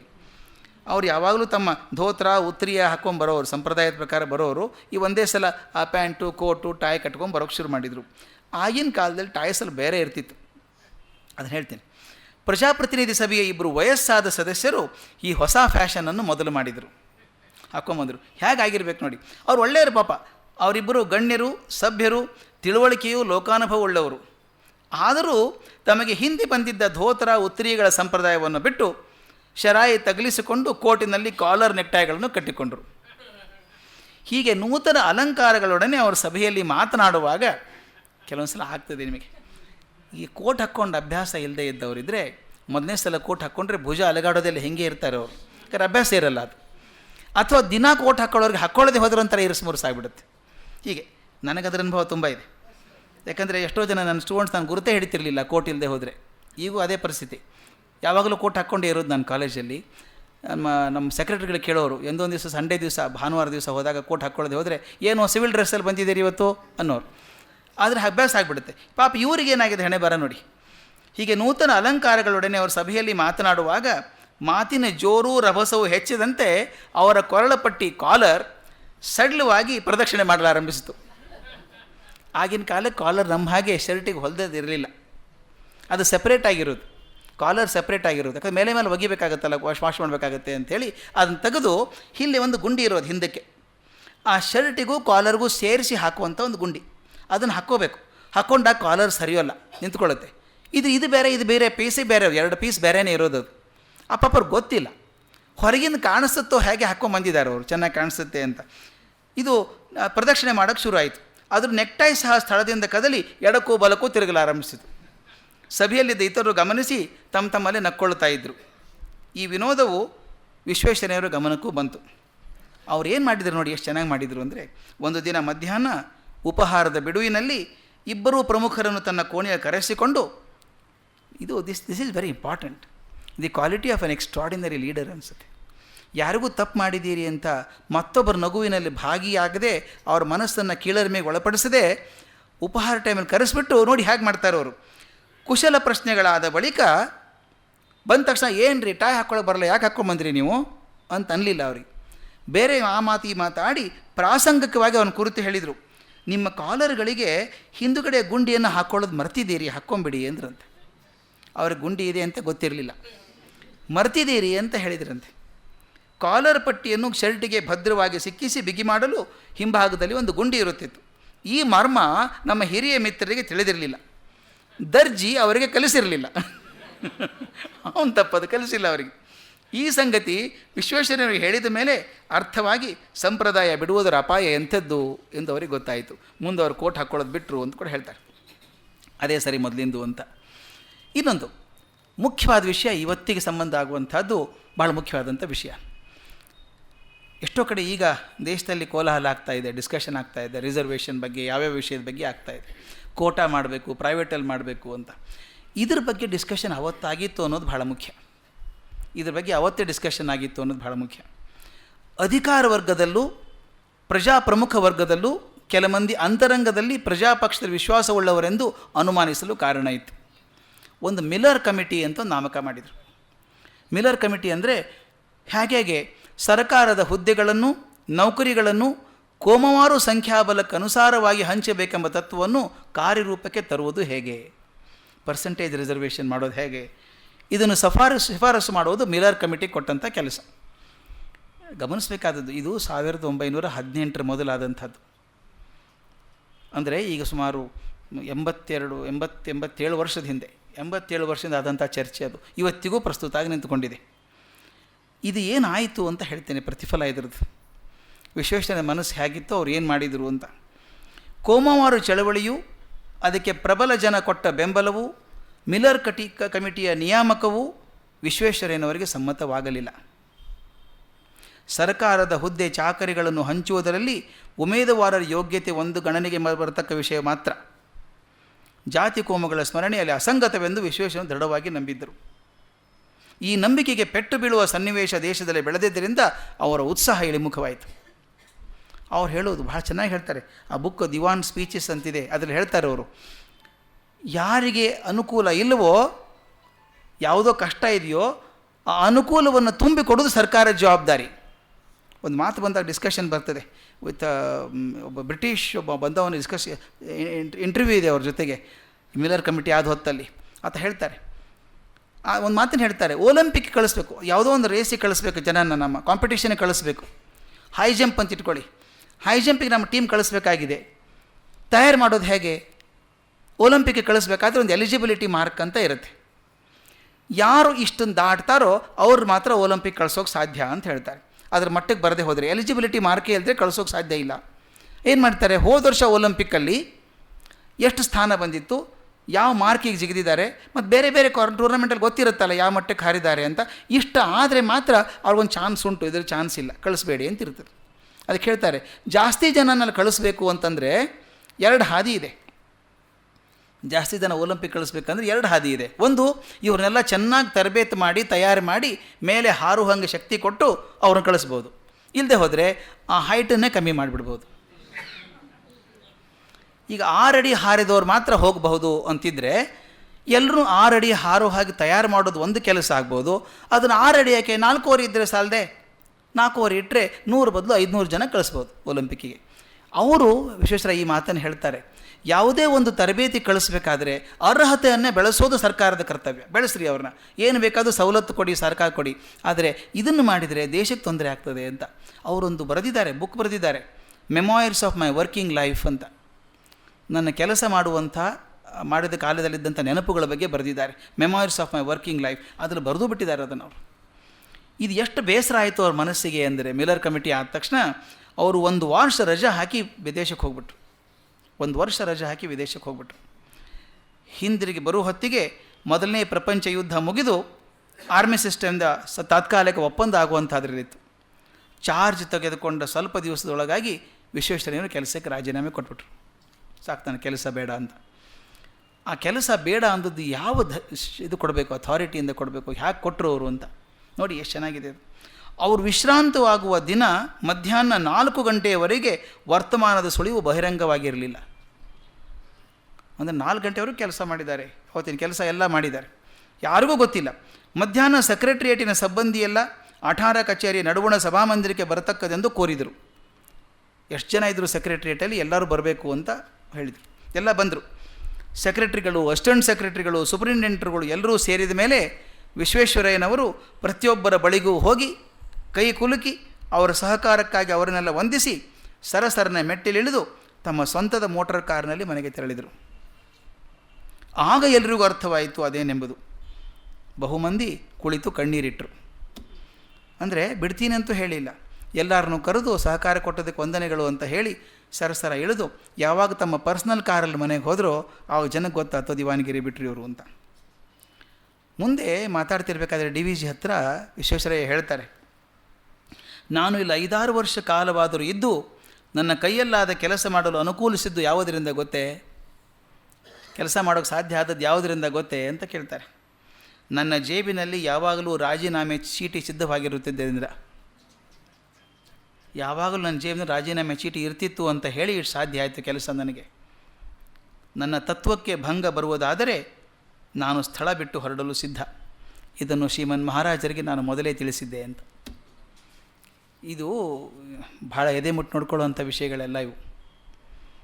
ಲಾಭ ಆಗತ್ತೆ ಅಂತ ನಾವು ಕೆಲಸಕ್ಕೆ ಅಂಟ್ಕೊಂಡಿರ್ತೇವೆ, ಅದು ನನ್ನ ತತ್ವಕ್ಕೆ ಹೊಂದದೇ ಹೋದ್ರೂ ಉಳ್ಕೊಂಡಿರ್ತೇವೆ, ನಮ್ಮ ಮೌಲ್ಯಗಳಿಗೆ ಹೊಂದಾಣಿಕೆ ಮಾಡ್ಕೊಂಡು ಬದುಕ್ತೇವೆ. ಎಷ್ಟೋ ಸಲ ಮಾತಾಡ್ತೇವೆ, values are at cross roads ಅಂತ. ಮೌಲ್ಯಗಳು ಕೌಲು ದಾರಿಯಲ್ಲಿ ನಿಂತ್ಕೊಂಡಿದೆ ಈಗ ಅಂತ. Values were never at cross roads, we stand at cross roads. ಮೌಲ್ಯಗಳು ಕೌಲು ದಾರಿಯಲ್ಲಿ ನಿಂತಿಲ್ಲ, ನಾವು ನಿಂತಿದ್ದೇವೆ. ಹೋಗ್ಲೋ ಬೇಡವೋ, ಹೋಗ್ಲೋ ಬೇಡವೋ, ನನಗೆ ದ್ವಂದ್ವ ಇದೆ, ಅವ್ರಿಗೆ ದ್ವಂದ್ವ ಇಲ್ಲ. ಇದೇ ಬೇಂದ್ರೆ ಮಾಡಿದ್ದುಂಟು, ದೊಡ್ಡ ದೊಡ್ಡವ್ರ ಮಹಾನುಭಾವರು ಎಲ್ಲ ಮಾಡಿದ್ದುಂಟು. ನಾನೊಬ್ಬನು ನೋಡಿದ್ದುಂಟು. ಗೋವಾದಲ್ಲಿ ಝೋಹರ್ ಎಗ್ರೋ ಕೆಮಿಕಲ್ಸ್ ಲ್ಯಾಬೊರೇಟರಿ ಅಂತ ದೊಡ್ಡದಿದೆ, ಅದು ಜೈ ಕಿಸಾನ್ ಫರ್ಟಿಲೈಸರ್ ಮಾಡುವಂಥ ಫ್ಯಾಕ್ಟ್ರಿ. ನನ್ನಕ್ಕಿಂತ 1-2 ವರ್ಷ ಸೀನಿಯರ್ ಆಗಿದ್ದಂಥವ್ರು, ಸಿಂಗ್ ಅಂತ ಹೇಳಿ, ಅಲ್ಲಿ ವೈಸ್ ಪ್ರೆಸಿಡೆಂಟ್ ಆಗಿದ್ದರು. ವೈಸ್ ಪ್ರೆಸಿಡೆಂಟ್ ಟೆಕ್ನಿಕಲ್ ಅಂತ ಹೈಯೆಸ್ಟ್ ಪೊಸಿಷನ್ ಅದು. ಸಣ್ಣ ವಯಸ್ಸಿನ ಹುಡುಗ, ಆವಾಗ MBA ಮಾಡ್ಕೊಂಡು ಬೇರೆ ದೇಶಕ್ಕೆಲ್ಲ ಮಾಡ್ಕೊಂಡು ಬಂದಂಥ ಹುಡುಗ. ನಾನೊಂದು ಸಲ ಮೀಟ್ ಮಾಡೋಕ್ಕೆ ಹೋದಾಗ ಅವರು ಮ್ಯಾನೇಜಿಂಗ್ ಡೈರೆಕ್ಟರ್ ರೂಮಿಗೆ ಹೋಗಿದ್ದಾರೆ. ಮ್ಯಾನೇಜರ್ ಹೋಗಿ ಏನು ಮಾತು ಬಂತೋ ಗೊತ್ತಿಲ್ಲ, ಯಾವುದೋ ಮಾತಲ್ಲಿ ಭಿನ್ನಾಭಿಪ್ರಾಯ ಬಂದಿದೆ. ಇವರು ಸರಿ ಅಂದದ್ದನ್ನು ಅದು ಮಾಡೋಕ್ಕಾಗಲ್ಲ, ಹೀಗೆ ಮಾಡಿ ಅಂತ ಹೇಳಿದ್ರಂತೆ. ಈತನ ಮನಸ್ಸಿಗೆ ಒಪ್ಪಲಿಲ್ಲ ಅದು. ಅವನು ಕೇಳಿದ್ದೇನು ಗೊತ್ತಾ, would you permit me to go in to my cabin and take my coat? ನನ್ನ ರೂಮಿಗೆ ಹೋಗಿ ನಾನು ಕೋಟ್ ತೊಗೋಬಹುದಾ ನಾನು ಅಂದು. ಕೋಟ್ ಒಳಗೆ ಹೋಗಲಿಲ್ಲ, ರೂಮ್ ಒಳಗೆ ಹೊಡೆ ನಿಂತು ತಮ್ಮ ಅಟೆಂಡ್ರಿಗೆ ಹೇಳಿದಂತೆ, bring my bag and my coat. Bag coat ಹೊರಗೆ ತಂದು ಒಳಗೆ ಕಾಲು ಇಡಲಿಲ್ಲ, ಇಟ್ಟು ಬ್ಯಾಗ್ ತೆಗೆದು ಅದರೊಳಗೆ 3 ಫೈಲ್ ಇತ್ತು, ಅದು 3 ಕೊಟ್ಟುಬಿಟ್ಟು ಸಾಹೇಬ್ರಿಗೆ ಕೊಡು ಇದನ್ನಂತ ಬ್ಯಾಗ್ ತೊಗೊಂಡು ಕೆಳಗಡೆ ಬಂದು ಟ್ಯಾಕ್ಸಿ ತೊಗೊಂಡು ಮನೆಗೆ ಹೋಗ್ಬಿಟ್ಟ. ನಾನು ಕೇಳಿದ್ದೆ ಯಾಕೆ ಹಿಂಗೆ ಮಾಡಿದೆ ಅಂತ. ಅವನು ಹೇಳ್ತಾನೆ, when you reach the top you don't have many options. ಇದು ಭಾಳ ಮುಖ್ಯ. ಇದು ಮನುಷ್ಯ ಎತ್ತರಕ್ಕೆ ಹೋದಷ್ಟು ಏಕಾಂಗಿ ಆಗ್ತಾನೆ ಅಂತ ಹೇಳ್ತಾರೆ. ಮಾತಾಡೋಕ್ಕೆ ನಿಮ್ಮ ಹತ್ರ 100 ಜನ ಸಿಗಬಹುದು, ಆತ್ಮೀಯರು ಸಿಗೋದು ಅಪರೂಪ ಆಗುತ್ತೆ. I don't think there is a more lonely man than the prime minister and president of the country. ಒಬ್ಬ ರಾಷ್ಟ್ರಪತಿ ಆಗಲಿ, ಪ್ರಧಾನಮಂತ್ರಿ ಆದರೆ ಅವರಷ್ಟು ಏಕಾಂಗಿ ಆಗೋಕ್ಕೆ ಸಾಧ್ಯ ಇಲ್ಲ. 100 ಹೇಳಬೇಕು ಅಂತ ತುಡಿತಾ ಇರ್ತದೆ. ನಿಮ್ಮ ಕಡೆ ಕೆಲಸ ಮಾಡೋರು 1,00,000 ಜನ ಸಿಗಬಹುದು, ಆತ್ಮೀಯರು ಸಿಗೋದು ಒಬ್ಬರೋ ಇಬ್ಬರು. ಆತ್ಮೀಯರಿಗೋಸ್ಕರ ಟೈಮು ಕೊಡೋಕ್ಕಾಗಲ್ಲಲ್ಲ ನಿಮಗೆ. ಒಂದು ಹಂತಕ್ಕೆ ಹೋದ್ಮೇಲೆ ನಿಮಗೆ ಟೈಮ್ ಸಿಗೋಲ್ಲ ನಿಮ್ಮ ಬಗ್ಗೆ. ಈ ರೀತಿ ಆದಾಗ ವಿಶ್ವೇಶ್ವರಯ್ಯ ಹೇಳಿದ್ದೇನು ತಪ್ಪಲ್ಲ ಅನಿಸುತ್ತೆ. ನಾನು ಸಿಂಗ್ ಬಗ್ಗೆ ಹೇಳಿದ್ನಲ್ಲ, ಆ ಮಟ್ಟಕ್ಕೆ ಹೋದಾಗ I have no options, either to stay there to get out. ಇರ್ಬೋದು ಅಥವಾ ಬಿಟ್ಟು ಹೋಗಬೇಕು, ಎರಡೇ ಕೆಲಸ ನನಗೆ. ಅದು ಇರೋಕ್ಕಾಗಲ್ಲ, ನನ್ನ ಮೌಲ್ಯಕ್ಕೆ ಒಪ್ಪೋದಿಲ್ಲ ಅಂದಾಗ ಐ ಹ್ಯಾವ್ ನೋ ಆಪ್ಷನ್. ಅದಕ್ಕೆ ಹೇಳ್ತಾರೆ, either you compromise your values or compromise with the organisation. Either you leave your values or leave the organisation. ಹೇಳ್ತಾರೆ, tragedy is most people leave the values ಅಂತ. ನಿಮ್ಮ ಮೌಲ್ಯಗಳನ್ನಾದರೂ ಬಿಡಬೇಕು ಅಥವಾ ಕೆಲಸವನ್ನಾದರೂ ಬಿಡಬೇಕು. ಆದರೆ ವಿಶ್ವೇಶ್ವರಯ್ಯರ ಪ್ರಸಂಗದಲ್ಲೇ ಚಿಂತೆ ಕೂಡ ಮಾಡೋ ಅವಕಾಶ ಇಲ್ಲ. ಅವ್ರು ಹೇಳಿದರು, ಮೈ ವ್ಯಾಲ್ಯೂಸ್ ಆರ್ ಮೋರ್ ಇಂಪಾರ್ಟೆಂಟ್, ಬಿಟ್ಬಿಟ್ರು. ಇಷ್ಟು ಸಿಸ್ಟಮ್ಯಾಟಿಕ್ ವ್ಯಕ್ತಿ ಆದರೂ ಕೂಡ ನಿರಾಡಂಬರ ವ್ಯಕ್ತಿ ಅಂತ, ಆಡಂಬರ ಇರಲಿಲ್ಲ. ಅವ್ರು ಹೇಳ್ತಾರೆ, ಒಂದು ಎಕ್ಸಾಂಪಲ್ ಕೊಡ್ತಾರೆ. ತಮ್ಮ ಬಂಧುಗಳಿಗೊಬ್ರು ಹೇಳ್ತಾ ಇದ್ದರಂತೆ, ನಿನ್ನ ಕಾರಲ್ಲಿ ಹೋದರೂ ಕೂಡ ಹ್ಯಾಕೆ ಕೂತ್ಕೋಬೇಕು ಕಾರಲ್ಲಿ, ಇನ್ನು ಕಲಿಬೇಕಾದದ್ದು ನಾವೆಲ್ಲ. ನಾವು ಟ್ಯಾಕ್ಸಿಯಲ್ಲಿ ಕೂತ್ಕೊಂಡ್ರೆ ವಿಕ್ರಮಾದಿತ್ಯನ ಸಿಂಹಾಸನ ಮೇಲೆ ಕೂತ್ಕೊಂಡಂಗೆ ಕೂತ್ಕೊಂಡಿರ್ತೇವೆ. ಇವ್ರು ಹೇಳ್ತಾರೆ, ಬಂಧುಗಳಿಗೆ ನಿಂದೇ ಕಾರಲ್ಲಿ ಕೂತ್ಕೋಬೇಕು ಹೇಗೆ ಅಂತ ಕಲಿಸ್ಕೊಡ್ತಾರೆ. ಕಾರಲ್ಲಿ ಹೇಗೆ ಕುಳಿತುಕೊಳ್ಳಬೇಕೆಂಬುದನ್ನು ವಿಶ್ವೇಶ್ವರಯ್ಯ ಉಪದೇಶ ಮಾಡಿದರು. ಕಾರು ನಿನ್ನದಾದರೂ ನೀನು ಅದಕ್ಕೆ ಒಡೆಯನೆಂಬುದನ್ನು ತೋರಿಸಿಕೊಳ್ಳತಕ್ಕದ್ದಲ್ಲ. ಮುಂದಿನ ಪೀಠದ ಅಂಚಿಗೆ ಮೈ ಅಂಟಿಸಿಕೊಂಡಿರಬೇಕು. ತೀರ ಸಡಿಲವಾಗಿ ಕುಳಿತುಕೊಳ್ಳಬಾರದು, ಕಾಲುಗಳನ್ನು ಹರಡಿಕೊಳ್ಳಬಾರದು. ಮತ್ತಾರ ಕಾರಿನಲ್ಲಿಯೋ ಎರವಲು ಬಂದಿರುವಾಗ 1-2 ವರ್ಷ ನಿರ್ಬಂಧದಲ್ಲಿ ಕುಳಿತಿರುವಂತೆ ಮೈ ಸಣ್ಣದು ಮಾಡಿಕೊಂಡು ಕೊಂಚ ಓರಿಯಾಗಿ ಕುಳಿತುಕೊಂಡಿರಬೇಕು. ಹೊರಗೆ ನೋಡೋರಿಗೆ ಏನು ದರ್ಬಾರಿ ಒಂದು ಅಂತ ಅನ್ನೋ ಹಾಗೆ ಆಗಬಾರ್ದು. ಇನ್ನೊಂದು ದಿನ ಬಂಧುವಿಗೆ ಹೇಳಿದರು, ಡ್ರೈವರಿಗೆ ಒಳ್ಳೆ ಬಟ್ಟೆ ಕೊಡಿಸು, ಆಳುಗಳ ಬಟ್ಟೆ ಬರೆಯಿಂದ ಯಜಮಾನರ ಯೋಗ್ಯತೆ ಗೊತ್ತಾಗುತ್ತದೆ ಅಂತ. ನೋಡಿ ಎಷ್ಟು ಚೆನ್ನಾಗಿದೆ. ನಾವು ಸಾಮಾನ್ಯವಾಗಿ ನಮ್ಮ ಬಗ್ಗೆನೇ ಚಿಂತೆ ಮಾಡ್ತಿರ್ತೀವಿ. ಹೇಳ್ತಾರೆ, ಡ್ರೈವರ್ಗೆ ಒಳ್ಳೆ ಬಟ್ಟೆ ಕೊಡಿಸು, ಅವರಿಂದ ನಿಮ್ಮ ಯೋಗ್ಯತೆ ಗೊತ್ತಾಗ್ತದೆ ಅಂತ. ಒಂದು ಘಟನೆ, ಅದ್ಭುತ ಘಟನೆ ಬರೀತಾರೆ ಮುಂದೆ. ಅವ್ರು ಹೇಗಿದ್ದರು ಅಂತ ತೋರಿಸ್ಕೊಳ್ಳೋಕೆ ಇಷ್ಟ ಇಲ್ಲ ಅಂತ. PS ಶಿವಸ್ವಾಮಿ ಅಯ್ಯರ್ ಅಂತ, ಬಹಳ ದೊಡ್ಡವರು, ಮಹಾವಿದ್ವಾಂಸರವರು. ಸಂಸ್ಕೃತದಲ್ಲೂ ಹಾಗೆ, ನ್ಯಾಯಶಾಸ್ತ್ರದಲ್ಲೂ ಹಾಗೇನೆ. ಮುಂದೆ ಮದ್ರಾಸ್ದಲ್ಲಿ ಬಹಳಷ್ಟು ವರ್ಷ ಮಂತ್ರಿಯಾಗಿ ಮುಂದೆ ಗವರ್ನರು ಆಗಿದ್ದರು ಸ್ವಲ್ಪ ದಿವಸ ಅವರು, ಶಿವಸ್ವಾಮಿ ಅಯ್ಯರ್. ಅವರು ಒಂದು ಸಲ ಬಂದಿದ್ದರಂತೆ ವಿಶ್ವೇಶ್ವರಯ್ಯರ ಹತ್ರ. ಅವರು ಬಹಳ ಸ್ನೇಹಿತರು. ಒಂದು ಸಲ ಇಬ್ಬರು ಉಪಹಾರ ಆದಮೇಲೆ, ಉಪಹಾರ ಕೂತ್ಕೋಬೇಕು, ಸಣ್ಣ ಟೇಬಲ್ಲು, ಆ ಕಡೆ ಶಿವಸ್ವಾಮಿ ಅಯ್ಯರವರು, ಈ ಕಡೆ ವಿಶ್ವೇಶ್ವರಯ್ಯನವರು ಕೂತ್ಕೊಂಡ್ರಂತೆ. ಭಾಳ ತಮಾಷೆಯಾದ ಘಟನೆ ಇದು. ಶಿವಸ್ವಾಮಿ ಅಯ್ಯರವರು ಸೂಟ್ ಹಾಕ್ಕೊಂಡು ಟಾಯ್ ಕಟ್ಕೊಂಡು, ಮುಂದೆ ಟಾಯ್ ಪಿನ್ ಅಂತ ಇರ್ತಿತ್ತು ಮೊದಲೊಂದು, ಟಾಯ್ ಕ್ಲಿಪ್ ಅಲ್ಲ, ಕ್ಲಿಪ್ ನಂತರ ಬಂದದ್ದು. ಪಿನ್ ಅಂದರೆ ಒಂದು ಗುಂಡು ಸೂಜಿ ಥರ ಇರೋದು, ಅದನ್ನು ಸಿಕ್ಸ್ಕೊಳ್ಳೋದು ಹೀಗೆ, ಟಾಯ್ ಹಾರಬಾರ್ದು ಅಂತ. ಶರ್ಟಿಗೂ ಅದಕ್ಕೆ ಟಾಯ್ಗೂ ಸೇರಿಸಿ ಸಿಕ್ಸ್ಕೊಳ್ಳೋದು. ಅದಕ್ಕೊಂದು ಮೇಲೆ ಅಲಂಕಾರವಾಗಿ ಏನೋ ಒಂದು ಡಿಸೈನ್ ಇರೋದು ಮೇಲೆ. ಆ ಥರದೊಂದು ಪಿನ್ ಹಾಕ್ಕೊಂಡು ಕೂತ್ಕೊಂಡಿದ್ರಂತೆ ಅವರು, ಆ ಥರದ ಪಿನ್ ಹಾಕ್ಕೊಳ್ಳೋರು. ಆಮೇಲೆ ವಿಶ್ವೇಶ್ವರಯ್ಯ ನಿವೃತ್ತರಾಗಿದ್ದರಂತೆ ಆಗಲೇ. ಉಪಹಾರ ಕೂತ್ಕೊಂಡಾಗ ಶುರು ಆಗೋ ಹೊತ್ತಿಗೆ ವಿಶ್ವೇಶ್ವರಯ್ಯ ಎದ್ದರು ತಮ್ಮ ಜಾಗದಿಂದ. ಎದ್ದು ಹೋಗ್ಬಿಟ್ಟು, ಕ್ಷಮಿಸಿ ಒಂದು ನಿಮಿಷ ಅಯ್ಯರವರೇ ಅಂತ ಹೋಗಿ ಅವ್ರ ಕೋಟನ್ನೆಲ್ಲ ಹಿಂಗೆ ಜಾಡಿಸ್ದಂಗೆ, ಕೋಟ್ ಮೇಲೆ ಧೂಳು ಜಾಡಿಸ್ದಂಗೆ ಮಾಡಿ ಆ ಟಾಯ್ ಮೇಲೆ ಕೈ ಆಡಿಸಿ ಬಂದ್ರಂತೆ. ಅಯ್ಯರಿಗೆ ಗೊತ್ತಾಗಲಿಲ್ಲ ಏನು ಮಾಡಿದ್ರು ಇವರು ಅಂತ. ಅವ್ರು ಹೋಗಿ ವಾಪಸ್ ಕೂತ್ಕೊಂಡಿರಲಿಲ್ಲ. ಏನಾಗಿರಬೇಕು ಅಂತ ನೋಡ್ಕೊಂಡ್ರಂತೆ ಇವರು. ಏನಾಗಿತ್ತು ಅಂತಂದರೆ, ಅಲ್ಲಿ ಆ ಅಲಂಕಾರದ ಮೇಲಿದ್ದ ಚಿನ್ನದ ಸೂಜಿಯನ್ನು, ಅದು ಚಿನ್ನದ ಸೂಜಿ ಹಾಕ್ಕೊಂಡಿದ್ರು ಅವರು ಟಾಯ್ ಪಿನ್ನಿಗೆ. ಚಿನ್ನದ ಸೂಜಿ ಮೇಲೆ ಚೆನ್ನಾಗಿ ಕಾಣಿಸ್ಲಿ ಅಂತ ಒಂದು ವಜ್ರದ ಹರಳಿತ್ತಂತೆ, ಅದು ಹಾಕ್ಕೊಂಡಿದ್ರಂತೆ. ವಿಶ್ವೇಶ್ವರಯ್ಯವರು ಅದನ್ನು ಕೆಳಕ್ಕೆ ತಳ್ಳಿದ್ರಂತೆ, ಅದನ್ನು ತಳ್ಳಿಬಿಟ್ಟಿದ್ರಂತೆ. ಆಮೇಲೆ ಶಿವಸ್ವಾಮಿ ಅಯ್ಯರಿಗೆ ಏನು ಮಾಡಿದರು, ಮತ್ತೆ ಸ್ವಲ್ಪ ಮೇಲೆ ಎತ್ಕೊಂಡ್ರು ಅದನ್ನವರು. ಈ ಟಾಯ್ ಪಿನ್ನನ್ನು ಅವ್ರು ಹಿಂಗೆ ಒಳಗೆ ಒತ್ತಿದ್ರು ವಿಶ್ವೇಶ್ವರಯ್ಯನವರು, ಇವ್ರು ಮತ್ತೆ ಮೇಲೆ ಎತ್ಕೊಂಡ್ರು ಅದನ್ನು. 2-3 ಸೆಕೆಂಡ್ ಕಳೆದ ಬಳಿಕ ವಿಶ್ವೇಶ್ವರಯ್ಯನವರು ಮತ್ತೆ ಎದ್ದು ಬಂದು ಅಲಂಕಾರವನ್ನು ಕೆಳಕ್ಕೆ ಅದುಮಿದ್ರು. ಅಯ್ಯರ್ ಮತ್ತೆ ಮೇಲಕ್ಕೆ ಎತ್ತಿಕೊಂಡ್ರು. ಇದು 2-3 ಬಾರಿ ನಡೆದ ಮೇಲೆ ಇಬ್ಬರೂ ನಗುತ್ತಾ ಕಾರ್ಯಕ್ಕೆ ಸಂಬಂಧಪಟ್ಟ ನೀತಿಯನ್ನು ಕುರಿತು ವಾಗ್ವಾದಕ್ಕೆ ಆರಂಭಿಸಿದರು. ಅದಕ್ಕೆ ವಿಶ್ವೇಶ್ವರಯ್ಯ ಹೇಳ್ತಾರೆ, ನೋಡಿ, ಈ ಕಂಠಾಲಂಕಾರದ ಸೂಜಿಯನ್ನು ಮೇಲಕ್ಕೆ ತೋರ್ಪಡಿಸುವುದು ಪದ್ಧತಿ ಅಲ್ಲ, ತೋರಿಸಬಾರ್ದು ಅದನ್ನು ಅಲಂಕಾರದ್ದು ಅಂತ. ಅವರು ಅಯ್ಯರ್ ಹೇಳೋದು, ಇತರರಿಗೆ ತೋರ್ಪಡಿಸುವುದು ಪದ್ಧತಿ ಅಲ್ಲದಿದ್ದರೆ ಸೂಜಿಯನ್ನು ಏಕೆ ಸಿಕ್ಕಿಸಿಕೊಳ್ಳಬೇಕು, ತೋರಿಸಬಾರ್ದು ಒಂದು ವಜ್ರದಕ್ಕೆ ಹಾಕ್ಕೋಬೇಕು, ಯಾವುದೋ ಗುಂಪಿನ ಹಾಕ್ಕೋಬೋದಲ್ಲ, ತೋರಿಸ್ಬೇಕಂತ ಇರೋದು ಅಂತ ಅವರು. ಅದಕ್ಕೆ ಇವರು, ನಮ್ಮಲ್ಲಿರುವ ಒಳ್ಳೆಯ ಪದಾರ್ಥವನ್ನು ಇತರರಿಗೆ ತೋರಿಸಿದರೆ ಜಂಬವೆಂದಾಗೋದಿಲ್ಲವೇ ಅಂತ ಇವರು. ಅದಕ್ಕೆ ಅವರು, ಇತರರು ಸಂತೋಷ ಪಡಬೇಕಂತಲ್ಲವೇ ನಾವು ಒಳ್ಳೆ ಬಟ್ಟೆ ಹಾಕ್ಕೊಂಡು ಸಿಂಗರಿಸೋದು, ನನ್ನ ನೆಕ್ಟಾಯು ಸೂಜಿಯು ನನಗೆ ಕಾಣಿಸುತ್ತದೆಯೇ, ನೀವಲ್ವೇ ನೋಡೋದು. ಇಬ್ಬರು ಘಟಾನುಘಟಿಗಳು. ಇಬ್ಬರು ವಿದ್ವಾಂಸರು ಜಗಳಾಡ್ತಿದ್ರೆ ನೋಡೋಕೆ ಎಷ್ಟು ಚೆನ್ನಾಗಿರುತ್ತೆ. ಹಾಕ್ಕೊಳ್ಳೋದು ನಿಮಗೋಸ್ಕರಪ್ಪ, ನನಗೋಸ್ಕರ ಹಾಕೋತೀನ, ನಾವು ಅಲಂಕಾರ ಮಾಡ್ಕೊಳ್ಳೋದು ಮತ್ತೊಬ್ಬರಿಗೋಸ್ಕರ. ಇಲ್ಲದೆ ಹೋದರೆ ಎಲ್ಲರೂ ಅಲಂಕಾರ ಮಾಡ್ಕೊಂಡು ಮನೆಯಲ್ಲೇ ಕೂತ್ಕೋತಾ ಇದ್ರು, ಹೊರಗಡೆ ಯಾಕೆ ಬರ್ತಾಯಿದ್ರು. ಅಯ್ಯರ್ದು ಜಂಬ ತಪ್ಪೆನ್ನುವುದು ಮಾತ್ರವಲ್ಲ, ವಿಶ್ವೇಶ್ವರಯ್ಯನ ಮನಸ್ಸು ನೋಡಿ ಹೇಗಿದೆ. ಜಂಬ ತಪ್ಪೆನ್ನುವುದು ಮಾತ್ರವಲ್ಲ, ಜಂಬ ಒಂದು ಇತರರು ಯಾವುದನ್ನು ಭಾವಿಸಿಯಾರೋ ಅದನ್ನು ಕೂಡ ಬಿಡಬೇಕೆಂಬುದು ವಿಶ್ವೇಶ್ವರಯ್ಯನವರ ಮಾತು. ನೀವು ಹಾಕ್ಕೋಬೋದಪ್ಪ, ನೀವು ಹಾಕ್ಕೊಂಡದ್ದು ನೋಡಿ ಜಂಬದಿಂದ ಹಾಕ್ಕೋತಾನೆ ಅಂತ ಮತ್ತೊಬ್ಬರಿಗೆ ಅನಿಸುತ್ತೆ ಅಂತ ಅನಿಸಿದ್ರು ಕೂಡ ಹಾಕ್ಕೋಬಾರ್ದು ನೀವು ಅದನ್ನು ಅಂತ ವಿಶ್ವೇಶ್ವರಯ್ಯನವರ ಸ್ಟೈಲ್ ಅದು. ಅವ್ರ ಮನಸ್ಸು ಗೊತ್ತಾಗೋದು ಇನ್ನೊಂದು ಅದ್ಭುತ ವಿಷಯದಲ್ಲಿ ಗೊತ್ತಾಗುತ್ತೆ ಹೇಗಾಯಿತು ಅಂತ. ಚೀಫ್ ಇಂಜಿನಿಯರ್ ಆಗಿದ್ದಾಗ ಈ ವಿ ಪಿ ಮಾಧವರಾಯರ್ ಪಾಟಣ್ ಕಾಲೇಜ್ ಅಂತ ಇತ್ತು. ಪಾಟಣ್ ಕಾಲೇಜಲ್ಲಿ ಇರ್ತಾಯಿದ್ರು ವಿಶ್ವೇಶ್ವರಯ್ಯನವರು. ದಿವಾನರಾದಮೇಲೆ ಬಾಲಬ್ರೂಯಿಗೆ ಬಂದರು. ನಮ್ಮ ಬಾಲಬ್ರೂಯಿ ಇದೆಯಲ್ಲ, ಅಲ್ಲಿ ಇರ್ತಾಯಿದ್ರು ಸುಮಾರು ದಿವಸ. ಅಧಿಕಾರದಿಂದ ನಿವೃತ್ತರಾದಮೇಲೆ ಈ ಗಾಲ್ಫ್ ಗ್ರೌಂಡ್ ಬಳಿ ಅಪ್ಲೆಂಟ್ಸ್ ಬಂಗ್ಲೆ ಅಂತಿದೆ, ಅಪ್ಲೆಂಟ್ ಬಂಗ್ಲೋ ಅಂತ, ಅಲ್ಲಿ ಇರ್ತಾಯಿದ್ರು ಅವರು. ಒಂದು ದಿವಸ ಡಿವಿಜನ್ ಕರೆದು ಹೇಳಿದ್ರಂತೆ, ನಾನು ಮನೆ ಬಿಡಬೇಕಾಗತ್ತೆ, ಬೇರೆ ಮನೆ ನೋಡಬೇಕು ಅಂದ್ರಂತೆ. ಡಿವಿಜಿಗೆ ಅಂತ ಯಾಕೆ ಬಿಡ್ತೀರಿ, ಒಳ್ಳೆ ಮನೆ ಇದು, ತುಂಬ ಚೆನ್ನಾಗಿದೆ, ಅದೆಷ್ಟು ಚೆನ್ನಾಗಿ ವರ್ಣನೆ ಮಾಡ್ತಾರೆ ಡಿವಿಜಿ. ಈ ಮನೆ ತಮಗೆ ತುಂಬ ಅನುಕೂಲವಾಗಿದೆ. ಇದರಲ್ಲಿ ಮುಖ್ಯವಾಗಿ ಪಶ್ಚಿಮದ ಕಡೆಗೆ ದೊಡ್ಡ ಕನ್ನಡಿಯ ಕಿಟಕಿ ಇದೆ, ಸುಮಾರು 7 ಅಡಿ ಉದ್ದ, 5-6 ಅಡಿ ಅಗಲ. ಅದರಲ್ಲಿ ಮಧ್ಯಾಹ್ನವೂ ಸಂಜೆಯೂ ಬೆಳಕು ಚೆನ್ನಾಗಿ ಬರುತ್ತದೆ, ಬಿಸಿಲಿನ ಹಬೆ ಇಲ್ಲ. ವರಾಂಡ ದಕ್ಷಿಣಾಭಿಮುಖವಾಗಿರೋದ್ರಿಂದ ಗಾಳಿ ಚೆನ್ನಾಗಿ ಬರುತ್ತದೆ, ಕೆಲಸ ಮಾಡಲು ಸೊಗಸಾಗಿದೆ, ಬಿಡಬೇಡಿ ಅಂತ ಡಿವಿಜಿ ಹೇಳಿದ್ರಂತೆ. ಅದಕ್ಕೆ ಅವ್ರು ಹೇಳ್ತಿದ್ರಂತೆ, ಇಲ್ಲ ಈ ಮನೆಯ ವಾಯ್ದೆ ಮುಗಿಯಿತು, ಅಗ್ರಿಮೆಂಟ್ ಇನ್ನೊಂದು ತಿಂಗಳು ಮುಗಿದು ಹೋಗ್ತದೆ, ಅದನ್ನು ಪುನಃ ಹೆಚ್ಚು ಮಾಡಲು ನನಗೆ ಕೇಳಲು ಇಷ್ಟವಿಲ್ಲ. ಮನೆ ಮಾಲೀಕರು ಬಂದು ಈ ಜಾಗ ತಮಗೆ ಬೇಕಾಗಿದೆ ಎಂದು ಹೇಳಿದಾಗ ಮನೆ ಬಿಡಬೇಕಾದದ್ದು ನನ್ನ ಕರ್ತವ್ಯ. ಇನ್ನೂ 2 ತಿಂಗಳು ಇರಬೇಕಾದ್ರೆ ಮೊದಲೇ ಇದು ಬಿಡಬೇಕು ಅಂತ ವಿಚಾರ ಮಾಡಿದ್ದು. ಹೀಗೆ ಮಾತನಾಡುತ್ತಾ ಅವ್ರಿಗೊಂದು ಆಫರ್ ಬಂದಿದೆ ಈಗಾಗಲೇ ವಿಶ್ವೇಶ್ವರಯ್ಯನವರಿಗೆ. ಸರ್ಕಾರದವರು ಹೇಳುತ್ತಾರೆ, ಬಾಲಬ್ರೂಯಿ ಬಂಗ್ಲೆಗೆ ನೀವು ಹೋಗಬಹುದು ಎಂದು, ನೀನು ಏನು ಹೇಳ್ತೀ ಅಂತ ಕೇಳಿದ್ರಂತೆ ಡಿ ವಿ ಜಿಗೆ. ಇವು ಸಂತೋಷ ಆಯಿತು. ಅದು ಒಳ್ಳೆಯ ಯೋಚನೆಯೇ, ಹಿಂದೆ ನೀವಿದ್ದ ಸ್ಥಳವಲ್ಲವೇ, ಅಲ್ಲೇ ಇದ್ರಲ್ಲ ಇವರು ದಿವಾನರಾಗಿದ್ದಾಗ, ನಿಮಗೆ ಚೆನ್ನಾಗಿ ರೂಢಿಯಾದ ಸ್ಥಳ, ಹೋಗಿ ಅಂದ್ರಂತೆ ಅವರು. ಅದಕ್ಕೆ ಅವರು ಉತ್ತರ ನೋಡಿ, ವಿಶ್ವೇಶ್ವರಯ್ಯನ ಉತ್ತರ ಎಷ್ಟು ಚೆನ್ನಾಗಿದೆ. ನಾನು 150 ರೂಪಾಯಿಗಿಂತ ಹೆಚ್ಚು ಬಾಡಿಗೆ ಕೊಡಲಾರೆ.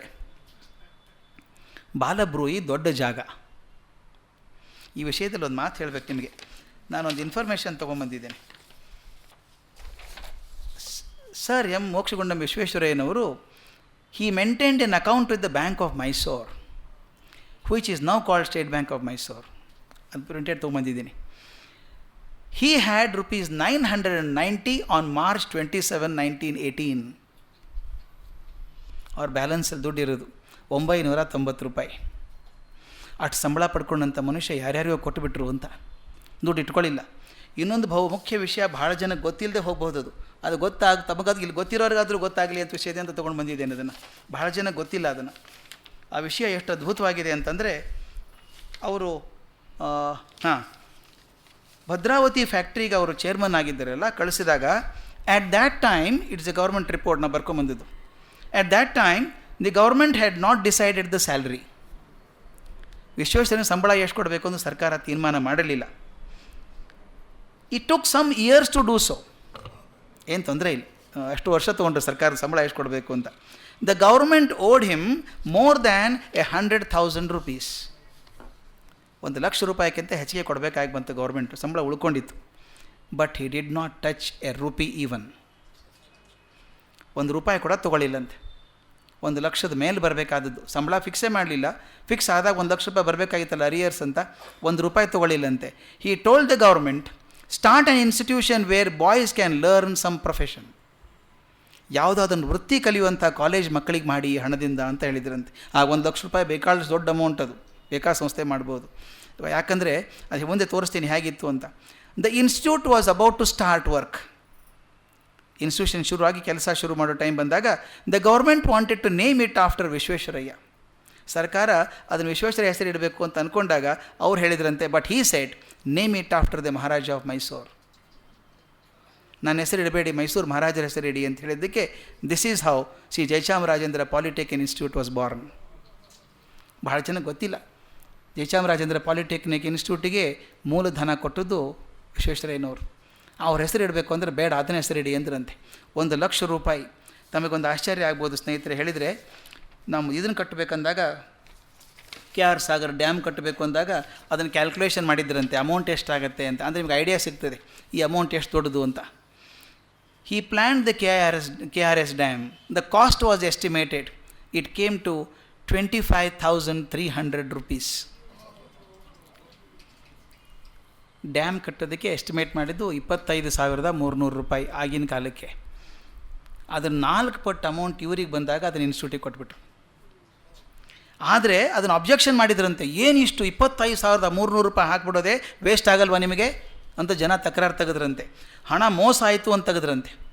ಆಮೇಲೆ ಫೌಂಡೇಶನ್ನು ಆವಾಗ ಸರ್ಕಾರ ಗೌರ್ಮೆಂಟ್ಸ್ ಮೈಸೂರು ಸರ್ಕಾರ ಹೇಳಿದ್ದು 80 ಅಡಿ ಮಾತ್ರ ಇಡೀ ಹೈಟು, ಡ್ಯಾಮ್ ಹೈಟ್ 80 ಅಡಿ ಮಾತ್ರ ಇರಬೇಕು, ಜಾಸ್ತಿ ಇಡಬೇಡಿ ಅಂತ ಹೇಳಿದ್ರಂತೆ.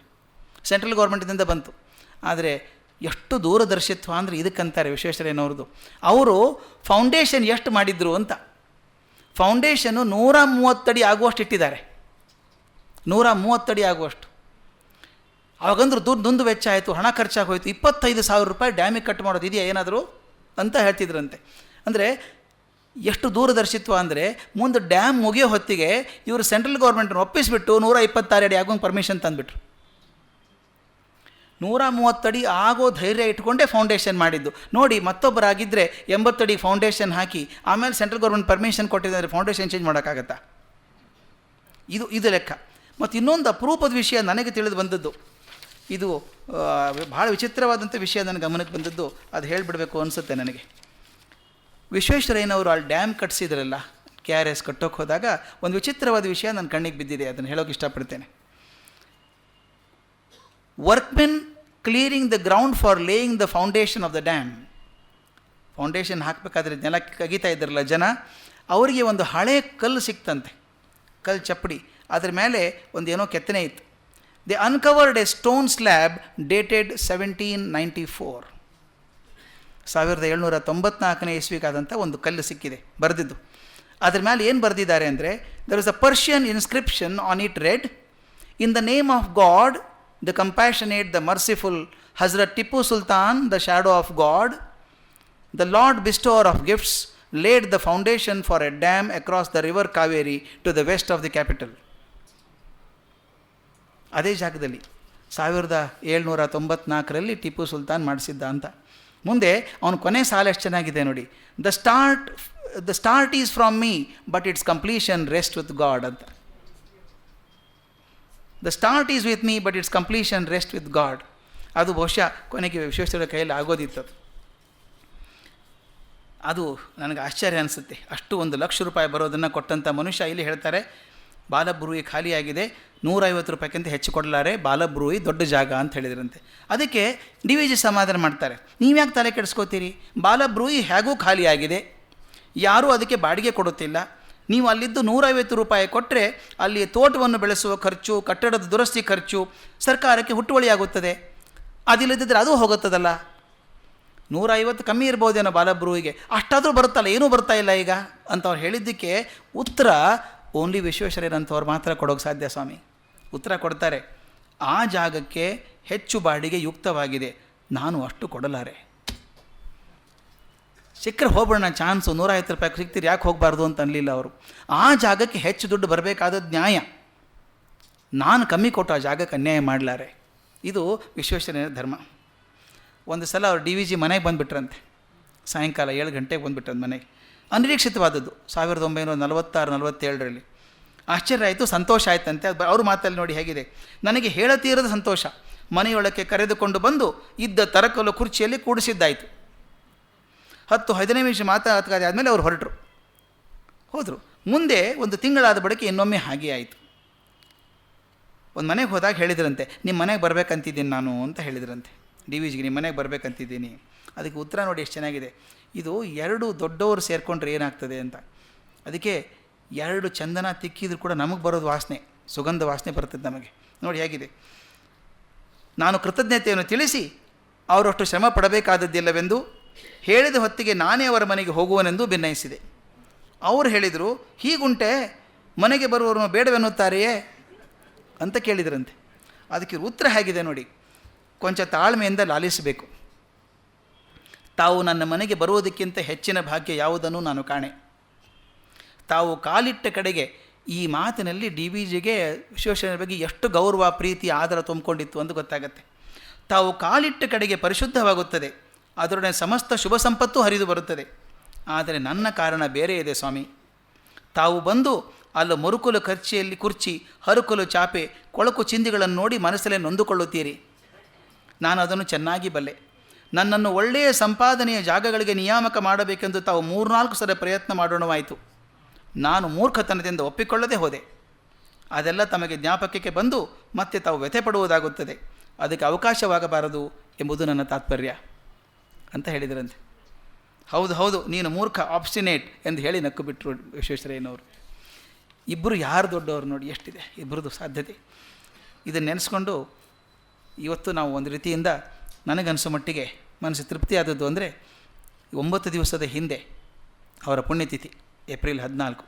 ಅದನ್ನು ನೆನೆಸ್ಕೊಂಡು ಇವತ್ತು ಸಣ್ಣದೊಂದು ವರ್ಷ ನುಡಿ ನಮನ ಆಯಿತು ಈ ಕಾಲದಿಂದ ಅಂತ ಅಂದ್ಕೊಂಡು ಈ ಮಾತನ್ನು ನಿಲ್ಲಿಸಿ ನಾಳೆಗೆ ಮತ್ತೆ ಬೆಳೆಸೋಣ. ನಮಸ್ಕಾರ.